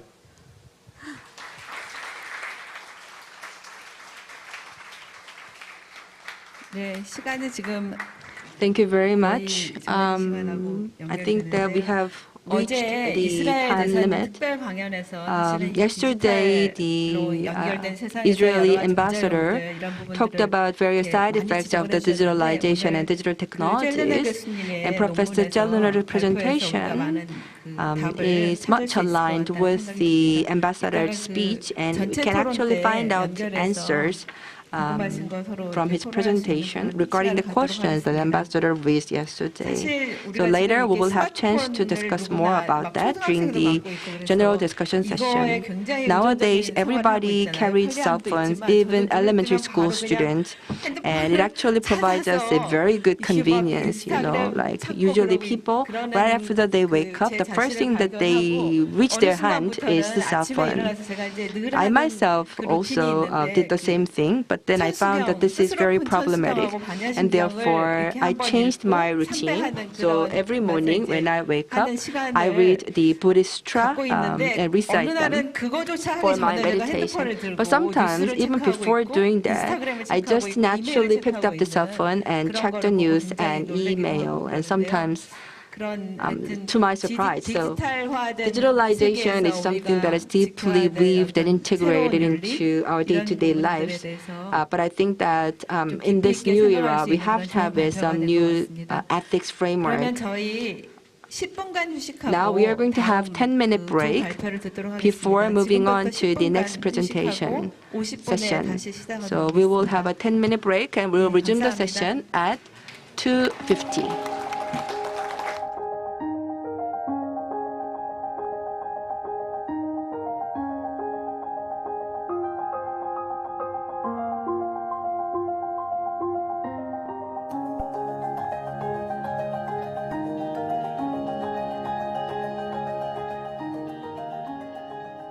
저희 주제는 대행교육학 정립을 위한 연구이고요. 본원에 계신 총동 스님께서 멘토를 해주고 계시고 방정혜, 김민선, 안정현, 최명희, 정상만 그리고 저 김영래 이렇게 6분이 함께 연구를 하고 있습니다. 저희가 2017년도에 이 교육학 스터디 그룹을 처음 결성을 해서 시작을 했고요. 목적은 대행선사의 가르침에 근거한 교육학을 개발을 해야 되겠다. 이렇게 뜻이 모아져서 시작을 하게 되었습니다. 2017년도에는 한마음교육학 정립을 위한 기초연구라는 주제로 스터디를 진행을 했고 2018년도에는 대행교육학 정립을 위한 실천 사례 연구라는 주제로 그리고 2019년도에는 주인공 관법 교수학습 모형 개발과 학교 현장 적용 방안 탐색 그리고 2020년도에는 한마음 심리학의 정립을 위한 기초 연구 융,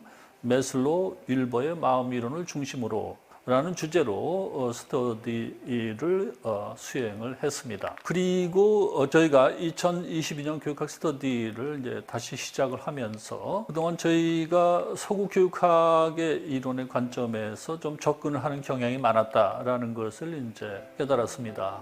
그래서 올해는 대행선사의 법문에 집중을 하자 이렇게 이제 뜻이 모아졌고 그래서 대행선사의 교육관에 깊이 있는 연구를 하는 한 해로 삼자 이렇게 정하고 연구를 수행을 하고 있습니다. 그래서 이제 대행교육학의 올바른 토대를 세우는 것이 저희들의 발언이라고 말씀을 드리겠습니다. 그래서 저희가 오프라인 스터디는 한 달에 한 번 하려고 했는데 코로나 상황도 있고 여러 가지 상황이 겹쳐서 2달에 한 번 정도 하고 있습니다. 그래서 이와 같이 과학원이 모여서 오프라인 스터디를 했고요. 매주 1회씩 저녁에 줌을 통해서 온라인 스터디를 수행을 하고 있습니다.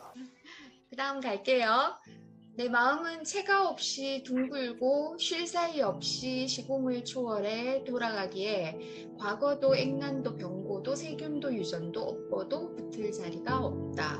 여기까지 2차 작업을 하고 그 다음엔 이것을 이제 종합을 해서 하나의 연결된 문서로 서술을 하면 이제 한 해의 스터디가 마무리가 되겠습니다. 경청해 주셔서 감사합니다.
세 번째 발표를 저희가 듣도록 하겠는데요.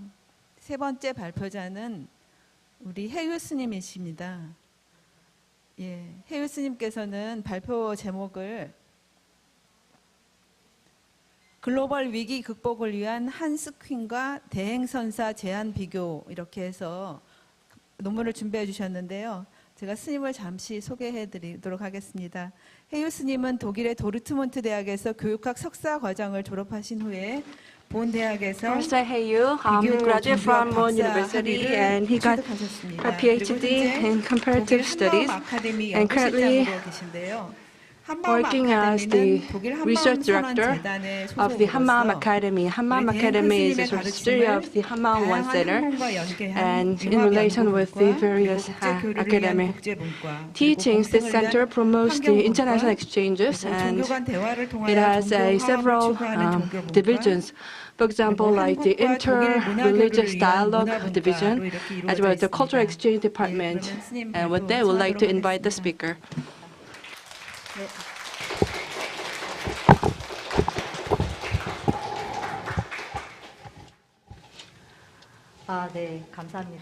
Thank you for the opportunity to present in front of you today. I'll start without further ado. I'm going to present a comparison of the approaches of Han Suu-king and Sun Master Daeng towards overcoming the global crisis. It will be just a brief talking. An example of global crisis is COVID-19. In December 2019, no one knew that COVID-19, first identified in Wuhan, China, would affect the world for so long.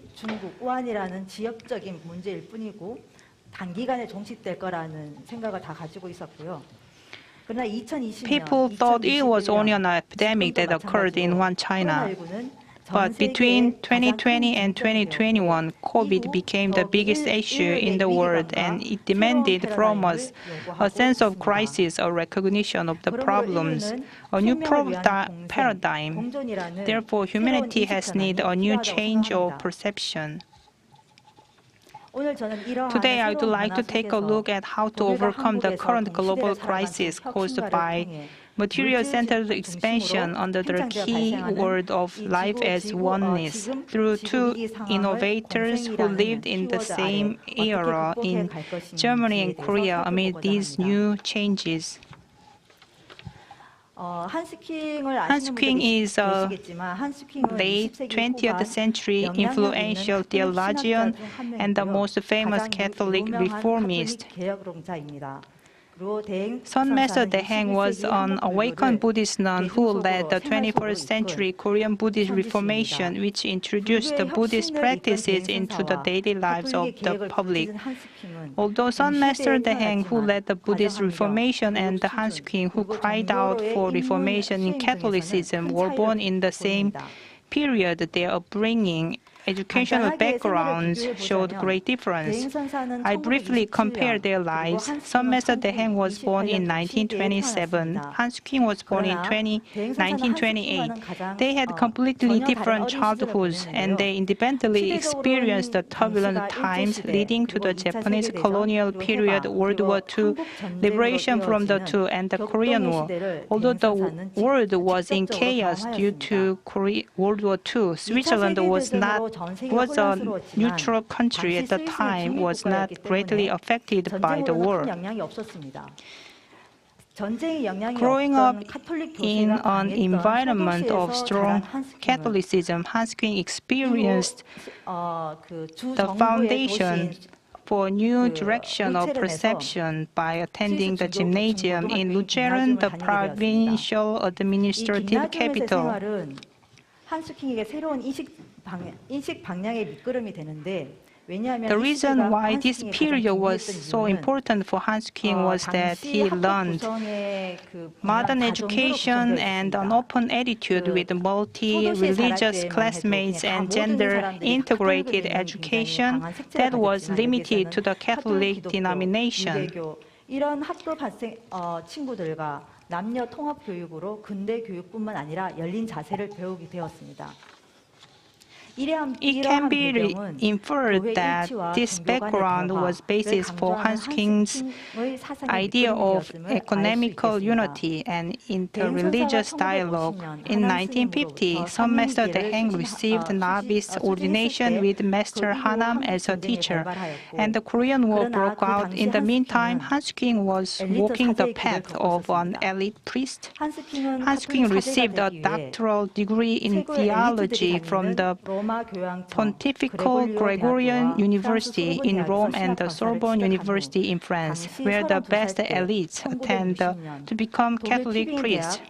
In 1960, he became a professor in the Catholic Theological Department at the University of Tübingen, Germany.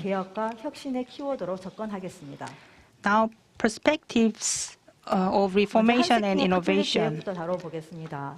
First, after becoming a professor at the University of Tübingen, Hans King raised his voice for Catholic reformation, and thanks to these activities, he was appointed as the youngest advisor to the Second Vatican Council. This council pursued the modernization and reformation of Catholicism, which was described as a dynamic, unprecedented, and unconventional event.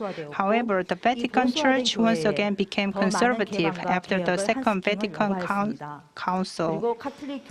Hans King called for reformation, for more openness in the conservative church. In 1970, he published Infallible on Inquiry, criticizing the Pope's infallibility, which caused a great trouble in the Catholic Church. 오류인가? 하나의 질문이라는 책을 1970년 출판하였습니다. Because of this book, Hans and the Vatican debated for 10 years. As a result, he was stripped of his teaching position in the Catholic Theological Faculty at the University of Tübingen. On December 18, 1979, in the Vatican Congressional for the Doctrine of the Faith, he was officially banned from teaching Catholic theology while still being a priest. The case of Hans King's professorship annulment at the Faculty of Theology became the second Martin Luther. However, the University of Tübingen created a new affiliation of Professor of Theology directly under the University Chancellor. It let Hans King continue her tenure at the university and allowed Hans King to lead the Institute for Ecumenicism and Global Ethics. Some Master Deheng, despite facing gender discrimination, isolation, and having to leave Bhikkhuni Sangha to practice on her own, some Master Deheng was enlightened through her own son, practice, and thoughts. Today, I'm going to talk about the innovativeness some Master Deheng showed. In this discriminatory society, the teaching of some Master Deheng and her way of some practice can be a symbol of the reformation of patriarchal society. Although some Master Deheng did not intentionally lead reformations and innovations, her actions and teachings changed the Buddhist system and methods that had been taken for granted and presented new values. The teachings and deeds of some Master Deheng show the value of innovation in the areas of practice, Buddhist rituals, and social leading value creation. The innovative part shown by some Master Deheng Daeheng was not tied to traditional way of practice, but by practicing in daily life, translating the meaning of the scriptures into Korean, simplifying the rituals, and forming a choir of various Buddhist groups and ceremonies tailored in the class. It's in modernization. In addition, beyond the traditional role of Buddhist nun, she established methods of training, preached in public, and achieved gender equality through training bhikkhus and bhikkhunis, taught people to have faith in their fundamental mind, and established Stupa Park. Through those efforts, she created new cultural value and has had her teachings translated into other languages, founded overseas branches to globalize Korean Buddhism and converges Buddhism and science. Son Master Daeheng was continuing the Son Buddhism of Korean with the principle of one mind, however, boldly throwing away the traditional way of practice, keeping hwadu or sitting meditation. She taught people to entrust things within their daily lives to their fundamental mind. She taught this to lay practitioners as well as her disciples. In addition, by supporting convergence with various fields, she has formed two axes, practice and research, in our daily lives.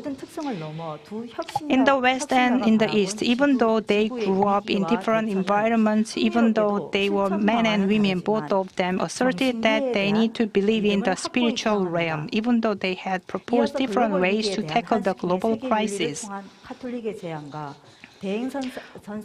Now I would like to discuss Catholic proposal and Buddhist proposal tackling the crisis. Why did Hans Küng advocate global ethics?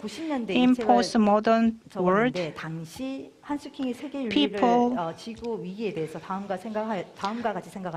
people are mourning and are under excruciating distress. The earth is rapidly being destroyed. People are isolated from each other and are scared. Children are also dying from starvation and diseases. Seeing this, Hans Küng saw it as the global crisis. In the modern era, where science, technology, economy, society have developed drastically, he said that our world behaved unethically, with discrimination, contradiction, and fighting leading to conflicts and wars. He thought that people dismissed spirituality and wisdom when science and technology developed rapidly. That's why the world became unethical for his whole world.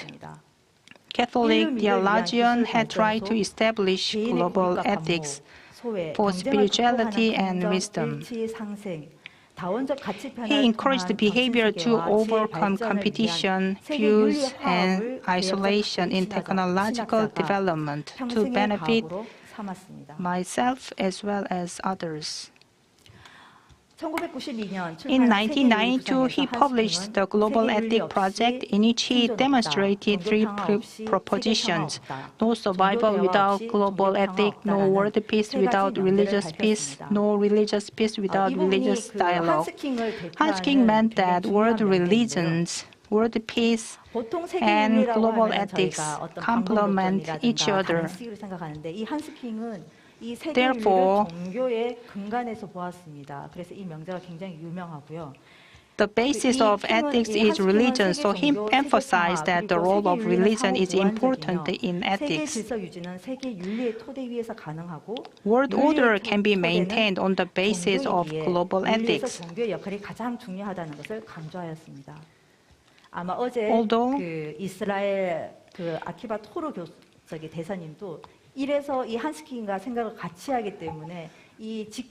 I think Ambassador Akiba Toru have shared the same knowledge with Hans Küng, I guess.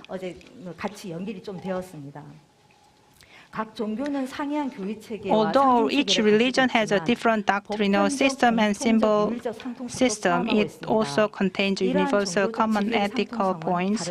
The common ethical points of these religious truths overcomes the exclusivity, contradiction, difference, and inconsistency, and is the basis for proposing the standard of global ethics and can overcome contradictory and different fighting words. This is the reason why Hans King advocated the global ethic. The global ethic, Hans King argued, is not to establish a new religion or ideology.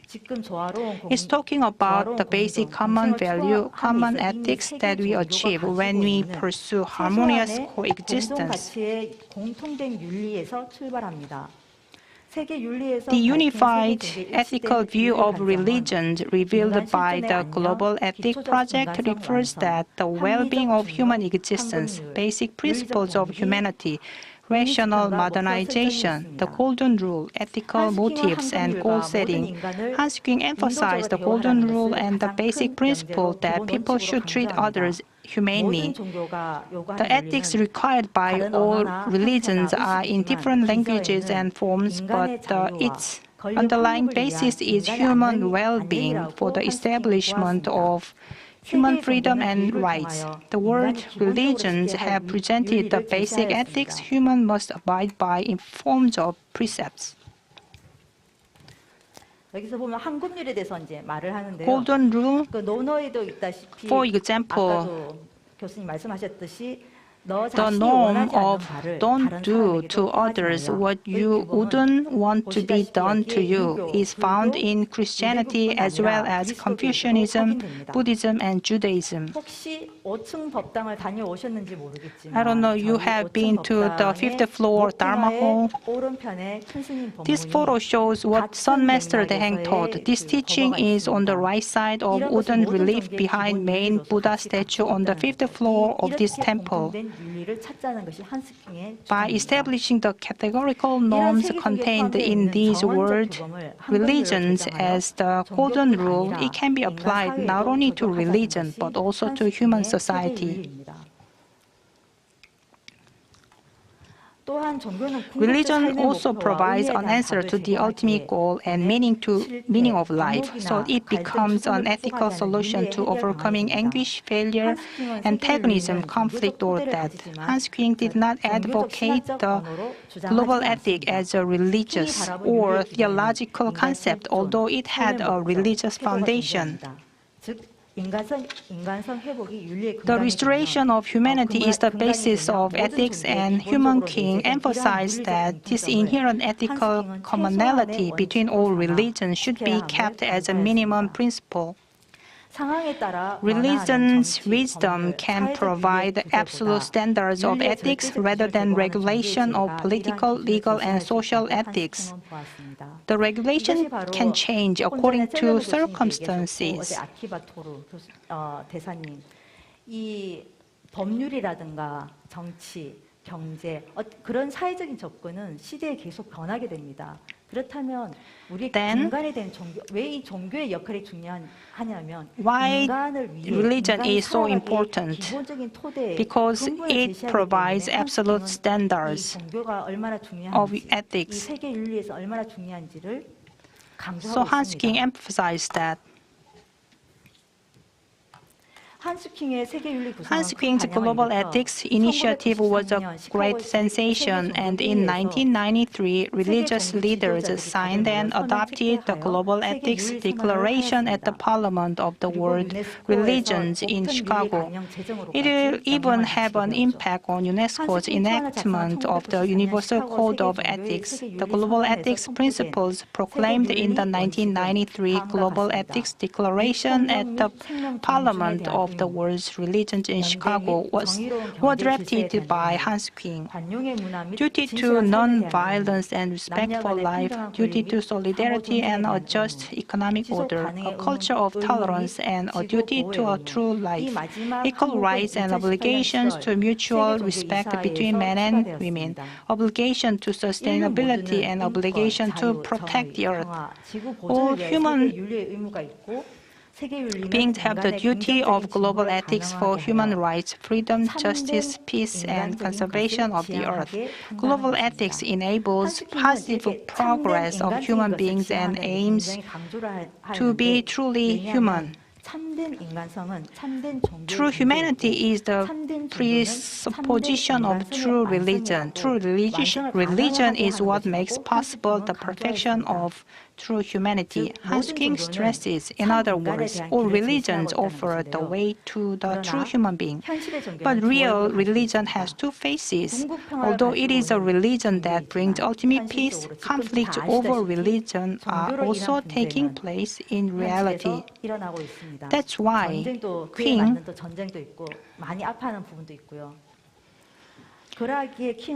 King is extremely emphasizing that there is no world peace without religious peace.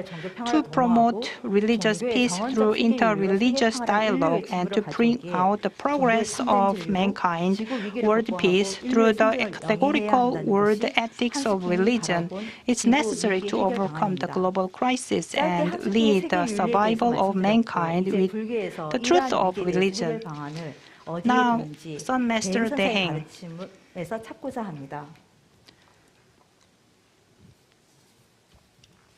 Sun Master Daeheng said, when people ignore the spiritual realm and accept only the material realm, then we encounter the global crisis. Furthermore, Sun Master Daeheng said, 50% the spiritual world, 50% the material world work together. But if you know only 50% the material world, you can't solve the fundamental problem because they try to solve problems only with material methods. As a result, the Earth crisis is further pushed to the brink without finding a solution. 물질세계의 진정한 발전을 도모하려면 정신세계를 알아야 함을 강조하지만 대행선사는 정신세계만 강조하거나 아니 물질세계만 집착하는 양극단을 부정합니다. 항상 정신계와 물질계를 함께 알아야 함을 강조하면서도 물질계와 정신계 또한 대행선사는 공하다고 보았고 정신계와 공하다고 하였고 정신계와 물질계는 따로 있는 것이 아니라 일체가 서로 연결되어 상호작용하며 한마음으로 같이 작용한다 하였습니다. 그러하기에 한마음 속의 물질계와 정신계는 상대적 개념이 아니라 전체의 포괄, 포용의 개념으로 이해하여야 합니다. 정신계와 물질계가 연결되어 하나로 작용하는 것을 대행선사는 Sun Master Daeheng explained that the spiritual world and physical world are connected and work as one with her own practice, 공생, 공심, 공용, 공체, 공식. Briefly, I'll mention all of them.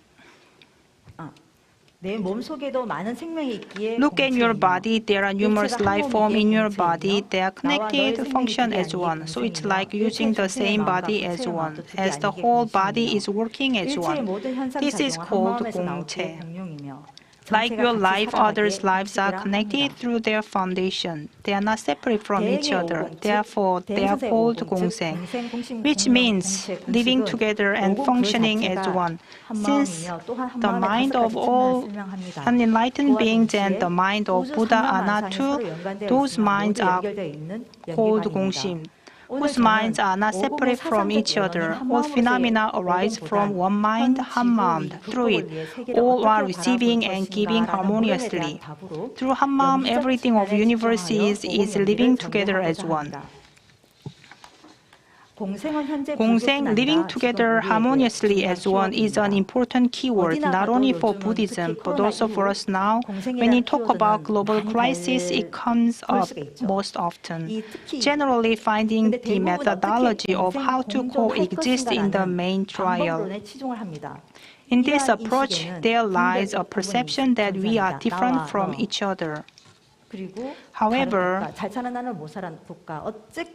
living together,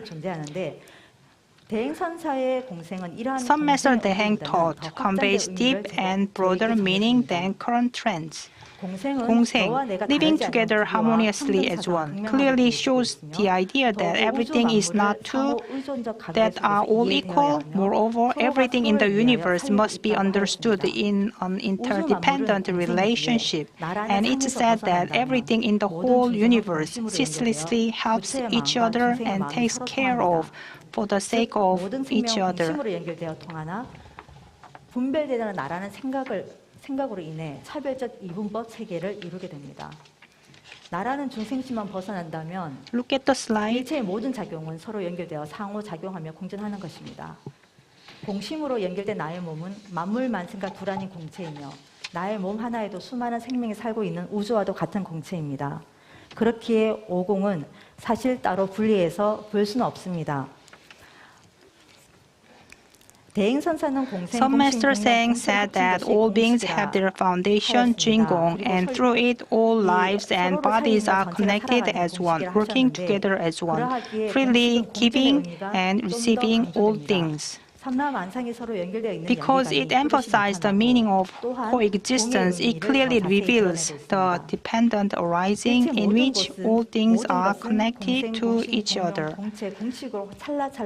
Everything in the universe is ceaselessly changing, functioning through their foundation, working together and giving, receiving each other. There is no substance fixed permanently. It's called emptiness. Some Master Deheng has said that means of embracing whatever you encounter and the functioning through one mind non-dually.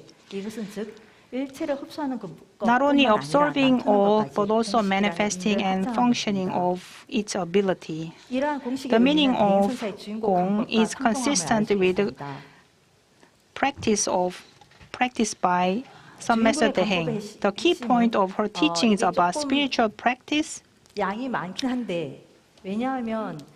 lot of contents, she said that we are encountering crisis because we don't know the spiritual realm. 그런데 그렇게 위기 극복을 위한 원리를 알려면 무엇을 해야 되느냐 하면 In order to know the principle, we have to practice, 있다고 하셨거든요. and then we can understand the 간법에 대해서 principle. 말씀드리겠습니다.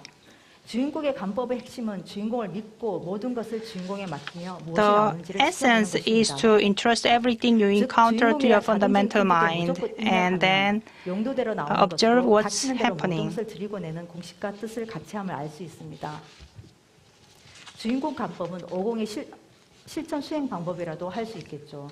즉 오공의 도를 통해 지구 위기의 근본을 직시하고 해결할 수 있는 생활 속 실천 수행법인 주인공 is like a computer. If you input whatever you have according to your input, you will have the results. This seems similar to the idea that all things are connected as one. 화합과 공존에 대한 바탕이 자리하고 있습니다.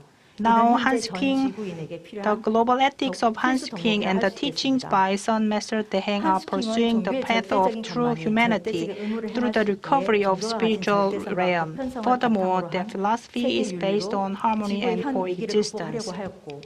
Hans King tried to overcome the current crisis of the earth with global ethics, but some Master Deheng thought that when people become aware their inner fundamental mind, they can freely apply it in their daily life. 종교, 사회와 학문, 다양한 분야에 적용하기 위하여 Hans King established Global Ethic Institute, Global Ethic Foundation. Some Master Deheng established the Hammam Science Institute. Global Ethic Institute, based on the spirit of global ethics, currently conduct research on the confusion of global ethics in its academic field and tries to apply global ethics. Through many lectures and educational programs. 또 흥미롭게도 세계윤리연구소와 And Global Ethic Foundation focuses on society and education. The Global Ethic Institute seeks to interact with the minimum standard of ethical conduct in religion, politics, especially in the economic world. Some Master Deheng suggested the science of one mind that combines the material world and spiritual world so that they interact and confusion as one beyond the limits of the existing material science. Hammaum science can develop new perspectives and methodologies by applying the principles of Hammaum to the research on each academic field. Now, look at the slide. Most scientists think the material realm is everything as they are doing research. But from now on, we have to do research at a level that combines both spiritual realm and material realm. From scientific perspective, you might wonder how researching through a subjective spiritual practice could be considered scientific. But what I'm saying is that you cannot do fundamental research without knowing your fundamental mind. Without this foundation, you will not seamlessly combine both the material and spiritual realm in your research. 이렇게 보시면 사실 왜 이 부분이 굉장히 중요하면 특히 In particular, she emphasized that it is impossible to conduct fundamental research without knowing the fundamental energy, 주인공. 하지만 아까 교수님들도 말씀하셨다시피 근대 과학에서 As many presenters said that now we are facing a new paradigm and new vision. 코끼리를 장님이 만졌을 때 과학자가 단지 내가 봤던 그때의 소스 아니면 내가 알고 있는 We 지식 know 안에서만 part of everything, so we cannot say we know everything. So we get to know more, then we will get to know better. When we try to understand more about spiritual realm, and our science will develop broader. That's what Hammaum Science Institute is trying to achieve. Hansking and some Master Deheng suggested a way of living togetherness through the paradigm shift and suggested to let go of the selfish life. Some Master Deheng said that true science is not only trying to seek for material benefits, but for making research that benefits all living beings in the world. This has great implications for us today. As we all know that living togetherness is very important. What we can do for our earth is very important. But we are caught by what we can get from the business. 모든 생명체에게 이익되는 연구라는 것은 저는 굉장히 So 감명을 we 받았는데요. need to science to benefit all of us. 인간의 중점을 두게 됩니다. 모든 생명체가 아니라 그거 자체도 나와 너와의 This 분별이고 인간 위주로 가게 current 되면 trend 언젠가 of science is focusing on mankind, but we need to research more than that. We need to develop more than that. 모든 생명체에게 이익되게 하는 정신을 견지한다면 benefiting us, not just human beings and all the beings. 이것이 곧 한스퀸과 대행 선사가 강조하였던 참 인간의 길이고 No matter what we do, what kind of research we do, if we observe the world carefully and are concerned with the benefit to all living beings, we will be able to recover the lost value of the living togetherness and put it into practice. This will be the truth of living togetherness as a true human being, as emphasized by Hansking and some Master Deheng. Thank you.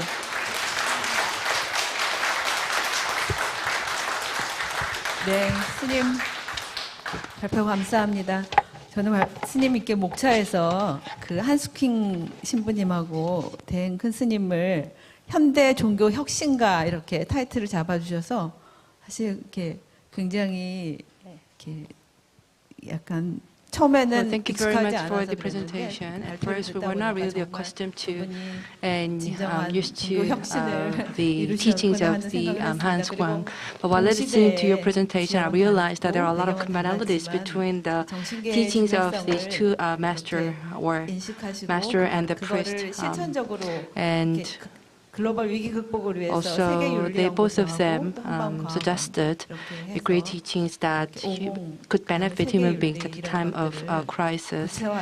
And also, I was very impressed by your presentation about like how the Sun Master Teheng put your teachings into practice by establishing the scientific research center. And we would like to entertain one or two questions if time is available. Do you have any questions?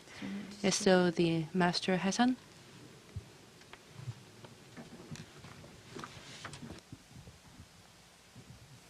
혜선입니다. 발표 잘 Yes, so I'm Master Hassan. I really enjoyed your presentation. 지금 한스킨의 So you talked about the 제시한 이론과 Hanskin theory and also the Master Teheng theory, and also you compared these two, whether it's the responses to the time of crisis. I believe that the Hanskin theory, according to my understanding, is that he strives to apply the global ethics, but I think that there are no clear specific ways on how to put them into practice. Whereas the Sun Master Teheng,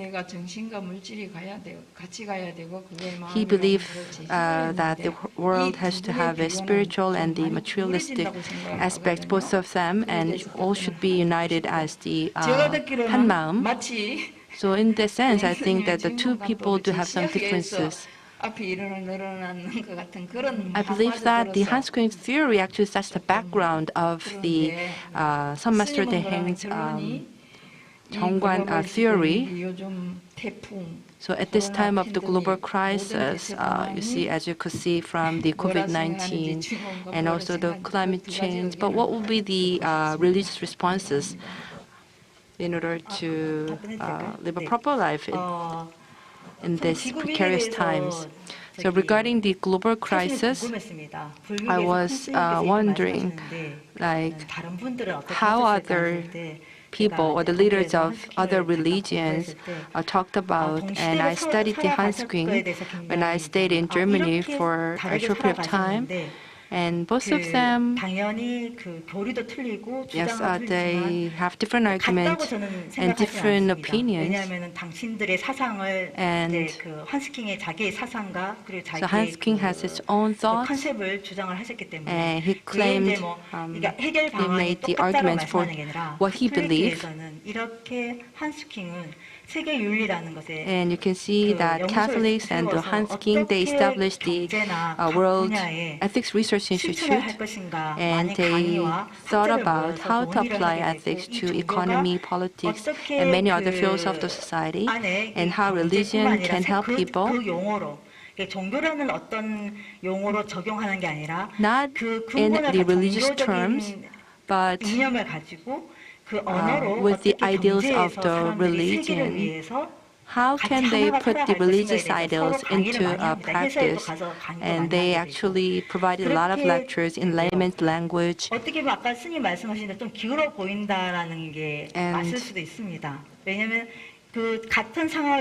so for the same situation,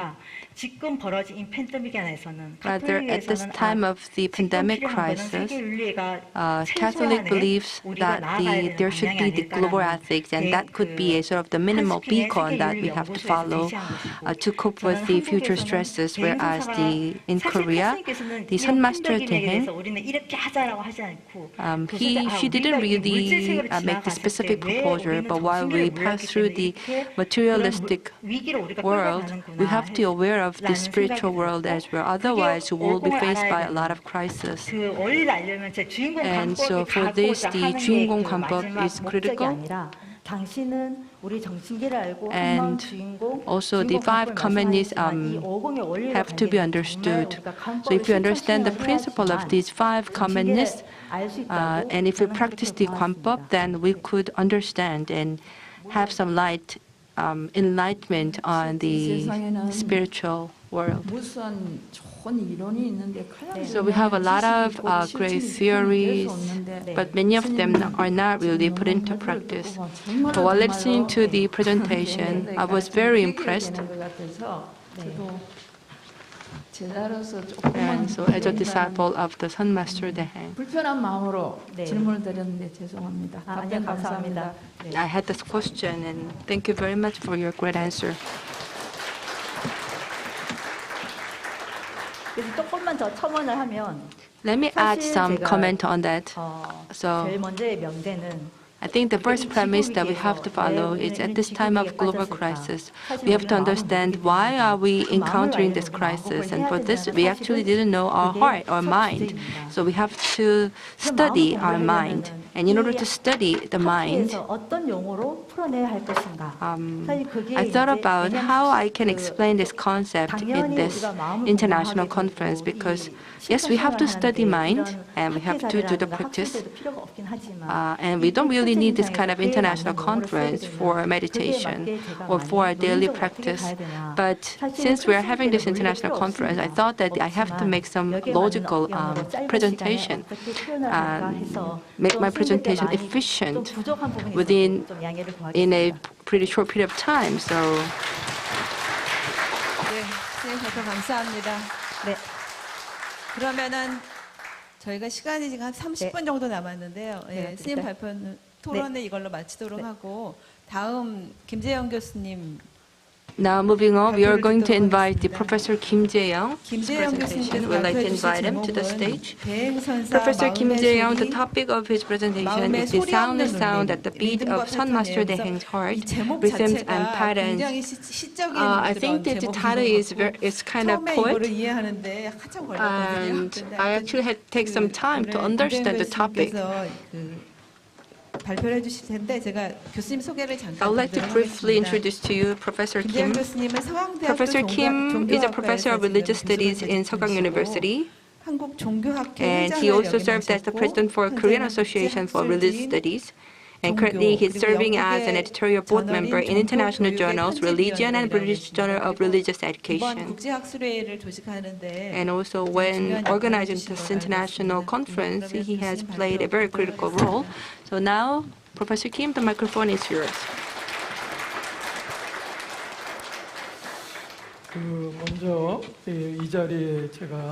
Thank you very much for inviting me to this auspicious occasion.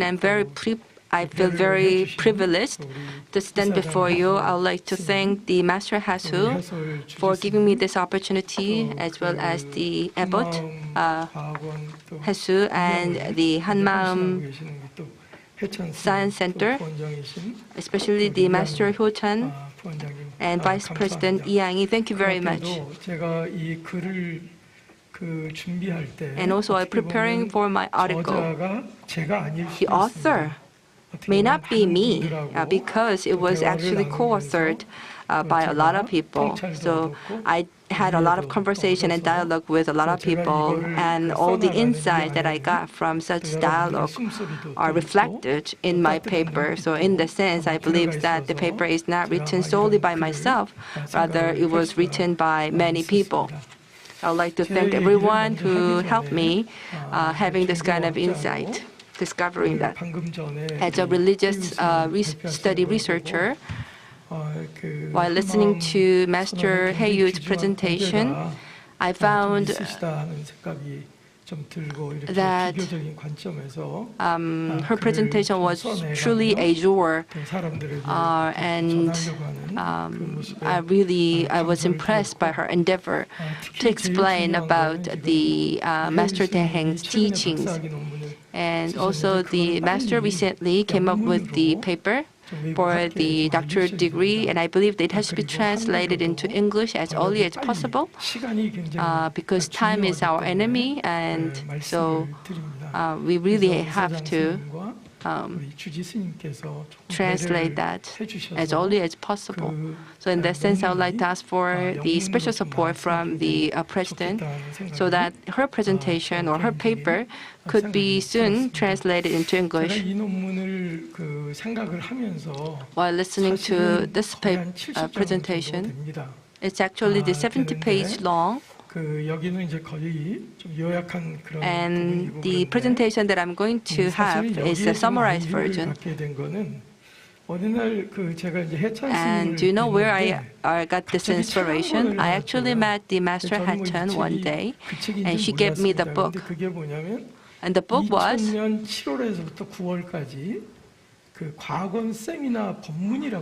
about the Dharma talk that was delivered between July and September of year 2000. And many of you, I think, haven't really had the chances to read these Dharmas, but there were really the precious jewels in there. And I was deeply touched by these teachings. So the master, while working on Dharma, she worked with the medical science department, humanities studies department, and so on. And sometimes she just burst into laughter. And I was wondering what this laughter means. So that was something that I contemplate a lot. And yesterday, Master Chango, so I had a chance to have dialogue with her, and I realized that at the Hanmaum Sun Center, practice is the core value. So understanding should not be pursued just for the sake of understanding. Knowledge should not be pursued just for the sake of knowledge. Rather, knowledge should be led to action. And action is not the end. Action will bring about a lot of questions. Then this will again lead us to deeper understanding. So this kind of closed-loop pattern, this is something that the Master Deheng talked about. And this is something that she realized from her own experience of meditation in mountains. And also if you look at the dharmas of the Hanmaum Center seminar,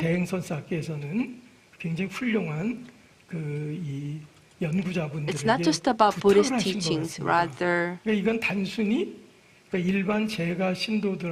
So it's not just the Dharma teachings delivered to lay people, rather what the Master Deheng asked the researchers is to produce all kinds of academic terms that could be properly delivered and understood to intellectuals.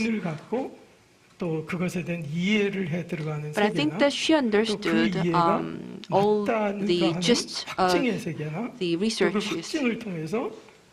And so whether it's the matter of the formation or action or inquiry, I think for the Master Deheng, she knew, and she was really on top of these rams. But what she needed was the language to properly explain her concepts. And I think this is something that the Hanmaum Center is now working on, to develop proper languages to deliver the Master Deheng's teachings in an in-depth way. So the title of my presentation is A Soundly Sound at the Beat of Sun Master Deheng's Heart, Rhythms and Patterns. So everyone is familiar with this person, right? If you look at the researches on the Sun Master Deheng, so the Master Hachen made a big contribution.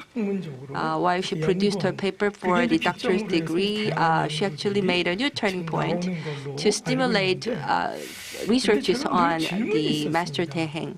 But I always had this inquiry inside myself that not a single paper researched or studied the heart or the mind of the Master Deheng. So we talked a lot about the Kwanpab, and we talked a lot about her concepts. However, none of the research papers dare to deal with the mind or heart of the Master Deheng. What kind of things happened in her mind, and how she was able to be led to such a strong affirmation. So in that sense, I think that the Daeheng's teaching, Master Daeheng's teaching, cannot be properly explained only with the Buddhist jargons. And she doesn't play with words. Rather, her teachings are solely based on her own experience. And so her teachings, or she was not swayed by doctrines. In other words, she wasn't affected by the conceptualist illusions. Rather, whoever she met, or whatever she met, she was fully open, she was wide open, and she continuously talked about her experiences and make judgments and decide. So it was a sort of the continuous process. So while I studied the dharmas of the Hammam Center, I found that there are some recurrent rhythms that are presiding in all these different teachings. So we talk about maum or mind. And we talk about opening up of the mind. And I was wondering what this really means. And I believe that opening up of the mind will bring up the questions. So the questions on things that are ambiguous, questions on things that have been closed, questions on the things that I was not interested before. But then you open up your intellectual horizons and your mind to embrace that. And that's not the end. The Master Daeheng really delved into the topic, and based on our understanding, she received, or she came to a sort of a affirmation phase. And again, that's not the end. Then she experimented continuously in a real world. And therefore, I believe that the biggest innovation happened when she went to Busan. At the time, the Master Daeheng had a affirmative understanding in a lot of things, and then she did the experimentation in Busan, and then she came back and she did the check again, and then in 1972 finally she established the Hanmaum San Center. So if you look at the pattern of her life or her you can see that it started from the question or inquiry, then she was led to the phase of experience and experimentation, and then the affirmation.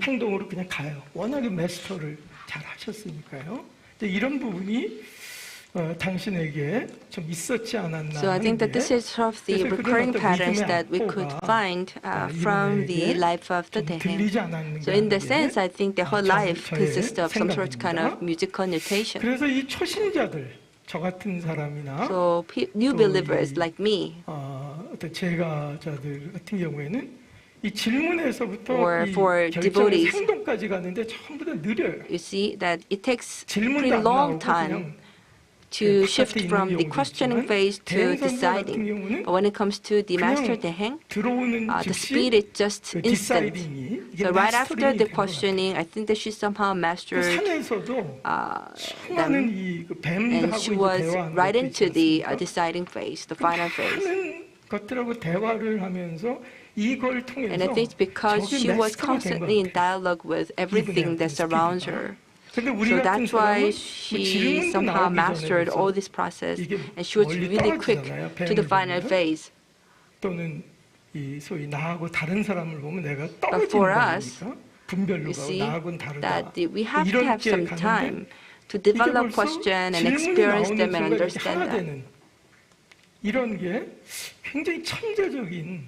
But the Master Daeheng was different, that with her special training, in particular in the mountain, I think that she practiced a lot, and therefore for her this lengthy process is shortened And her speed of mastering all of these different phases was really fast.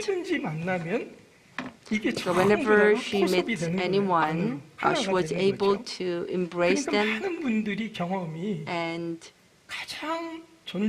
lead them to have some conversion. And she lead them to the experience of oneness or the 한마음. That's why a lot of people burst into tears when they met the Master Daeheng. Truly, I think that the one encounter with the Master was strong enough to revolutionize the lives of people. And it was because of her constant practice in the mountain. I think that one of the inflection points for her life was when she was 9 years old. So she came to a very important realization at the age of 9. And then after that, she kept experimenting her teachings and theories. And now here, if you look at her life, you can see that there are some apparent patterns. So the first pattern is a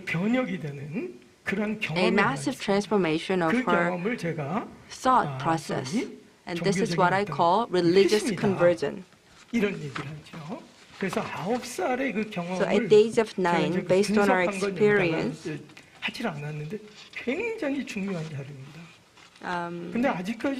she had a very important experience. And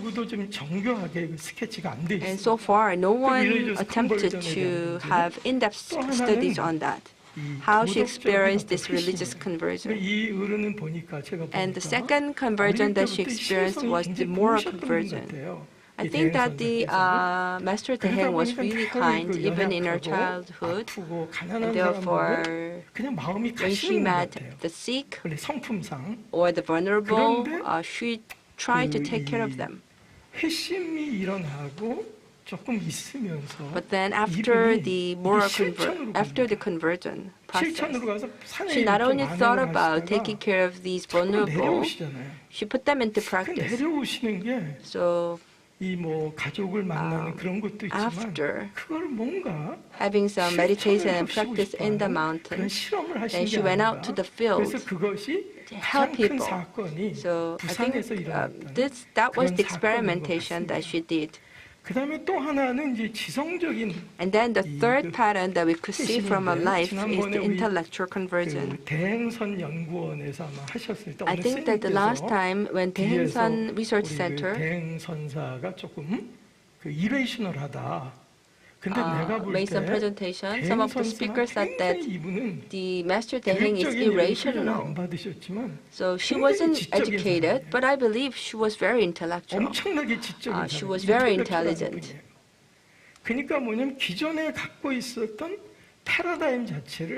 So she wasn't bound by conventional paradigm. In that sense, she was a sort of the reformist. So with these three conversions, I think these three conversions are reflected in the sort of the rhythms of her life. So in the sense, I actually want to compare the Master Daeheng to Martin Luther. So she might have been the Martin Luther of the Korean Buddhism.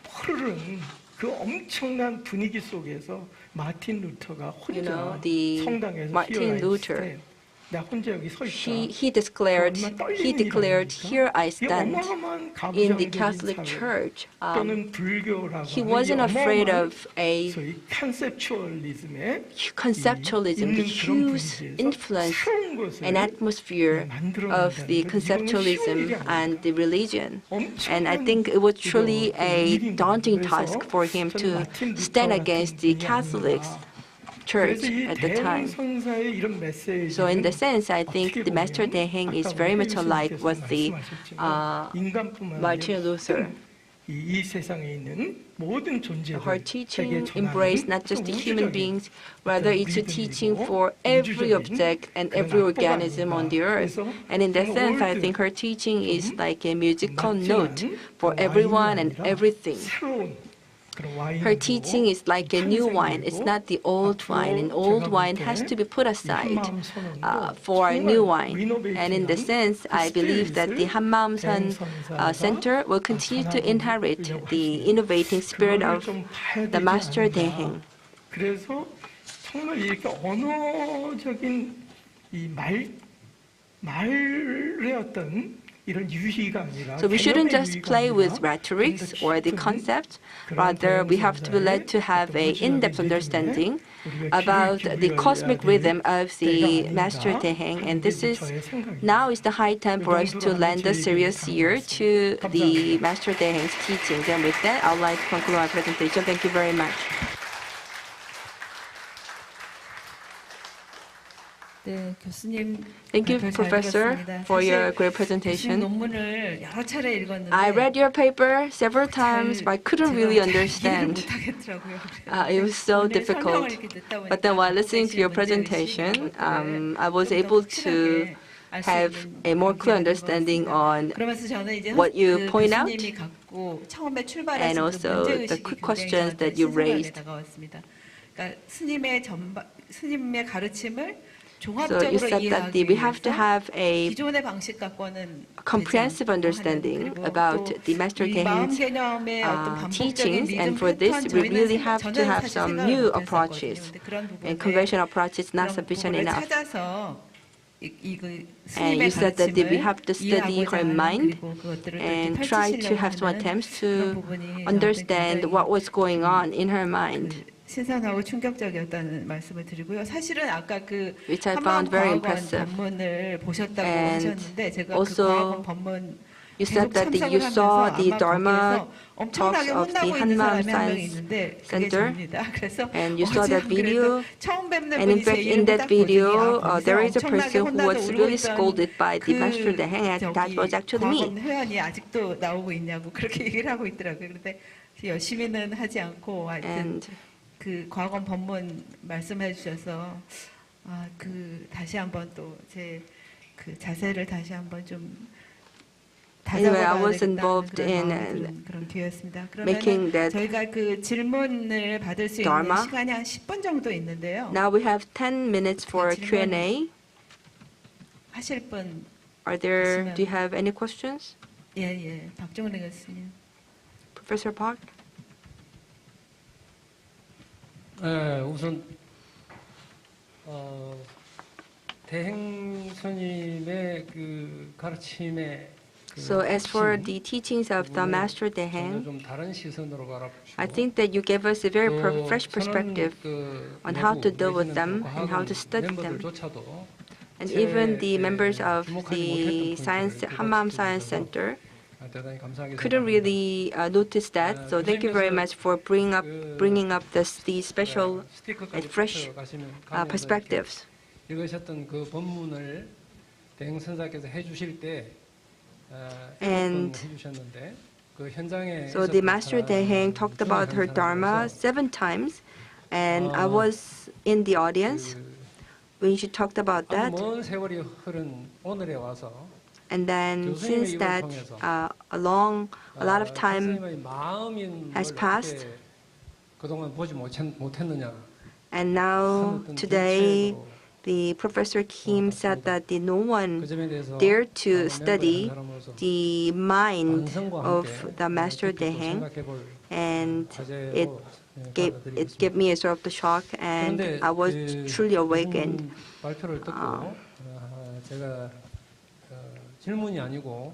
And so regarding your presentation, I don't have a question, but I would like to make some comment. Which is? So the Master Daeheng, she made a lot of accomplishments, and from the religious professional perspective, or from the monk's perspective. I think that she somehow transcends the world in a way that we couldn't really understand. So everything that she did was revolutionary. You know, in this conventional religious community where the gender discrimination was so severe, she didn't care about the female's position, and she ardently spreaded her teaching. And I believe that what enabled her to have such reformist approaches, it's something that was going on in her mind, inside her. And in the sense,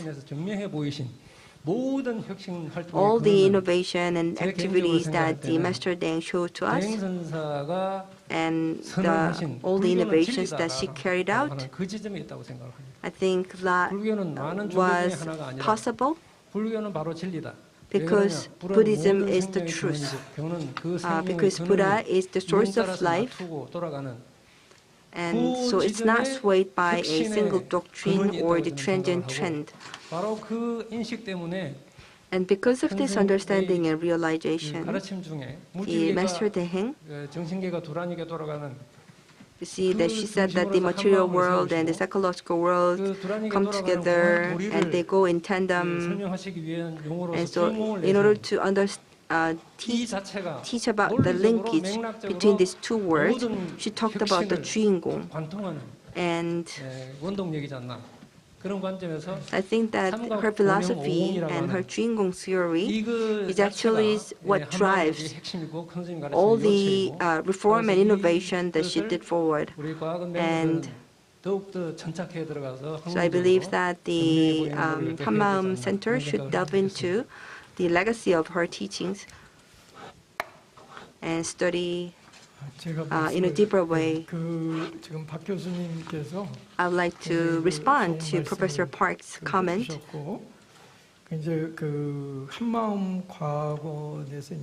So at the 한마음 Science Center, since I'm sort of the outsider, I'm not the member of the Science Center, so in this sense, I would like to make this comment that if you look at the experiences that the Master Deheng went through, or the so-called like word of mastery that she had, I think these realms, 비즈니스 리뷰라든가 또 아니면 political science라든가 you see, 이런 쪽에도 얼마든지 제가 볼 때는 are something 드러내놓을 수 있는 that can be covered by business review and political science as well. 그냥 그대로 사용을 하면 못 So they are good enough to be dealt and explored as a part of the political science or the economics studies. But we have to use different terms and languages. That's why I think that the Master Deheng asked the researchers to produce the language to properly convey the meaning of her teachings. So while she delivered the Dharma to her disciples, she was very candid and frank, and she admitted that because I don't know the terms to explain what I think properly, so you have to develop the languages and the terms for me. That was her candid and frank request to her disciples.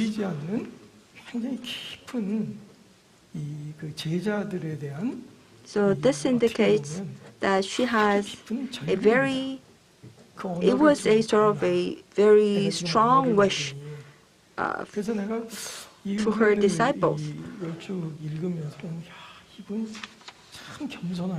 So while listening to her Dharma, I was very impressed how humble she was.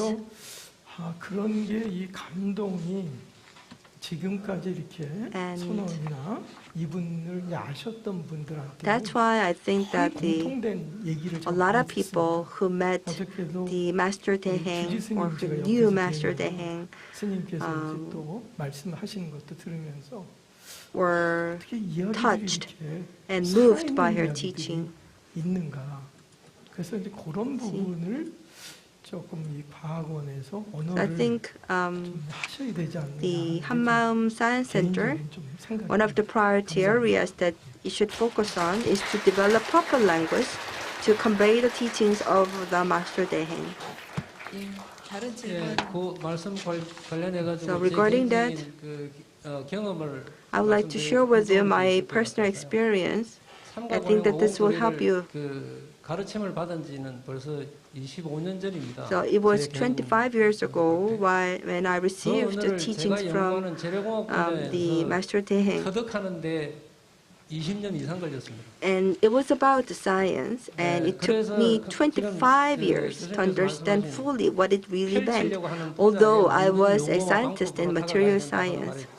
So I completely agree with why we have to develop the proper languages to convey the teachings of the Master Deheng. But I think that the language, it will take a lot of time to develop the proper language.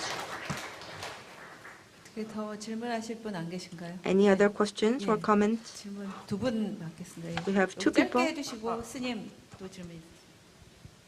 제가 그럼 먼저 해도 될까요? 예. 스님께서. So can I go first or the master?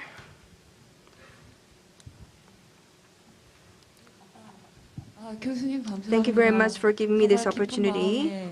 울림이 있었습니다. 교수님께서 Your presentation gave me a very deep resonance in my heart.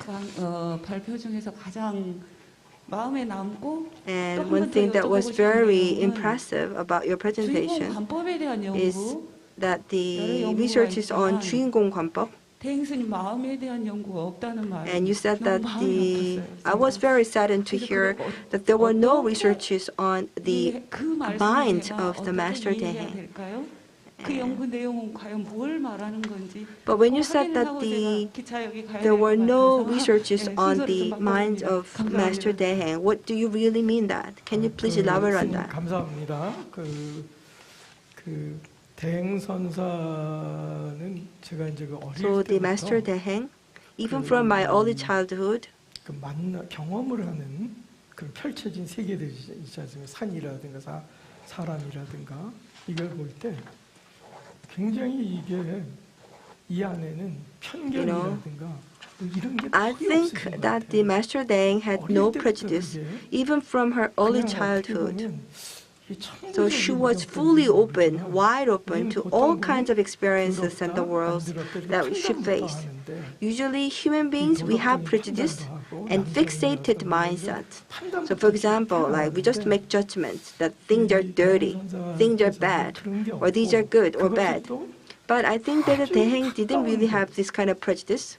그 대행 선사 안뿐만이 아니라 아주 먼 이 지구 끝 또는 그 And 너머서까지 not just about her inner being, even for the outmost world, I think she was fully open. 자유함이 없이는 그 개방성. And that openness could not be possible without the real freedom. So I think that she really had a real freedom. That's why she was that open to everything or every world that she faced.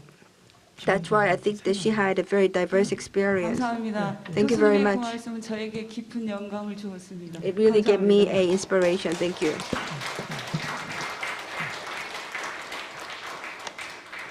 네, 해문 스님 감사합니다. Thank you. 그때 저희 지도법사 The master. 스님이셨습니다.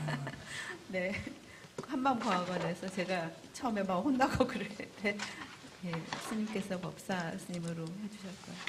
예, 그러면 저희가 시간이 Now, because of the time constraint, 하지만 저희가 예, 그냥 할까요? 지나갈까요? Shall we continue or?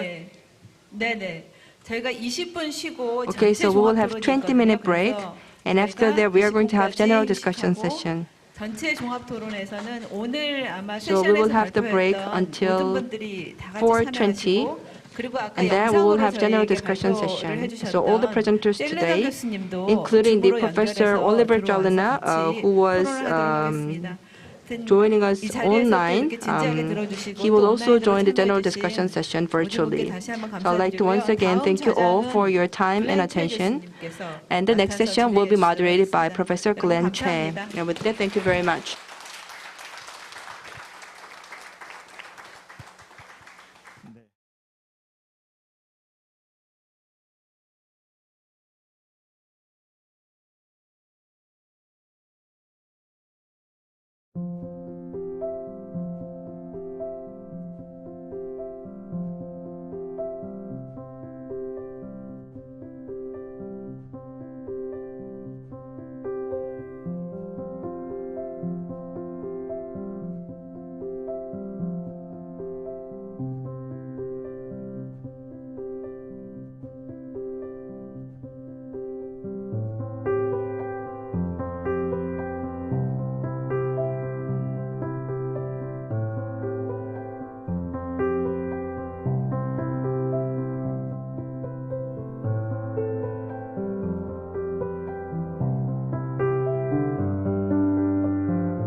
스님께서는 늘 그런 그 물질로 하는 보시보다는 어느 스님 말씀처럼 이렇게 지게로 나무짐 해주는 것보다 마음 보시가 더 중요하다고 늘 말씀하시는데, 마음 보시도 물론 해야 되지만 우리가 이 지금 경제적으로 어려운 분들도 많고 한데, 경제적 어려움을 벗어나고 또 우리가 마음이 밝아지기 위해서도 각자가 할 수 있는 대로는 물질 보시도 좀 많이 해야 되지 않겠는가라고 저는 그런 생각이 들어서 제가 이게 바르게 생각한 건지 스님의 높은 가르침 주시기 바랍니다. 아까도 얘기했지만 그렇습니다. 한 바가지 주면은 한 바가지가 이자가 늘어서 세 바가지가 올 거고, 한 바가지를 훔쳐갔으면 세 바가지가 손해를 보는 거죠. 그러니까 그게 천연적으로 그렇게 돼 있어요. 한 바가지를 주면은 세 바가지가 오지만, 예를 들어서 얘기입니다. 한 바가지를 훔쳐갔다면 세 바가지가 오히려 손해가 난다, 이런 뜻이에요. 그래서 그런 마음은 절대로 없어야 한다. 그런데 없으면 채워주고 없으면 채워주고 할 수 있는 자기 그 보배가 모두들 여러분들한테 있습니다. 있는 거를 해서 자기가 가질 생각은, 자기가 있는 데서 자기 거 먹을 생각은 안 하고 딴 거를 물질로서 훔치려고 한다면 그건 손해가 이만저만이 아닙니다. 정말입니다. 남을 그 아상이나 인상이나 뭐 수자상 이런 게 상이 많아서 남을 없은 얘기고, 그렇게 하면 자기가 없음을 받죠 또. 그러니까 여러 가지로 또 그래요. 그래서 어떤 때 저는 시장에, 그전에는 가끔 나갔습니다. 지금은 시장에 나가지도 않습니다.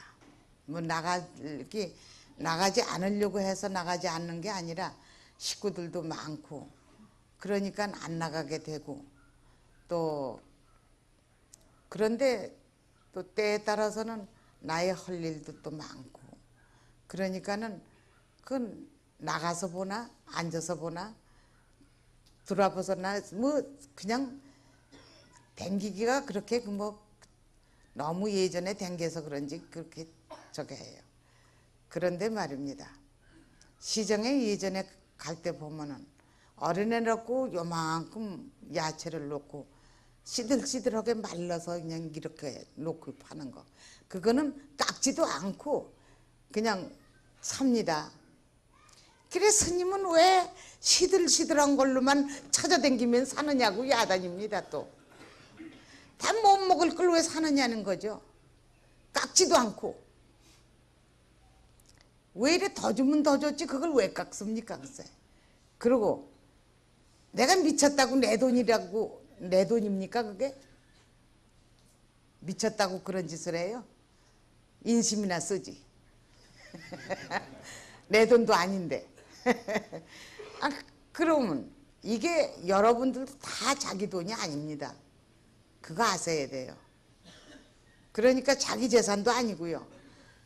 갈 때 가져갈 거라면 자기 재산이지만 갈 때 가져가지 못할 거라면 다 자기 거 아니에요. 안 그래요, 여러분? 그러니까 그것뿐만 아니라 말입니다.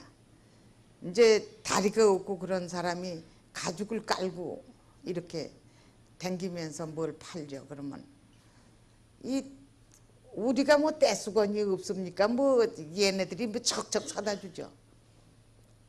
떼수건 하나를 사고선 그냥 누가 볼까봐, 미안해 할까봐 몇만 원이라도 이렇게 똘똘 뭉쳐서 거기다 1,000원짜리로 싸서 이렇게까지 해서는 주고 오죠. 그리고 또 그릇 가지고 돈 얻는 사람, 이건 남이 볼 때는 저 중은 얼마나 희또워서 저렇게 남의 돈 세주돈 받아가지고 저렇게 쓰나 이렇게 생각할까 봐 몰래 그걸 주고 오느라고 애를 씁니다. 또 이런 때가 한두 번이 아니었어요. 그렇지만 그것이 내가 잘나서 그런 것도 아니고 또 남한테 잘났다는 소리 들을까 봐 그러는 것도 아닙니다. 단지 내가 당첨 봤을 때 불쌍하니까 바로 옛날의 내 모습이니까 내가 나한테 주는 겁니다. 그러니까 모든 게 그렇게 나와 같이만 생각해라. 그러면은 얕잡아 볼 것도 없고 아무리 미련하지 않아 천에 없다 하더라도 아이 전자에 똥 내 모습하고 똑같구나 너도. 그러면 웃음이 나고 그러면은 그쪽에도 그렇게 또 나중에는 나와 같이 돌아가고 이렇게 되는 거지. 그걸 그냥 일일이 그냥 그렇게 해서 마음을 상하게 섭섭하게 하고 그러면 그게 도리가 안 되죠. 이 부처님 공부하는 분들이라면 더더욱 그렇죠. 그러니까 여러분들이 그렇게 주면 반드시 몇 곱쟁이 불어서 온다. 만약에 공을 저 벽에다 쳤다 이겁니다. 쳤는데 공이 튀어오더라 이거야. 거기에 그냥 베끼지 않고 반드시 그 공과 같은 겁니다. 치면 공은 다시 날라온다 이겁니다. 그러니까 뭐 치고자 하시고 할 게 있어야지 없는데 줄 게 어딨어 이러지만은 마음이 넉넉하면 저절로 그렇게 주게 생깁니다. 돈이 없어서 천도를 시키고 싶은데 부모네들 천도를 하고 싶은데 못 한다는 분들이 있다면 이렇게 말하죠. 내가 돈이 생기면 꼭 천도를 하겠다. 부모님들 내 천도를 꼭 해드리겠다. 이런 마음을 먹고 있으면 다 하게끔 생긴다고 그랬어요. 그랬더니 그 한 달 반인가 있다가 아유 스님 생각지도 않았는데 돈이 생겼습니다. 이래요. 그래서 지내겠다고 왔어요. 그러니 얼마나 좋습니까? 잘 지내고도 또 2번 지낼 것만큼은 남았으니 그건 지금 애들 뭐를 내준다나 뭘 그래 그거 참 잘했다 그랬죠. 그러니까 그것이 받을 수가 없는 그런 돈인데 받는 사람도 있고 어떤 사람은 그냥 그 자기한테 옛날에 아버지가 잘해줘서 참 은인이었다고 그러고 갖다가 어렵다고 갖다 주는 사람도 있고 별 사람 다 있어요. 그러니까 그것이 내가 가는 게 있어야지 오는 게 있지 가는 게 없는데 어떻게 오는 게 있겠습니까? 그래서 죽어서 어떤 사람이 들어가 보니까 자기 곳간에는 하나도 없고 집단 하나밖에 없더랍니다. 그게 아마 여러분들도 다 많이 듣던 소리 같습니다. 그래서 언내날 때 집단 하나 준 거밖에는 없었답니다. 그러니까 그렇게 이 세상에 다시 나올 때 거지가 돼서 나오는 거죠. 이제 거지로 살아야죠. 그러니까 그것이 다 중대 어디로 딴 데로 가는 게 아닙니다.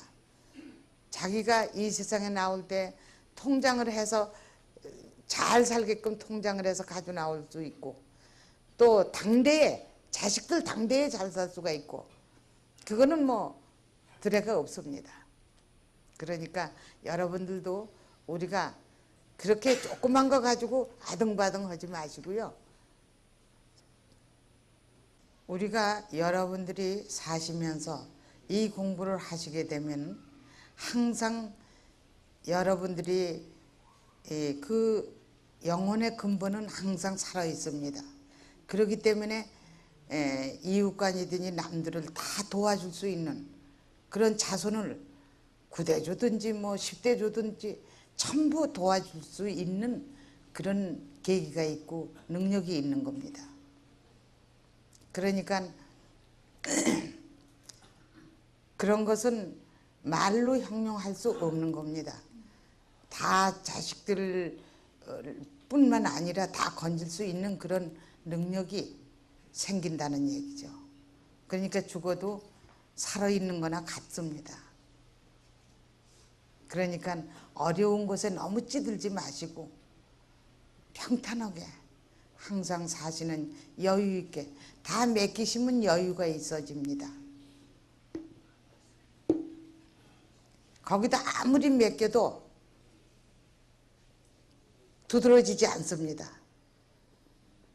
항상 채가 없는 영이기 때문에 두드러지지 않고 꺼내서 만날 써도 줄지도 않는 겁니다. 샘물 나오듯이.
Welcome back, everyone.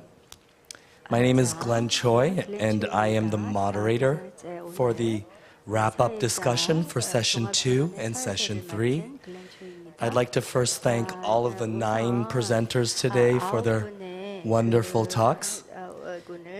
From Professor Choi Young Kim's poetic call for us to pay closer attention to the beat of Sun Master Daeng's heart, to Dr. Manfred Huta's enlightening discussion about what worked and what didn't work in homes and religious institutions around the world during the pandemic, as well as their socioeconomic implications, to finally Mr. Gustavo Adrian Del Vento's comprehensive, qualitative, and quantitative studies on the situation of the pandemic in Argentina. Thank you again, and I'd like to ask everyone to join me in thanking them all with a round of applause. 뜨거운 박수로 다시 한번 환영을 해주시기를 부탁드리겠습니다. So I'm sure a few more questions would have been asked during the presentations if there were more time. 시간이 There was more time. 허락됐다면은 그 질문을 질의응답 시간이 있었을 텐데 못한 관계로 지금 이어가겠습니다. 아 근데 안 기다려줘가지고. 아 그래? 알았어. Well, this is your opportunity now to ask to any one of the presenters any questions that you weren't able to ask during the presentations themselves. 자, 아까 연설 기간 동안에 질의응답을 기회를 가지고 싶었는데 못하셨던 시간 관계상 못하셨던 분들은 지금이 그렇게 하실 기회입니다. So, who would like to start? Maybe we can open it up to the floor and start with any question that anyone might have. 자, 여기 방청석으로 돌려서 누구든지 질문이 있으신 분은 질문 시작하시도록 저희가 기회를 드리겠습니다.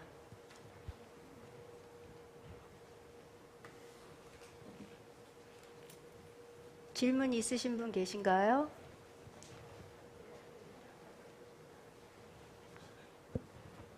Any questions? 어떤 저기 질문이라도? 있습니다.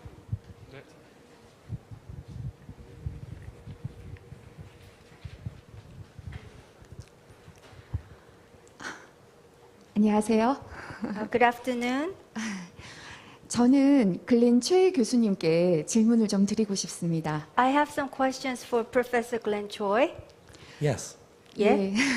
과건 교육학 팀에서 스님의 법문으로 교육학 정립을 위해서 연구를 하고 있는 연구원입니다. I'm a researching member, serving as a member of Hammam Science Center, Science Institute, in the field of education department, researching in the teachings of Sun Master Deheng. 네, 아까 교수님 발표에서 캐나다 대학생들을 대상으로 큰 스님의 관법을 가르치는 세션과 그리고 강의를 준비하고 계신다는 말씀을 듣고 굉장히 반갑기도 하고 그리고 그간에 얼마나 애를 쓰셨을까 네, 그런 생각이 들어서 몹시 감사하다는 말씀을 먼저 드리고요. First of all, I would like to deeply thank you for your endeavors that you have been making, trying to convey the teachings and wisdom of Sun Master Deheng from the presentation that I heard this morning session in teaching the method of Kwan practice of Sun Master Deheng to Canadian students. So I was very impressed to hear your efforts in that regard. Thank you. 감사합니다. 네, 저희도 이제 교육학을 정립하려는 목적 자체가 이 그 관법의 일반화를 위한 것인데요. 사실 이건 포교의 측면이라기보다는 마음의 뿌리를 찾아가는 그 원리에 대한 것은 종교인이든 종교인이 아니든 누구에게나 공통되는 부분이라는 생각에서 출발을 합니다. 그런 측면에서 질문을 한 가지 드리고 싶습니다. Before I start with my question, I am engaged in establishing the education. That is the purpose of our my Department of Education. And it is to the main purpose is to generalize Sun Master Deheng's methodology of Kwan practice.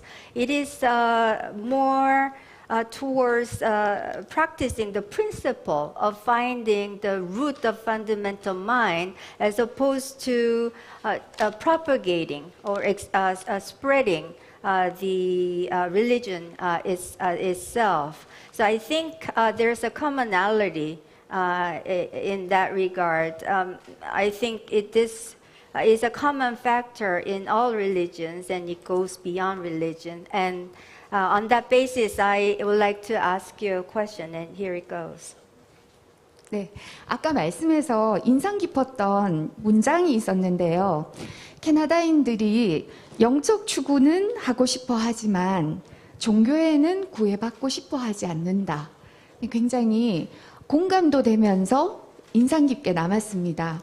There was one sentence I was very much impressed with and I could relate to, which was SBNR, spiritual but not religious, which is a growing tendency, according to your presentation, amongst Canadian people. So that was very impressive.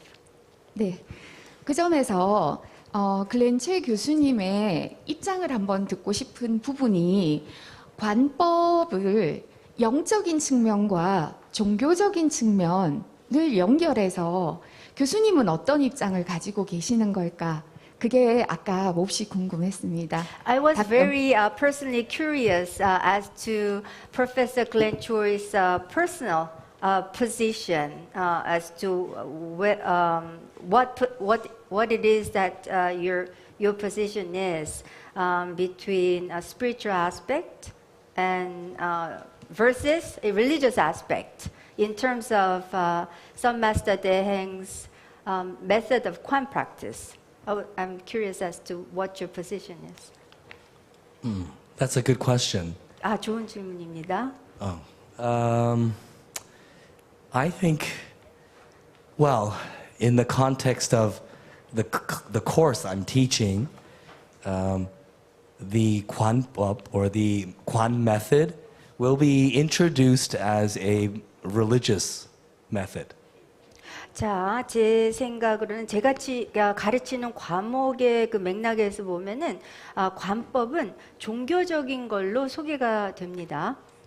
But like faculty in the Toronto Center for Applied Buddhism's past courses, there's a tendency among faculty to emphasize that Buddhism and its practices are not confined to the sphere of religion. We can say it is spiritual. It does not have a label. It can be a practice that is performed by anyone, regardless of their religious background.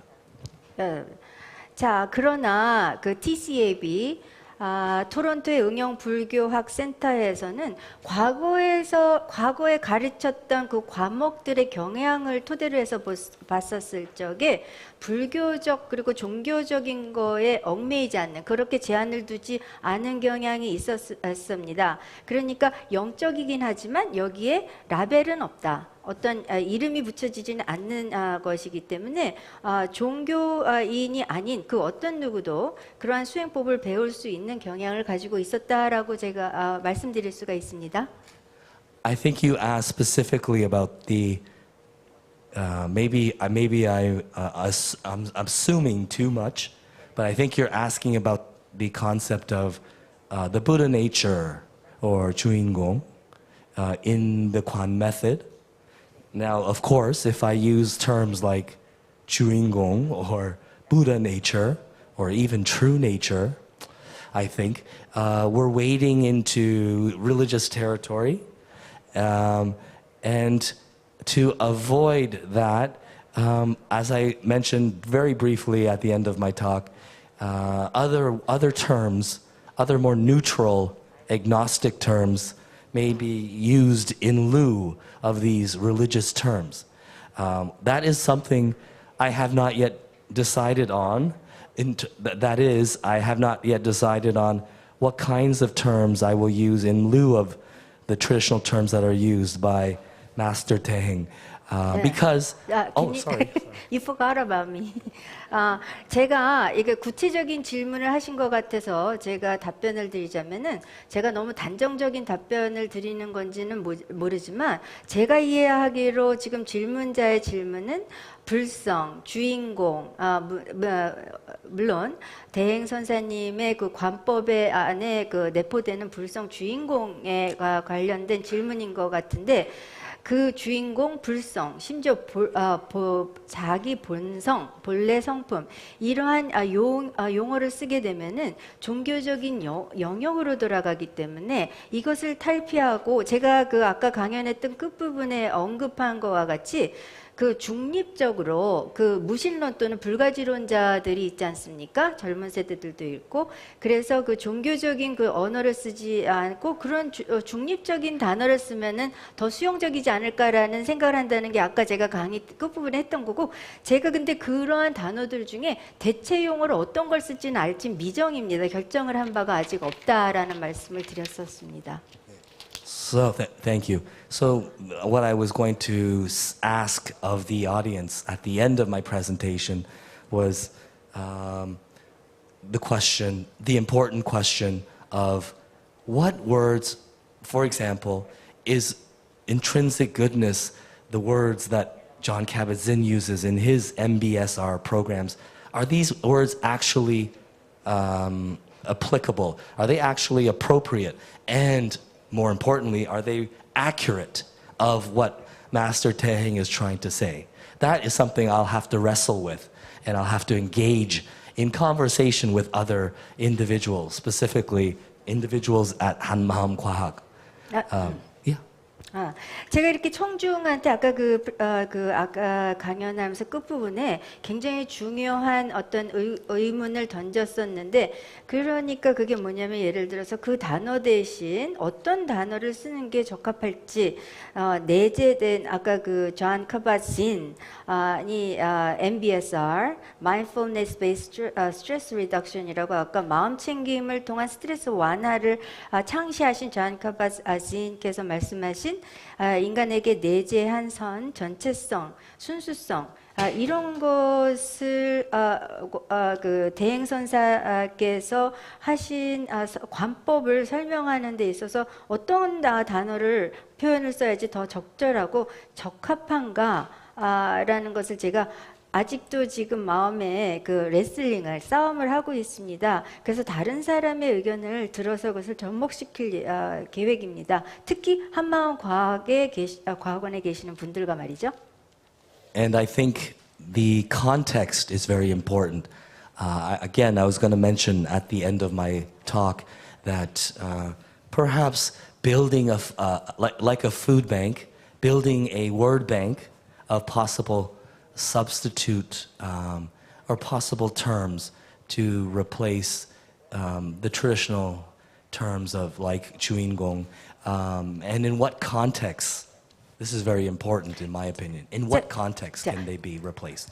그런데 용어를 이제 교체하고 대체하는 건 좋은데요. 그 음식 뭐 푸드뱅크라 그러는데 그 많은 음식의 향연처럼 어떠한 어떤 단어들의 종합체를 어떤 거를 썼을까? 제가 끝에 가서 다시 언급하고 이제 문의를 하려고 그랬는데 그 전통적인 주인공 이런 것을 교체하는 게 어떤 게 있을까 하는데 맥락이 중요합니다. 어떠한 맥락을 가지고 이런 교체 언어를 사용할지가 중요하겠습니다.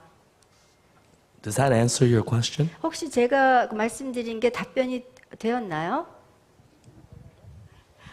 네, 잘 이해했습니다. 감사합니다. Yes, it helped my understanding of what you're trying to say. Thank you very much. 네, 마이크를 잠시 넘기겠습니다. I will hand over my microphone to the next questioner. Pardon me, sorry. 잠깐만요. 잠시. Before we let the next person ask a question, I'd like to acknowledge Professor Dr. Oliver Zollner is with us on screen. 자, 다음 질문자로 넘어가기 전에 우리가 지금 닥터 올리버 졸너가 스크린에 오셨습니다. 환영하겠습니다. Yes, sorry, you had a 예, question. 자, 죄송합니다. 질문하세요. Well, I'd like to thank all the presenters today, and it was a really interesting day we spent together, and you all addressed the global crisis we are in and we are facing, and you presented different solutions how to overcome this crisis. And I would like to ask Mr. Zöllner, you said at the end we need a value-based ethical framework, a new value-based ethical framework. And maybe this is also a question for all the other presenters, but what are the main aspects of these new value ethical-based framework, and where is this ethical framework rooted?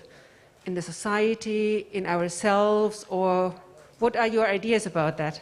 자, 지금 우선 모든 훌륭한 연설자분들의 그 강연에 깊은 감사를 드리고 싶습니다. 모두들 다 흥미롭고 귀중한 연설을 해주셨고, 이게 전 우주의 그 위기를 우리가 어떻게 극복해 나가고 헤쳐나가야 되느냐에 다른 측면의 해결책을 제시해 주셔서 많은 도움이 됐습니다. 그 젤너 박사님의 New Ethical Framework, 그러니까 새로운 윤리의 틀, 윤리 체계를 말씀하신 거에 대해서 질문하고 싶은데요.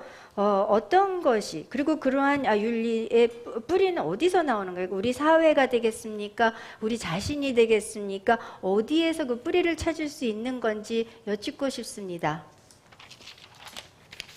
Good afternoon from Germany. Thank you for this question, which is really difficult to answer. You've mentioned the crisis situation that we all live in, globally speaking. And I think much of this crisis is, of course, based on the old problems of dictatorship and hunger and climate change. And many of the problems that stem from this, or our attempt to tackle these problems, stem from an inherent, I would say, nihilism. Professor Zollner, may I interrupt? Since we have an interpreter, if you can keep them short, and then we'll interpret each time you say something. Yep. Thank you, Professor Choi. 자, 독일에서 여러분께 그 인사를 먼저 여쭙겠고요. 지금 하신 질문은 굉장히 어떻게 보면은 답변하기에 어려운 차원의 질문인 것 같습니다. 그 전 우주가 지금 모든 사람이 위기를 직면하고 있는데요. 옛날에 뭐 독재주의와 그러한 기아도 있고 지금 뭐 기후 변화도 있고 이런 것에 있고 또 내면적인 허무주의에 빠지기 쉬운 이런 위기가 전반적인 위기가 있다라고 할 수 있습니다. It seems to be in the human nature to always live in a state of denial. So that is at the core of nihilism. We try to avoid these issues. We try not to see them. And this is also a problem with our handling of truth. 자, 인간의 본성은 항상 무엇을 부인하려고 합니다. 힘든 것이 오면은. 그래서 이것을 항상 힘든 국면에 처했을 때 이것을 부인하고자 하는 것은 그거 핵심에 허무주의가 있습니다. 그래서 진실을 회피하고 우리가 직면한 그 안에 핵심의 뿌리가 뭔지를 우리가 보려 하지 않는 것, 즉 진실을 다루기를 회피하는 것에 있다라고 볼 수 있겠습니다. So both on individual level and on a societal level, we must try to learn to come to terms with the truth and face the truth and not deny it, not shoo it away in a certain way. So I think that is one thing that must be taught and must be further strengthened in our educational systems throughout the world. Accepting the truth, trying to find out the truth and value the truth. Because this world is full of propaganda and lies. 자, 개인 차원에서도 그렇고 사회 차원에서도 그렇고 마찬가지로 다루어져야 됩니다.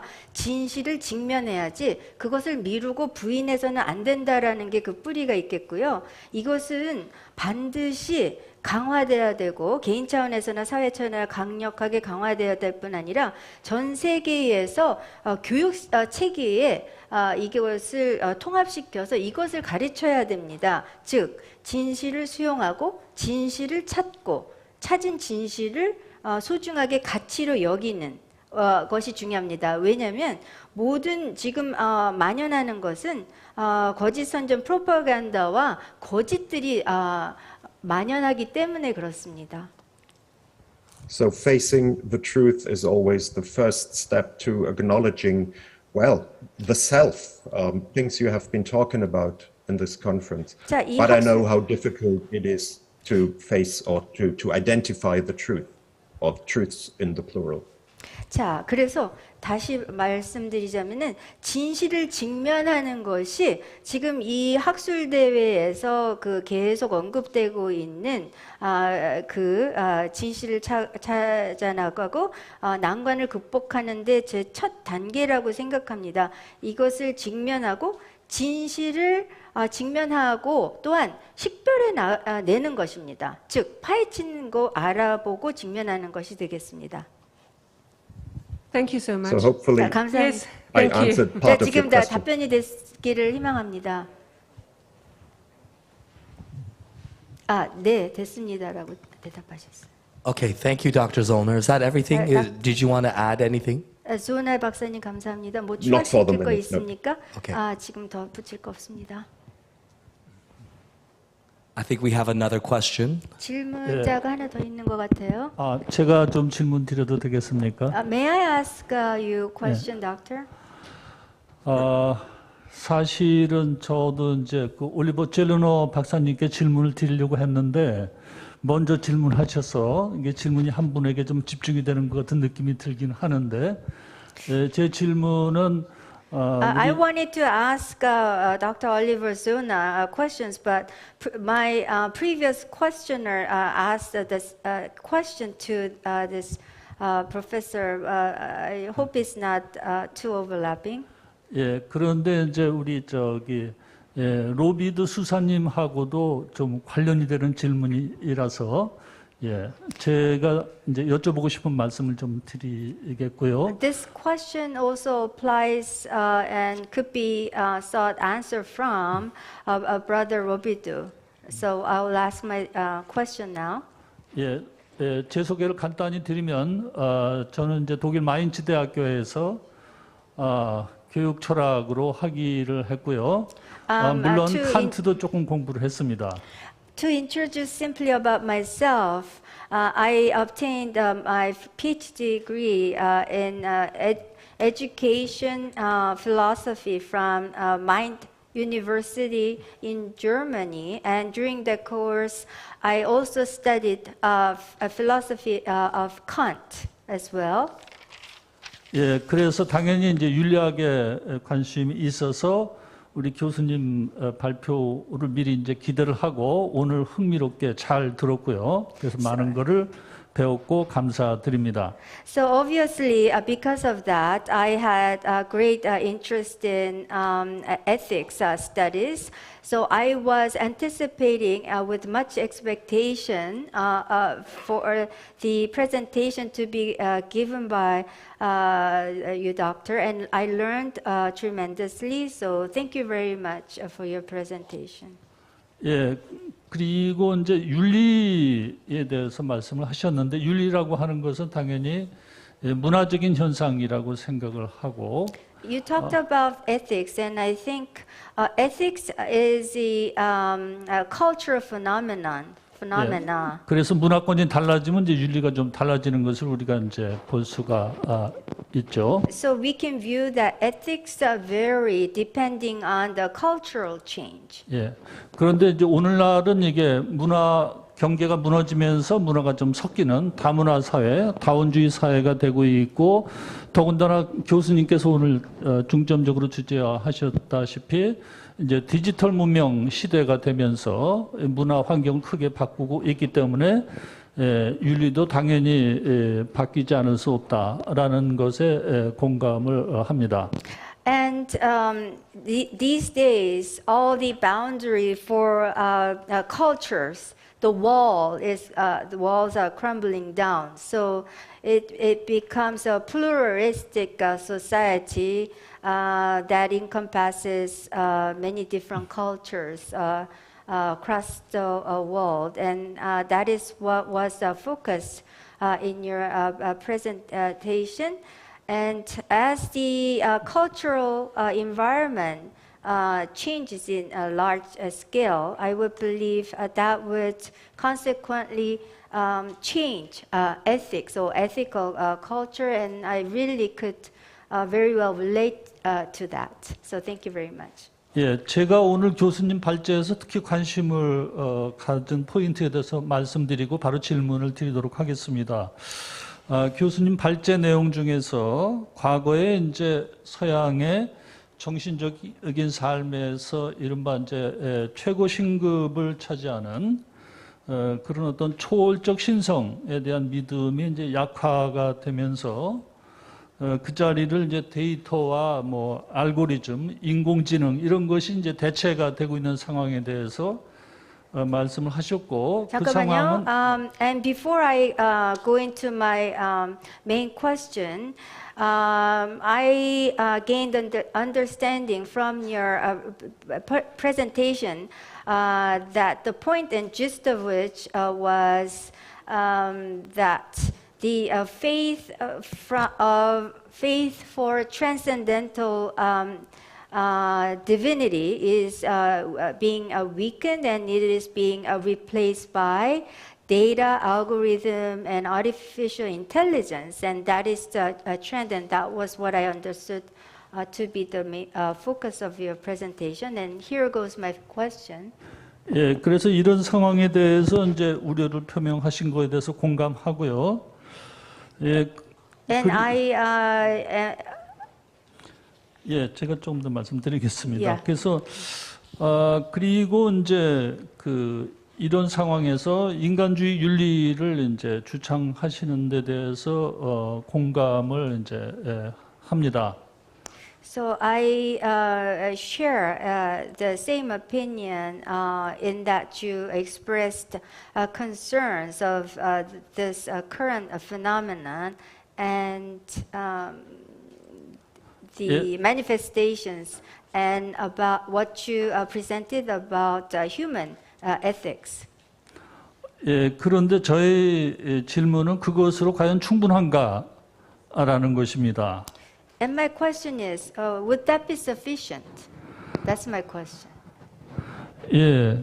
Humanistic ethics. 그래서 오늘 저희가 이제 대행 선사 열반 10주기 국제학술대회를 이제 진행을 하면서 대행 선사께서 이제 가르치신 바를 이제 주제화를 하고 있는데요. In commemoration of the 10th year memorial of Sun Master Deheng, we are talking about Sun Master Deheng's great teachings and wisdom in various different ways here. 예, 그래서 간단히 말씀드리면 대행 선사께서는 우리 사람뿐만이 아니고 모든 생명체 그리고 생명 없는 모든 사물들도 한 마음, 원 마인드를 근본으로 하고 있고 그래서 다 모두가 연결이 되어 있고 소통을 하고 있다 이렇게 이제 가르치셨거든요. The gist of the core teachings imparted by Sun Master Deheng is that every living and non-living beings in the universe are directly and inherently connected by way of one mind. So all is interconnected and they are communicating with one another, whether they're living or not living. 그래서 저희 생각으로는 이런 우리가 새로 맡고 있는 시대에 이런 선사의 가르침이 윤리의 어떤 근거가 되어야 되지 않을까 그런 이제 개인적인 생각을 이제 가지고 있다는 점을 말씀을 드리고요. So I would like to present that it's my own opinion that the very core essence of the teachings by Sun Master Deheng should be the foundation, the fundamental basis of today's ethics. That is my thoughts. 예, 그래서 이제 이와 관련해서 제가 독일에서 공부를 했기 때문에 그 중세 신학에서 그 인텔렉투스와 라치오를 구별을 했다는 것을 알고 있습니다. 그걸 좀 제 소견을 말씀드리면 인텔렉투스는 이제 뭐 intuitive thinking이라고 할까요? 무슨 thinking이요? intuitive thinking이라고 So I studied in Germany and Middle Ages theology there, and it talks about intellectus, and I think it refers to intuitive thinking, and lacteus. 예, 그다음에 이제 라치오는 이제 analytic thinking이라고. It's referring to analytic thinking. 예, 그렇게 이제 이해를 하고 있는데, 그래서 이런 부분이 현대 문명에서 우리가 좀 이게 약화가 되고 상실되고 있는 그런 정신적인 영역이 아닌가 생각을 하고 있고. And I believe this is the aspects and areas which are weakening and are being lost in the modernized culture.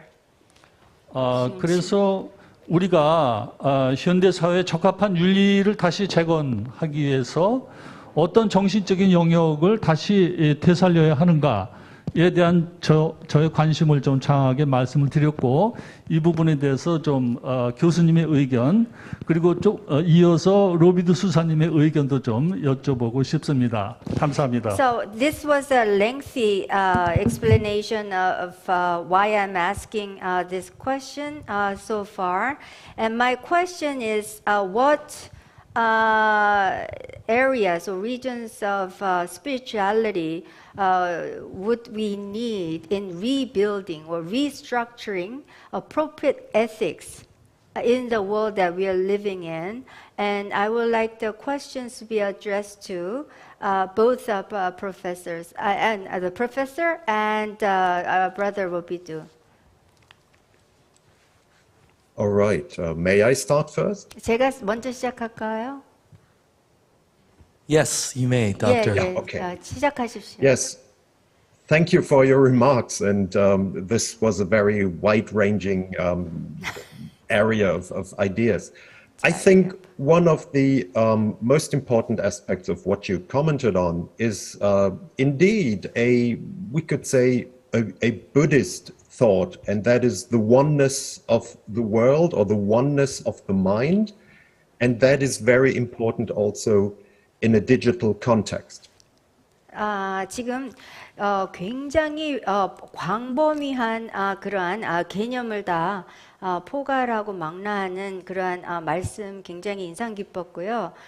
지금 중요한 그러한 게 뭐냐면 지금 불교적인 그러한 개념과 사고에서는 전 세계가 하나고 마음이 공심 하나다라는 것이 지금 강조되는 것이 불교적인 개념이라고 생각하고 굉장히 중요하고, 그것이야말로 그 디지털 인류와 디지털 세계의 중심이 되어야 된다라고 봅니다.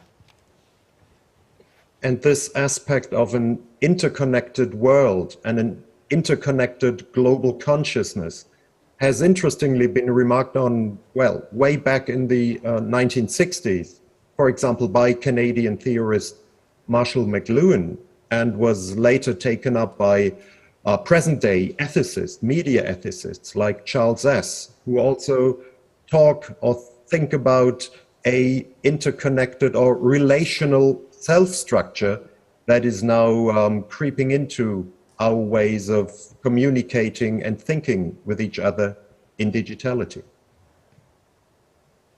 이러한 측면과 그 전 세계가 공생해야 된다는 개념, 그 다음에 글로벌 컨셔스네스, 그 전 세계의 그 의식은 Professor, I forgot the name that you said in 1960s. Marshall McLuhan, a Canadian professor. 캐나다의 그 신학인이 1960년대에 벌써 주창했던 것입니다. 그리고 찰스 S가 그 이러한 윤리 그 미디어적인 측면에서도 이미 말씀한 바가 있었던 것이죠. So that was very speculative thinking way back in the 1960s, but I think there is, let's say, a groundwork there for today's, for contemporary thinking about how to deal with, well, ethically with the onslaught of digitality. How can we design a global consciousness? And we need ethical thinking for this. Well, now, I cannot sum this up in just 2 minutes, but that is certainly something that we need to address. 자, 1960년대에 벌써 이렇게 굉장히 추측성 이러한 사고가 이미 진전됐다라는 것이고요. 이렇게 이러한 디지털 그 윤리가 지금 만연하고 강조되는 현대에 그다음에 이게 디지털의 그 거의 폭격이라고 할 수 있는 이러한 만연되는 시기에 우리가 어떻게 전 세계적인 글로벌 의식, 그 전 세계적인 그런 의식 구조를 재고안해 갈 것인가를 생각하게 되는 시점이기도 합니다. But certainly a core foundation for this ethics in digitality and for life in general would be a love for truth and of course a love for the human being, you know, the other person in front of you. And that has become much more difficult in digitality, where we very often don't see the other person any longer because he or she is so distant, is only appearing on a screen like I am now here. 자, 지금 그런데 이런 물론 그 핵심 윤리와 디지털 도 그렇고 그 삶 자체 또 전반적인 거에 핵심은 물론 진리에 대한 사랑, 인류에 대한 사랑, 즉 타인, 나 이외에 그 바로 옆에 있는 사람을 위시로 해서 그 모든 타인에 대한 사랑이 모든 윤리와 디지털의 그 삶 자체의 그 핵심에 들어가야 되겠죠. 근데 이러한 디지털 시대에 그렇게 하는 것이 너무 힘듭니다. 왜냐하면 타인을 우리가 볼 수가 없고 제가 지금 비대면으로 원격으로 하고 있는 것처럼 우리는 타인을 지금 비대면 원격으로 보는 시대에 지금 도입했습니다. So I hope at least I answered part of your question. 자, 질문하신 것 중에 부분적인 답변이라도 됐기를 희망합니다. Brother Dunstan, did you want to add anything? 자, 던스턴 울비도 수사님 뭐 추가하실 거 있으십니까? You can hear me? Yes. Okay. 자, 들리시죠? I would like to take as a point of departure the search for truth and acknowledging the being of the other person. And it is true that this digital age that we are living in is actually producing separations more and more between people. 자, 이런 진리를 위한 추구에서 출발하자면 이러한 디지털 시대에 살면서 개인과 개인 사이의 거리가 점점 그 간격이 멀어지고 있습니다. And this separation seems to enhance the individualism of people. This being separated from others, the individual becomes more of an individual, more isolated.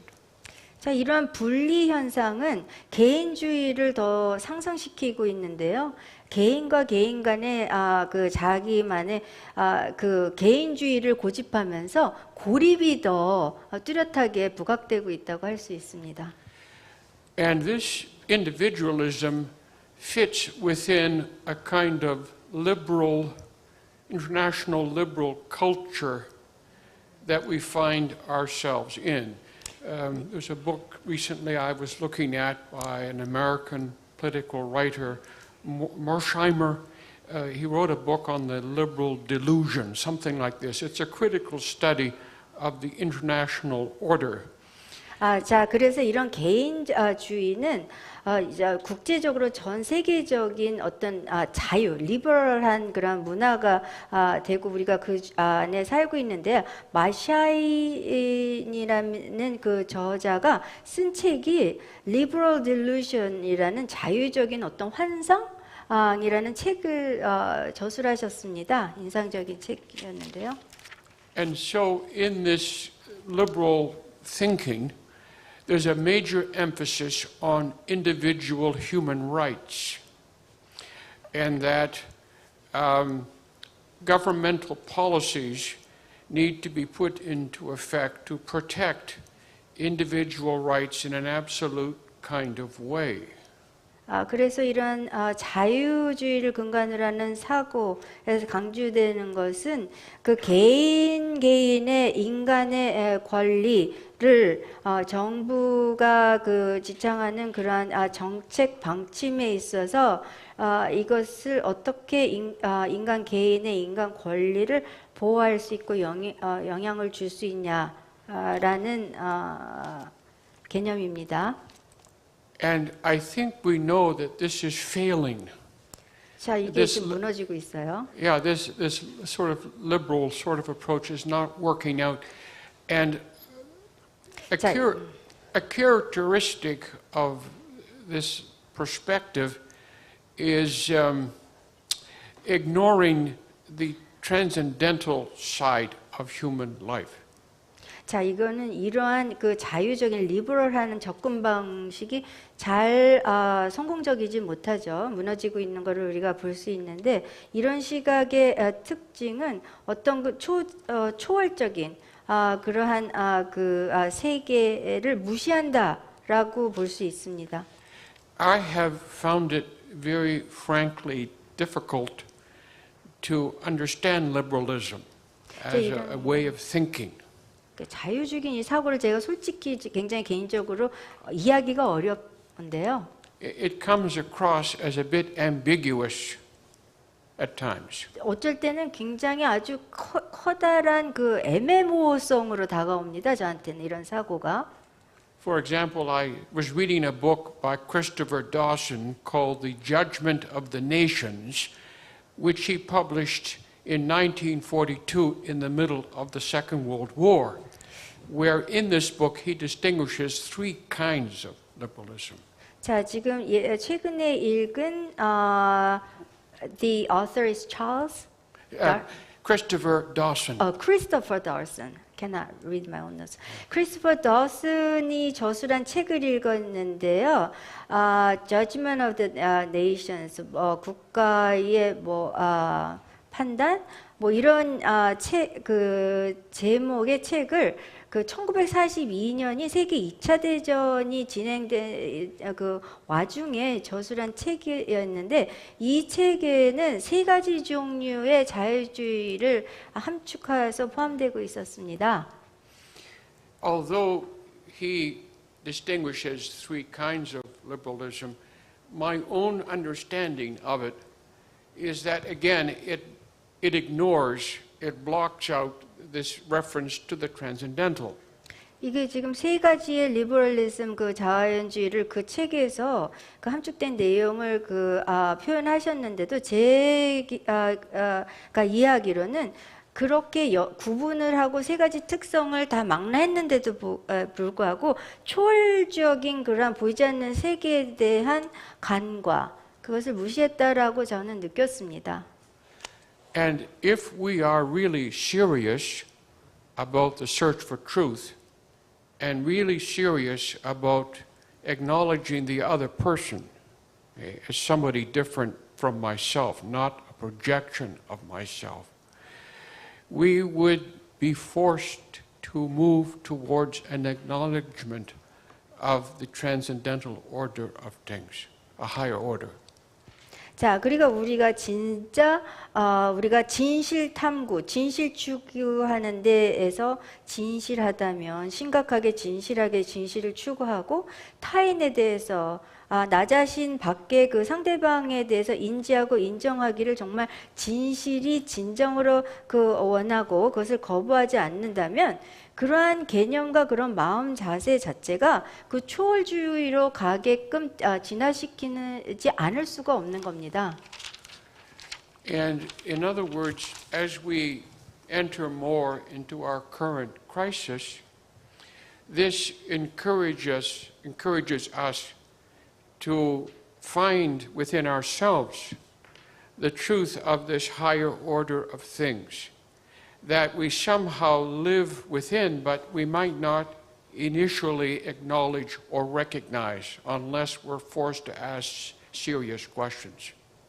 자, 그래서 우리가 지금 현재 우리가 직면하는 여러 측면의 위기에 우리가 진입을 한다라고 할 수 있는데, 우리가 우리 내면에 있는 진실, 그리고 내재되어 있는 우리의 그 물리적인 존재 이상의 어떤 그 높은 차원의 그러한 세계를 우리가 탐구하지 않는다면은 그 진실을 인정하고 가깝게 가기가 어려워진다라고 볼 수 있습니다.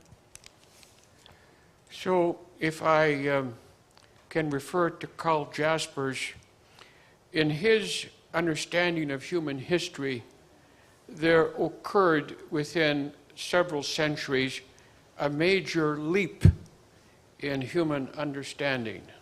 자, 이게 콜 자스퍼스의 그 인류 역사에 대한 이해를 좀 더듬어 보자면은 그 몇 세기에 걸쳐서 그 인류에 대한 그러한 개념을 방출하고 있습니다.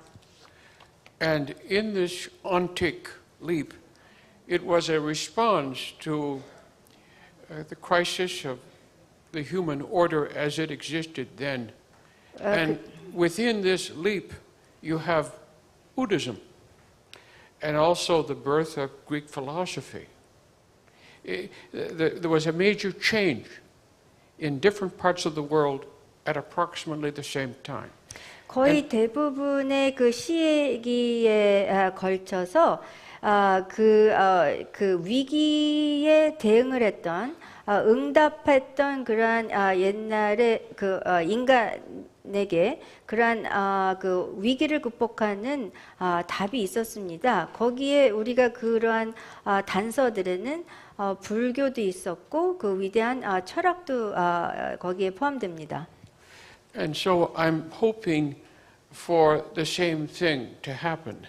그래서 그렇게 옛날에 그랬던 것처럼 과거에 그랬던 것처럼 같은 그 위기에 대한 해답이 지금 현대에도 일어나기를 희망합니다.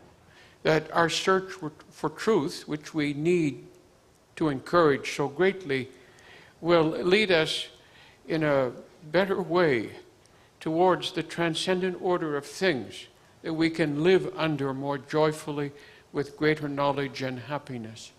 자, 그래서 우리가 진실을 추구하고 탐구하는 것이 결국은 그러한 탐구 정신이 그 초월적인 어떤 보이지 않는 세계를 우리가 진입하기를 원하는 희망으로 이어지기를 바라서 그렇게 되면은 우리 인간의 정신이 그 차원으로 가면 더 행복하게 삶을 살아나갈 수 있을 거라고 믿습니다.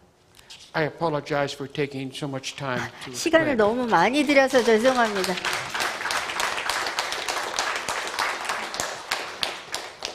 We have a couple of questions, three actually, from YouTube. 유튜브에서 지금 채팅 질문이 3개가 들어왔는데요. They're in Korean, so 한국어로 되어 있어요. I'll say it in Korean and you'll interpret, I guess. 제가 한국말로 하면 통역이 영어로 해주시기 바랍니다. 해유스님께 질문입니다. I have a question for Venerable Heiyu. 지구의 공생 생명을 위해서 정신계를 알고 관하는 오공의 연기법을 말씀해 주셨는데요. 지금 지구는 온난화로 많은 기후의 문제로 빙하고 녹고 있고 쓰나미 등의 지구촌 곳곳에서 피해를 입고 있습니다. 다양한 미디어에서 여러 소식을 접하면서 마음이 무거워집니다. 그런 문제의 방안으로 관법 실천을 여쭙고 싶습니다. I understand that Venerable Heiyu gave presentations on causation of plenum void or non-substantiality and understanding the spiritual realm in order to live symbiotically on this planet Earth. Now the Earth is undergoing difficulty due to global warming phenomenon, and the ice is melting, and there's tsunami everywhere, and there are damages, and the planet Earth is suffering. And I am being disheartened when I hear this news by media. So I would like to ask you how practicing method of Kwan could be a key to solving these difficult problems. 그냥 하면 되나요? Do I answer now? 감사합니다. 질문은. Thank you for your question.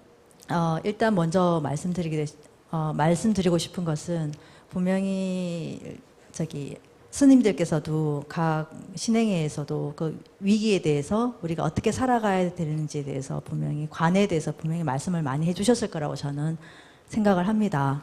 I believe, first of all venerable Buddhist monks and nuns and the new members association at the Hanmaum Center talked about how to be mindful in order to overcome the crisis and the methodology of Kwan practice. 네, 그리고 아까 말씀하셨다시피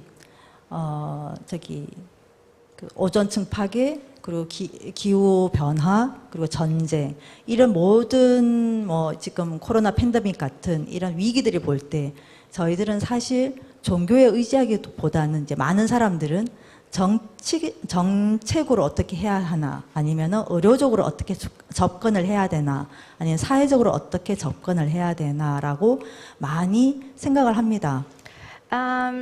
We heard the presentations about the comprehensive crisis encompassing climate change and ozone level destruction, COVID-19 pandemic crisis.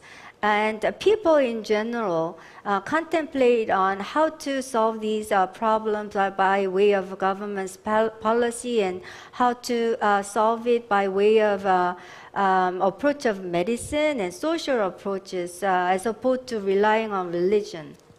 네, 먼저 제가 이거를 먼저 말씀드리기 전에 처음에 2019년에 코로나 팬데믹이 생겼을 때 2020년 전 세계에 이제 코로나가 생겼을 때 사실 지금 무종교인이 훨씬 종교인보다 훨씬 많습니다. 그래서 지금 종교의 위기이다 이런 것도 예전부터 많이 거론이 되었고요. 근데 before we talk about it, the outbreak of COVID-19 was in 2019. And in 2020, there was statistics that the non-religious people outnumber those who are religious. So people have been talking about the crisis of religion recently. 네, 그리고 사실 이제 종교는 끝났다. 왜냐? 종교는 구시대적이고 이 종교의 역할은 심리학이나 의학 이렇게가 이제 새로운 기술이나 과학과 심리학 이쪽으로 대체가 가능하다라는 생각을 많이 하고 있습니다. People think and say that religion is over because this religion is too old of a concept, and the role of religion is replaced and substituted by a new cutting-edge science of psychology and medicine, and this substitution substitution is possible, many people say. 네, 근데 코로나 팬데믹이 처음 생기고 2020년 전 세계가 코로나로 많이 무서워했었죠. 그 당시에 그 구글 검색 그 스웨덴의 교수님이 한번 이렇게 그 발표를 한 적이 있습니다. 구글 검색으로 이 팬데믹에서 우리가 인간이 어떻게 접근하는지를 그 수치상을 발표를 했는데 그 안에 보니까 기도, 종교 의지 이게 굉장히 많이 검색이 되었는 게 수치적으로 보여졌습니다. And the whole world was in fear from COVID-19 pandemic phenomena starting from 2020. There was a Swedish professor who made a report on giving a Google search in terms of numbers of how many Google searches there were during the pandemic period, and there was prayer, religion, and reliance on religion that was searched the most by Google search, and that was shown in terms of number. 네, 저는 여기에서 무엇을 보았냐면 인간은 기본적으로 본성으로 향하고 우리의 그것을 통해서 이 위기를 극복할 수 있다는 것을 이 사례로 보여줄 수 있다고 생각하였습니다. From that, I noticed and realized that the human beings are inherently they have tendency to direct towards our intrinsic nature, inherent nature, and by way of searching for our true nature, we can overcome any crisis. 그런데 2021년 가을에 연구가 또 있는데 이 종교 활동을 다시 연구를 했습니다. 한국에서. And there was another research that was conducted in the fall of 2021, and there was a research about religious activities, and that was conducted in Korea. 아까 호토 교수님께서도 얘기했지만 코로나 팬데믹으로 인해서 다 비대면으로 전환하고 또 종교로 인해서 코로나가 더 이제 번성하게 되면서 종교에 바라보는 시선이 좋지 않게 되는 게 독일과 한국에서 마찬가지로 일어났었는데요. And Professor Hara also mentioned that because as we meet and encounter people remotely and not in-person basis, in Germany, Korea, and elsewhere, people's perspectives as to how they view religion changed. 네, 그렇게 되었을 때 많은 종교가 비대면으로 하게 되고 일단 그 거의 절이나 교회에 오지 않는 일들이 발생했는데 이게 2년 이상 장기간 되다 보니까 처음에는 그 마음이 지극해진다는 연구 결과가 나왔는데 2021년 가을에는 어떤 연구 결과가 나왔냐면은 그 종교 활동에 대해서 익숙해진 겁니다. 비대면에.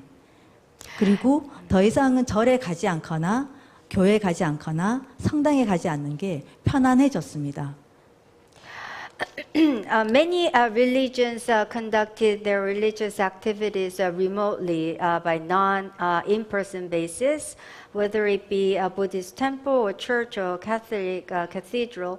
And because of the prolonged period of COVID pandemic, initially when the outbreak began of coronavirus, people's mind towards religion was really serious in the beginning, but they got used to this remote interface, and they actually ultimately felt comfortable meeting people this way. 네, 그래서 저는 거기에서 우리 인간은 굉장히 습관에 빨리 물이 드는구나.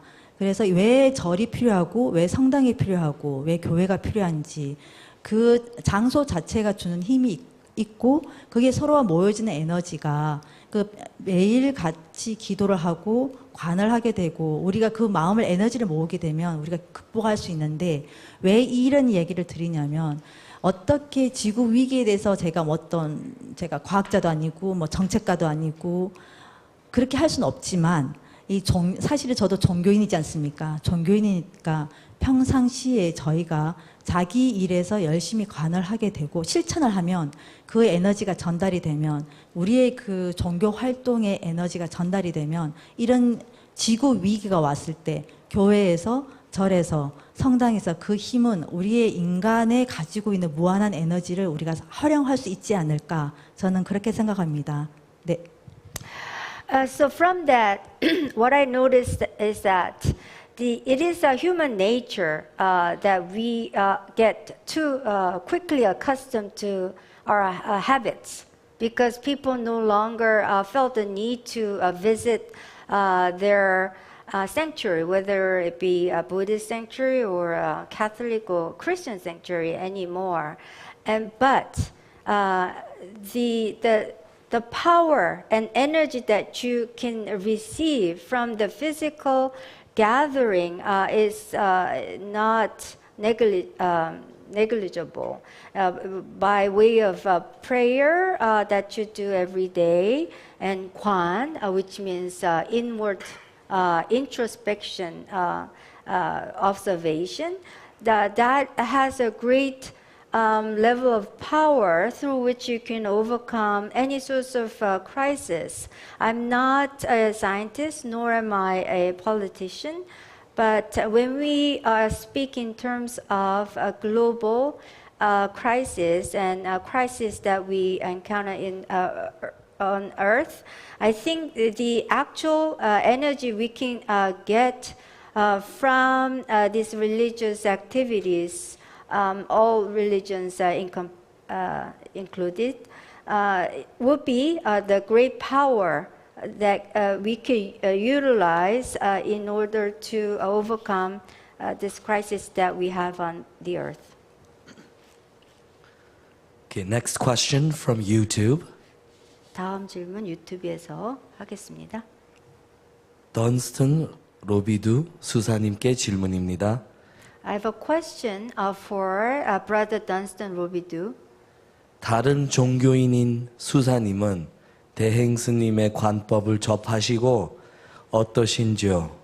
What was your feeling of encountering with some Master Deheng's method of Kwan practice as a brother, as a person from different religion? What is your impression and how did you feel about it? Well,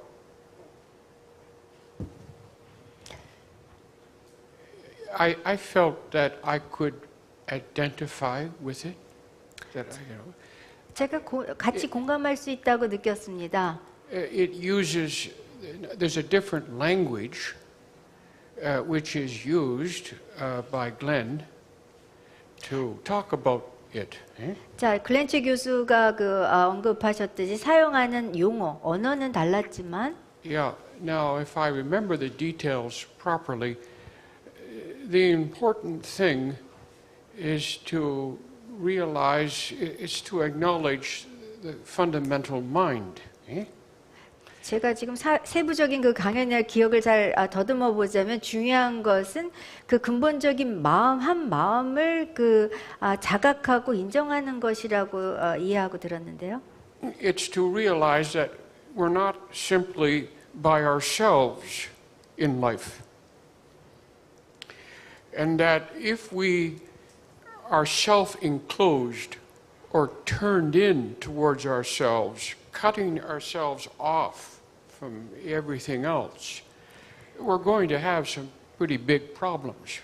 자, 그래서 우리가 알아차리고 깨어야 된 것은 우리 자신에만 갇혀 있고 그 개인에만 협소하게 거기에 굳혀서 다른 타인으로 향한 문을 닫는다면 굉장히 큰 난관에 부딪히게 됩니다. We will not really have a sense of reality which is true.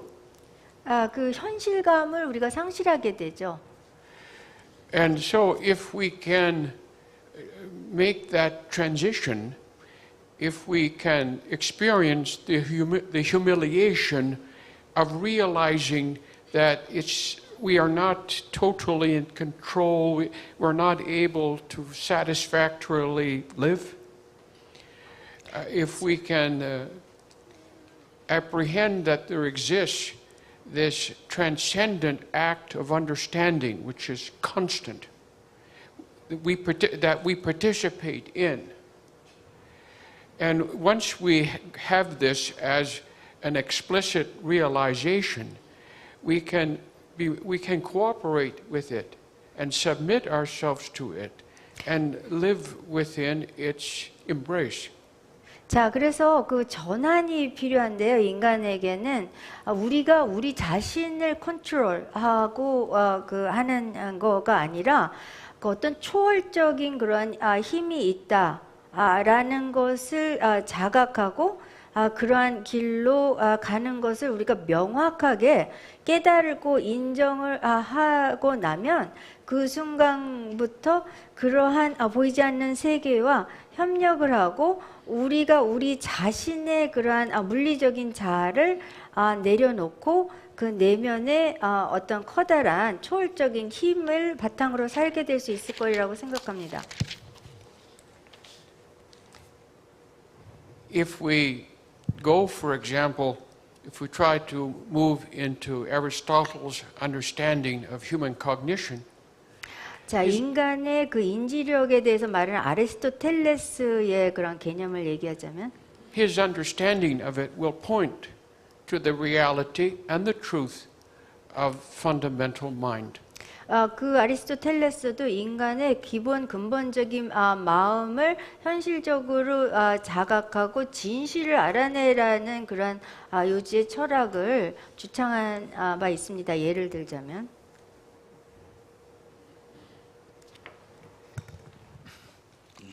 Next question from YouTube. 자, 다음 유튜브 질문이요. 글렌 최 교수님께 질문입니다. I have a question for Professor Glenn Choi. Leaves on a stream exercise에 대해 수행은 상대에 대해 반응하지 않는 것으로 알고 있습니다. 같은 맥락으로 생각해도 될까요? My question is with respect to what you talked about, the leaves on a stream exercise. And it's my understanding that practice does not involve reacting to your counterpart. So am I right in that understanding that that leaves on a stream exercise has the same context? My understanding is the same as yours. 저도 같은 맥락으로 같이 알고 있습니다. In fact, all of the more than 100 experiential exercises in ACT strive for this. 자, 그 ACT 있죠? 그 수용 전념 그 치료법에서 그 했던 100여 개의 경험적 연구가 이러한 것을 그 결과로 경험한 바 있습니다. ACT distinguishes between a reaction and a response. 자, 그 ACT는 수용 전념 치료법은 그 반응과 reaction and response. 그 응답, 반응과 응답을 이렇게 구분하고 있습니다. Reaction is one in which one succumbs to one's emotions. 반응이라는 것은 자기 자신의 그 감정에 굴복하는 것이고요. And a response is one in which the individual takes a step back at the moment a painful feeling arises. 그 응답이라는 것은 반응하고 달리 고통스러운 생각이 안에서 일어나면 한 걸음 뒷걸음져서 그 한 발짝 물러나가는 것을 말합니다. 그래서 그 응답을 하는 거죠. And thus, with a calm and clear mind, this person can respond to the situation in a more rational way and a peaceful way. 그래서 그 한 발짝 뒤로 가는 것인 게 response, 응답을 한다는 것은 어떤 공백이 있어서 아주 평온한 명료한 마음을 가지고 자기가 그 직면한 상황에 응답을 하는데 이성적으로 평화적인 방법으로 할 수 있다라는 거예요. Okay. Next question 자, from YouTube. 유튜브의 다음 질문은요. 구스타보 아드리안 델 벤토 변호사님께 질문입니다. This question is for attorney Gustavo Adriano Bento.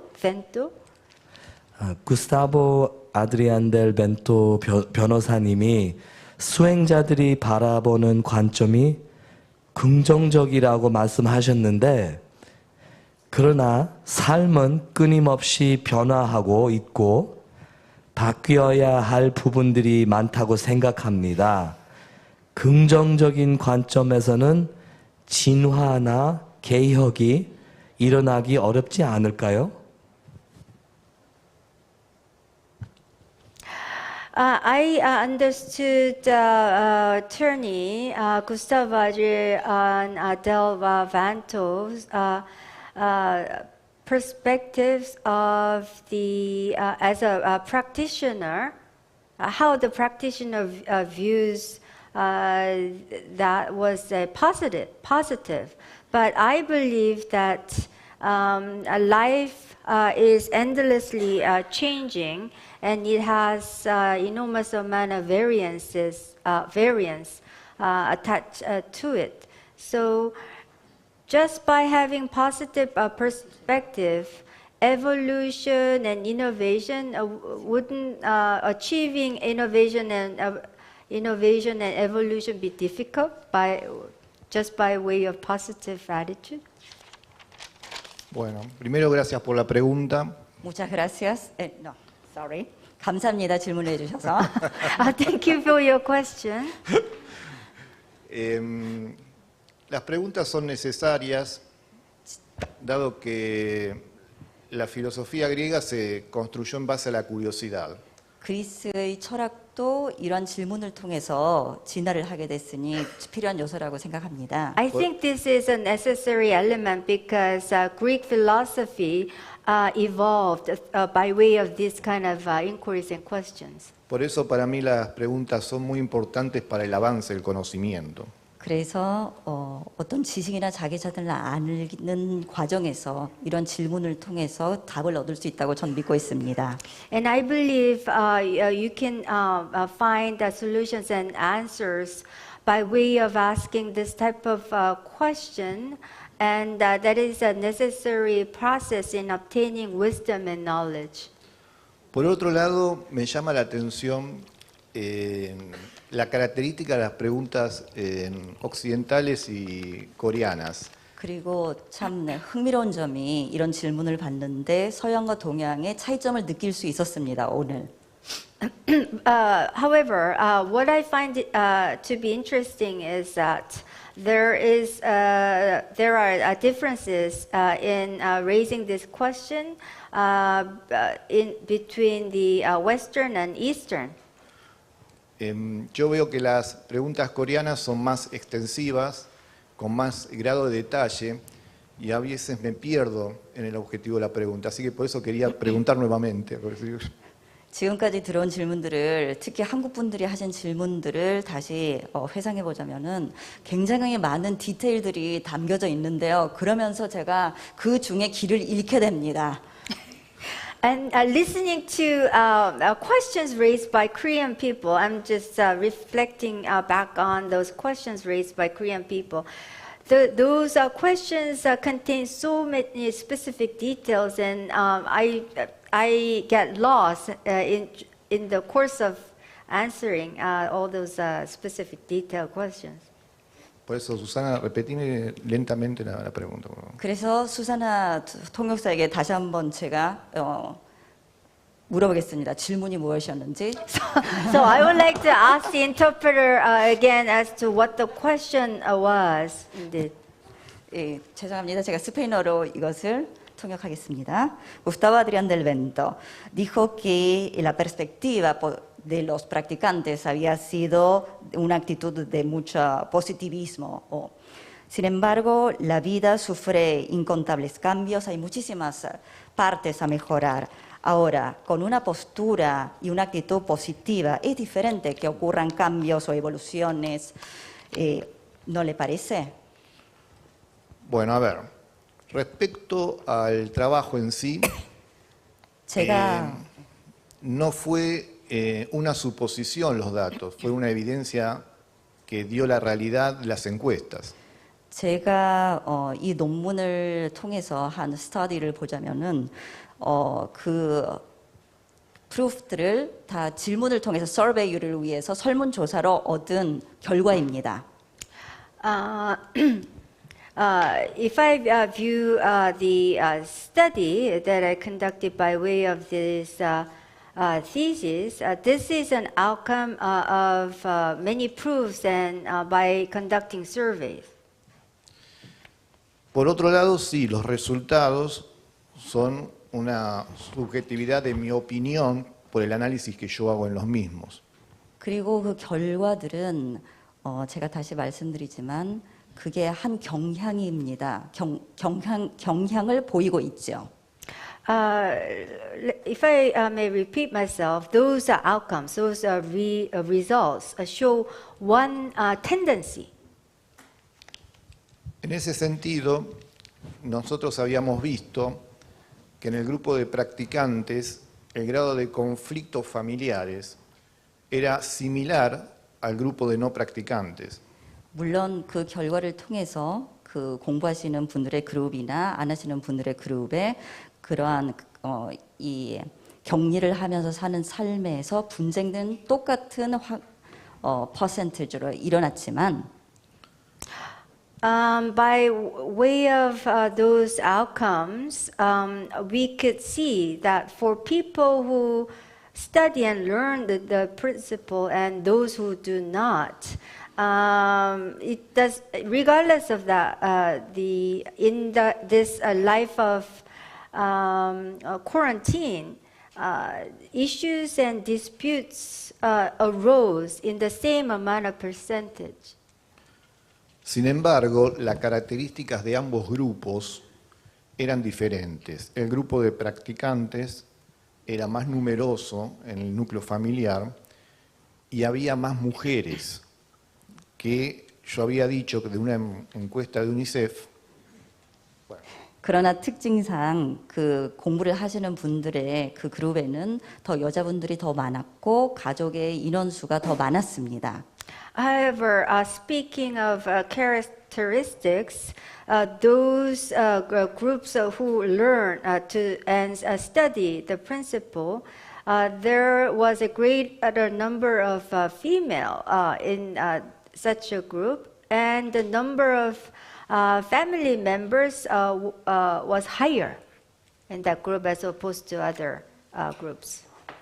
En una encuesta de UNICEF había un 58% de mujeres que habían respondido que tenían las cargas del hogar sobrecargadas.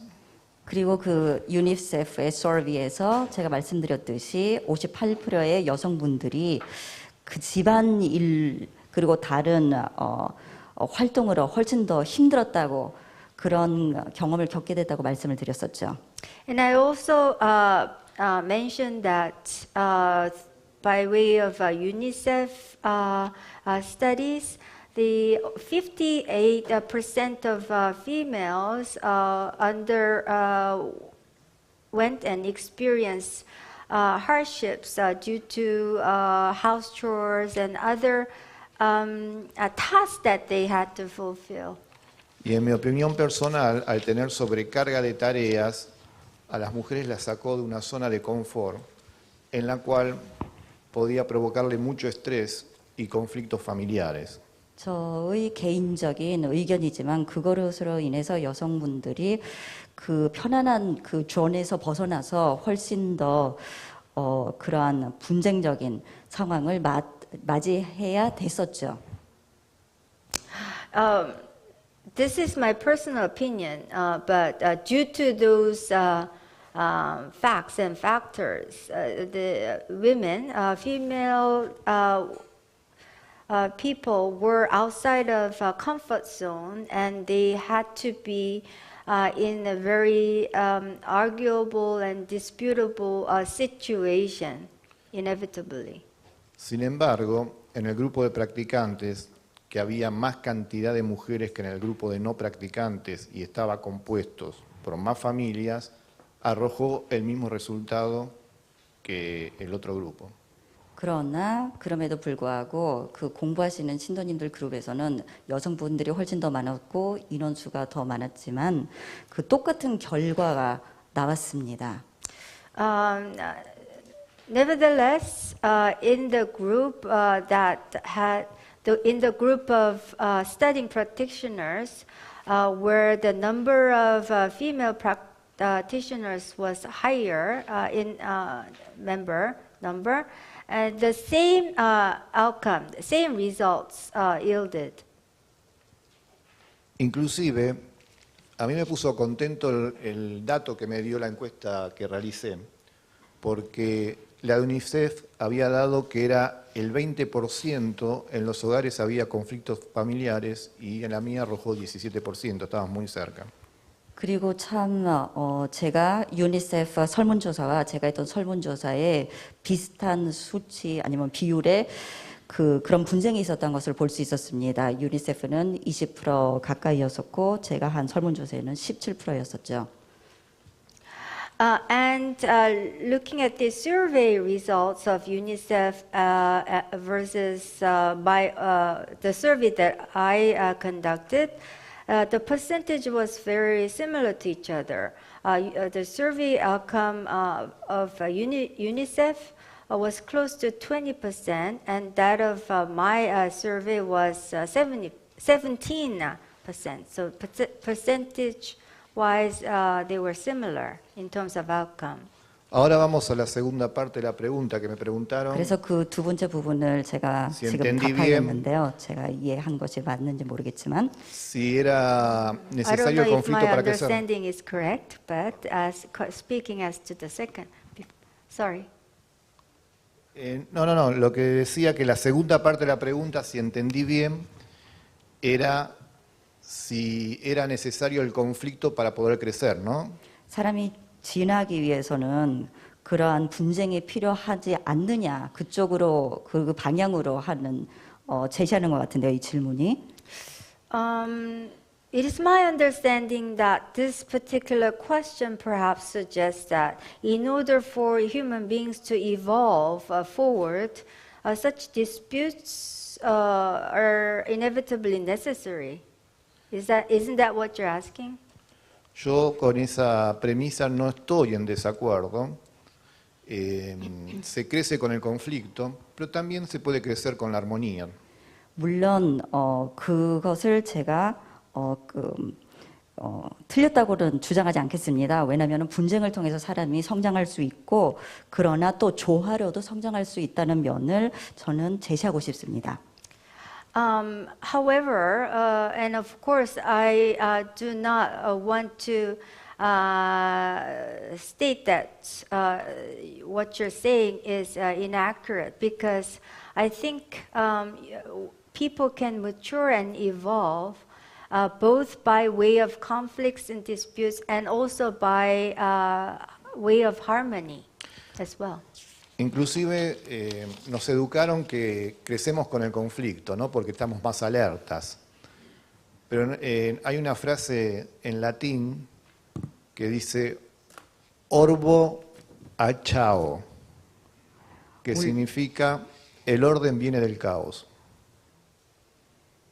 물론 저희가 받은 교육으로도 분쟁을 통해서 성장한다고 배웠고 아주 유명한 라틴 문장이 있는데요. 오르고 아체오라고 그러한 어려움을 통해서 사람은 큰다 하는 문장이죠. And based on the education that I received, I learned that mankind achieve maturity by way of disputes and conflict.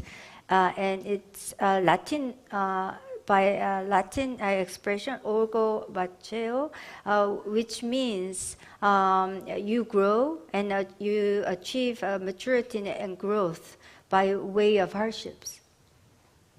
Y por último, ya que fue larga la respuesta, fui más larga que la pregunta, entiendo que los resultados de la encuesta arrojaron que los practicantes pudieron progresar sin tener mayores conflictos. Pero también entiendo que la crisis es oportunidad. 그리고 마지막으로 제가 이 질문에 대해서 답이 훨씬 더 길어졌는데요.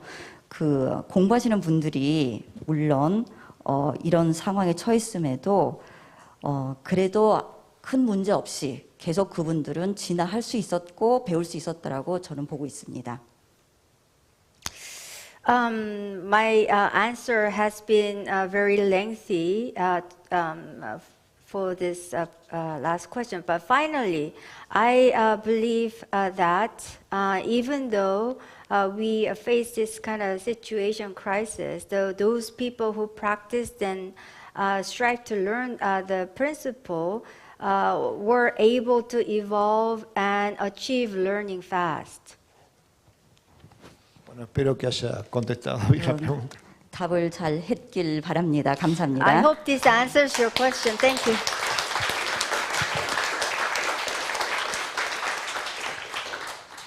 We have another question from the YouTube channel, 자, 유튜브 채널에서 질문 하나가 더 올라왔습니다.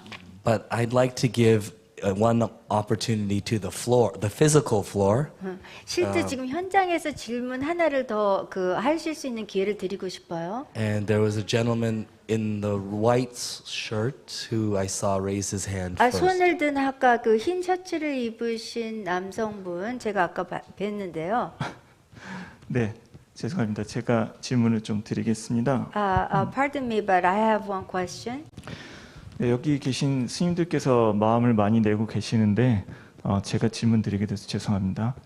I am sorry to be asking this question, although there are many Buddhist monks and nuns who are here.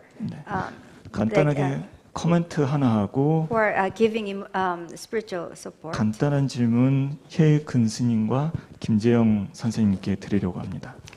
I would like to simply have a short comment and then we'll ask a question to Venerable Haegun and Professor Jae-young Kim. 오늘 우리가 팬데믹에 대한 해결책에 대한 여러 학자분들의 이야기를 들었는데요. We heard as to many different solutions to address pandemic from many different esteemed scholars today. 네, 매우 감사하게 생각하고 있습니다. I'm deeply grateful for all your presentations, first of all. 근데 여기서 저희는 한 가지 점을 우리가 간과하고 있는 게 있다고 생각합니다. However, I believe that we are being oblivious to one thing here. 팬데믹이 지금 완화되고 있는 것은 우리가 잘해서가 아니고 코로나 바이러스가 변했기 때문입니다. Sorry. The reason as to how the pandemic situation is being controlled or the situation getting alleviated is not because we are doing a good job, but because the corona had its variants. 네, 그래서 관법 혹은 한마음 사이언스라는 것은 우리들이 갖고 있는 마음을 통해서 그 바이러스의 마음과 연결돼서 바이러스를 변화시킬 수 있다고 얘기하는 것입니다. So what we are saying by way of method of Quan practice and what is stated by Hammaum Science Institute is that by way of the mind that we all have inherently, we can cause a virus to change and transition as we connect with the mind of the virus. 그리고 그런 능력은 단순한 바이러스 팬데믹 문제뿐만 아니라 어떤 경제 문제, 전쟁 문제, 하다못해 우주적인 다른 문제까지 모두 적용될 수 있다고 얘기하는 것이 이제 한마음 사이언스 큰 스님의 가르침이라고 생각합니다. And I believe it is the basis of Hammaum science and also the basic wisdom and teachings imparted by some Master Deheng that such capability does not only apply to Corona pandemic, but it applies to all other aspects of the world, be it economic or other aspects in the universe. 네, 여기까지 코멘트였고요. This concludes my comment. 해근 스님께 질문 한 가지 드리고 싶습니다. I would like to ask one question to Venerable Hagen. 어제 해근 스님의 눈물은 정말 심금을 울렸습니다. I was very heartfelt by the presentation given by Venerable Hagen. 근데 제가 예전에 해근 스님 예전에 한 20년 전에 제가 느꼈던 해근 스님은 상당히 엄한 분이셨습니다. And Venerable Hagen, as I had an impression of 20 years ago, was very stern and strict master. 그래서 지금은 어떠신지 큰 스님. I wonder as to how you are or how you have changed. 예, 어떤 마음의 변화가 있으셨는지 그런 것 좀 듣고 싶습니다. I would like to hear as whether there have been any changes in your mind or 네, thoughts. 잠깐만 그리고 김재현 교수님께 질문 하나 드리고 마치겠습니다. And before I hear an answer from Venerable Hagen, I would like to also ask simple question to Professor Jae-Young Kim. 솔직히 김재현 교수님의 발표는 정말 놀랍고 인스퍼레이셔널했습니다. Quite frankly, presentation given by Professor Jae-Young Kim was quite alarming and very inspirational. 그리고 김재현 교수님께서 받으신 그 자료는 외부에 공개된 자료가 아닙니다. And the materials that Professor Jae-Young Kim received is not a material that is open to public. 그래서 앞으로 좀 더 저희 선원과 과학원에 인볼브 해주셨으면 좋겠다는 마음을 가지고 있고요.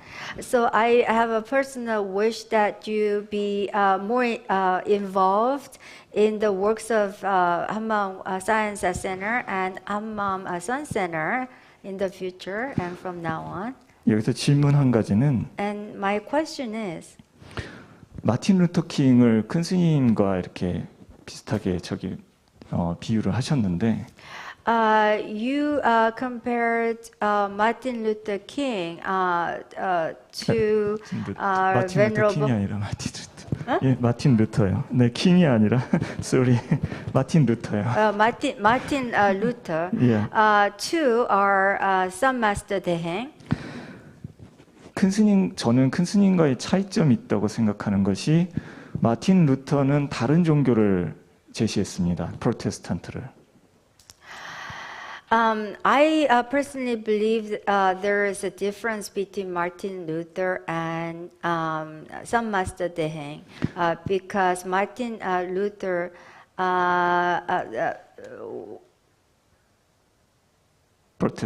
Protestantism. 예.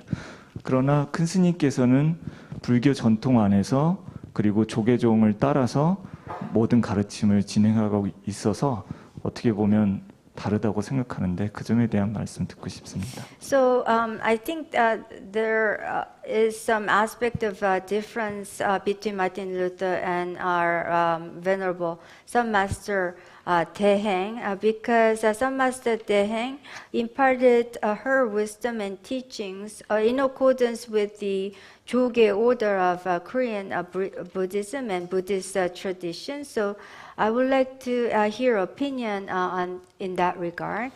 네, 감사합니다. Thank you.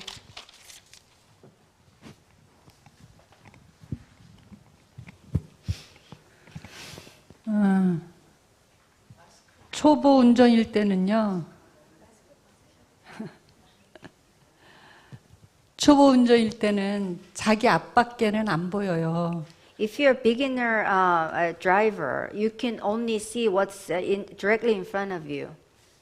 저는 제가 벗어나려고 출가를 했으니까 I became a Buddhist practitioner because I wanted to free myself from the confines.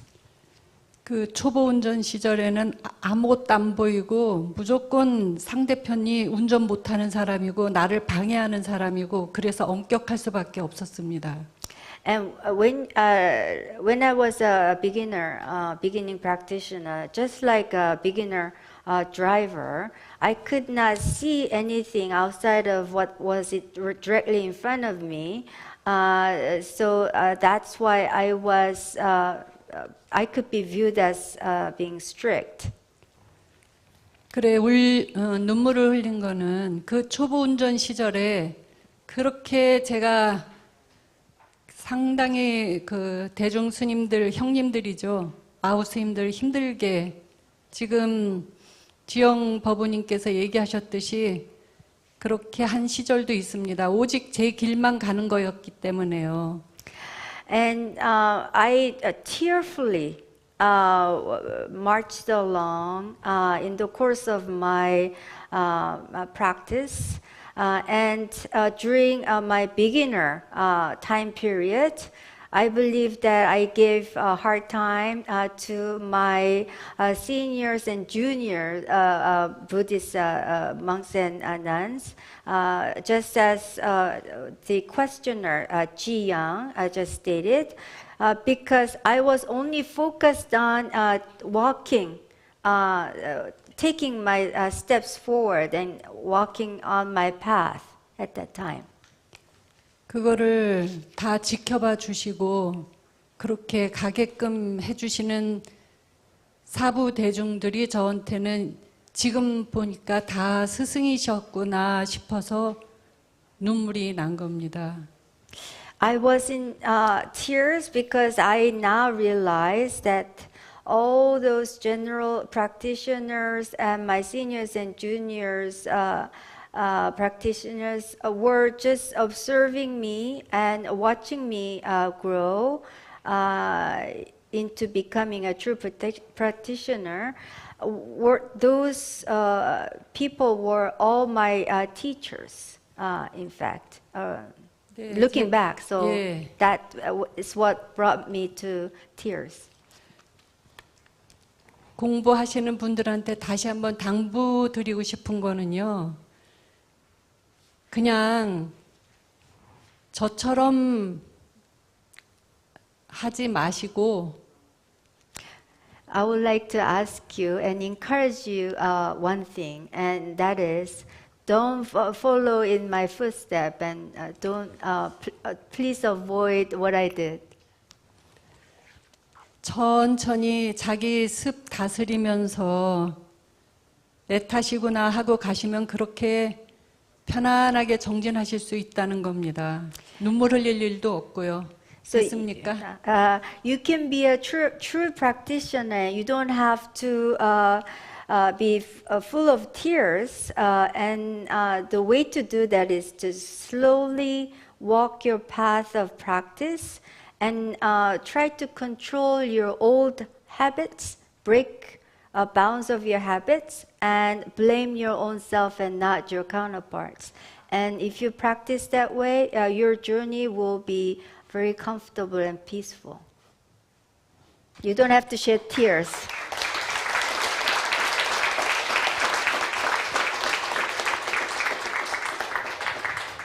If I may interrupt for one moment, the time now is 6:01. 6시 1분이라고 잠깐 제가 좀 상기시켜 드리겠어요? We are 1 minute over the deadline. 자, 지금 우리가 마감 시간 1분을 초과했네요. So I think we'll allow this question will be the last question. 그러니까 그래서 지금 여기서 끝내자 얘기가 아니라 요 질문 했던 질문자 질문이 마지막이라는 점을 제가 미리 상기시켜 드리려고 말씀드리는 거예요. Thank you. 감사합니다. 걱정하지 마세요. 제 교양인이니까. Don't worry, I'm a man of culture. 우리 통역사님도 우리 모두 같이 교양인이 되자고요. 제가 빨리빨리 간단하게 할 Interpreter, 테니까. let us be people of culture and move these things fast. 우리 질문 굉장히 중요한 질문인데 This 지금 was an important 가톨릭 question. 전통 안에서는 루터를 형제라고 생각을 해요. 그때 With- 당시에도 뭐 그랬지만 Within the 거의 tradition of 같이, Catholic, 예. Martin Luther, we regard him as a brother. That was our view then and as at the present time too. 여러분들이 이제 잘 아셔야 될 게 저는 개인적으로 굉장히 복음주의 계열의 개신교인인데 지금 서강대학교에서 가르치잖아요. 그런데 또 제가 서강대에서 무슨 일이 있냐면 불교 학생회를 또 제가 맡고 있어요. I am engaged in propagating gospel, but as a Catholic member. 그래서 이제- But I teach at Sogang University. But what is interesting is that I teach Buddhist culture at Sogang University as well. 그래서 그냥 제가 얘기한 거 핵심만 그냥 우리 통역사님이 그냥 해주시면 될 것 같아요. 그 리터럴리 뭐 다 하실 필요는 없고요. 제가 Don't literally translate. 제가 그러니까 저희 교회가 굉장히 큽니다. 근데 교회 가면은 저는 그냥 오해도 어떨 땐 받고 그런데 그게 행복해요. 또 거꾸로 또 이제 제가 불교 학자분들이나 또 불교 친구들 만나면 굉장히 깊은 대화를 제가 합니다. 하고 세상이 그렇게 변했습니다. 지금은 뭐 스님도 그러셨지만 경계가 지금 많이 왔다 갔다 하는 세상이고 그래서 이게 참되고 진실되고 거기에 정말 마음이 가 있으면 함께 서로가 배우고 또 가르침 받고 또 나아가는 것 같습니다. 그래서 우리 주셨던 한마음 과학원 식구들만 봐야 되는 그 책 제가 감사하게 잘 보겠고요. 더 많이 보겠습니다. 보겠고 그다음 우리 주지 스님하고 우리 이사장 스님한테 자료를 진짜 공부하는 사람한테는 조금 이렇게 오픈하셔서 더 보실 수 있도록 하면 모든 게 다 귀한 인연이 될 겁니다. 감사합니다. We are living in this time and age where there's almost no boundaries and walls are crumbling down. When I go to church, I feel happiness and joy. Conversely, when I meet with Buddhist friends and acquaintances, I engage in deep conversation. So I wish that the abbot of Hammam Sun Center open the internal Buddhist materials and disclose for the sake of sharing with others. And I believe that as long as you have the truth-seeking mind, I don't think there will be any problem of all of us living together harmoniously.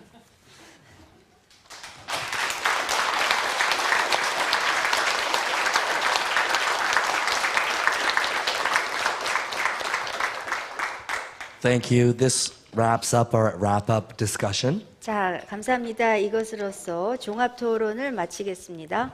Please join me again in thanking everyone who presented here 자, today 연사들 오늘 모두 감사드립니다. with a round of applause. And 자, don't forget 큰 Dr. 박수. Oliver Zollner. 올리버 조너도 박수로 맞습니다.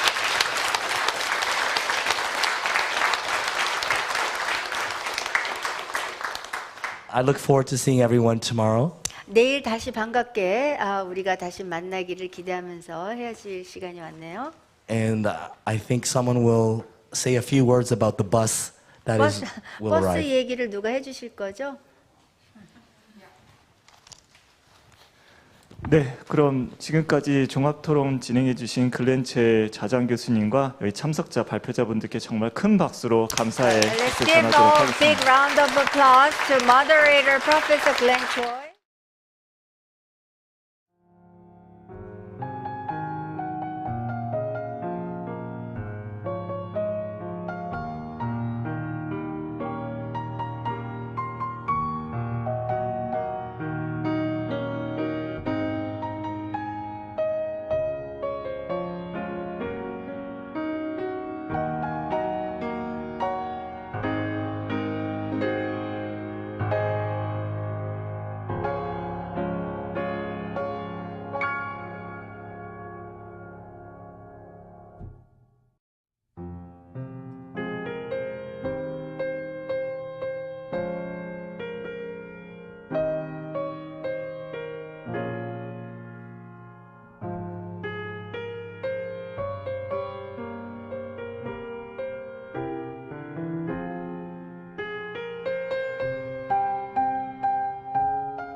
네.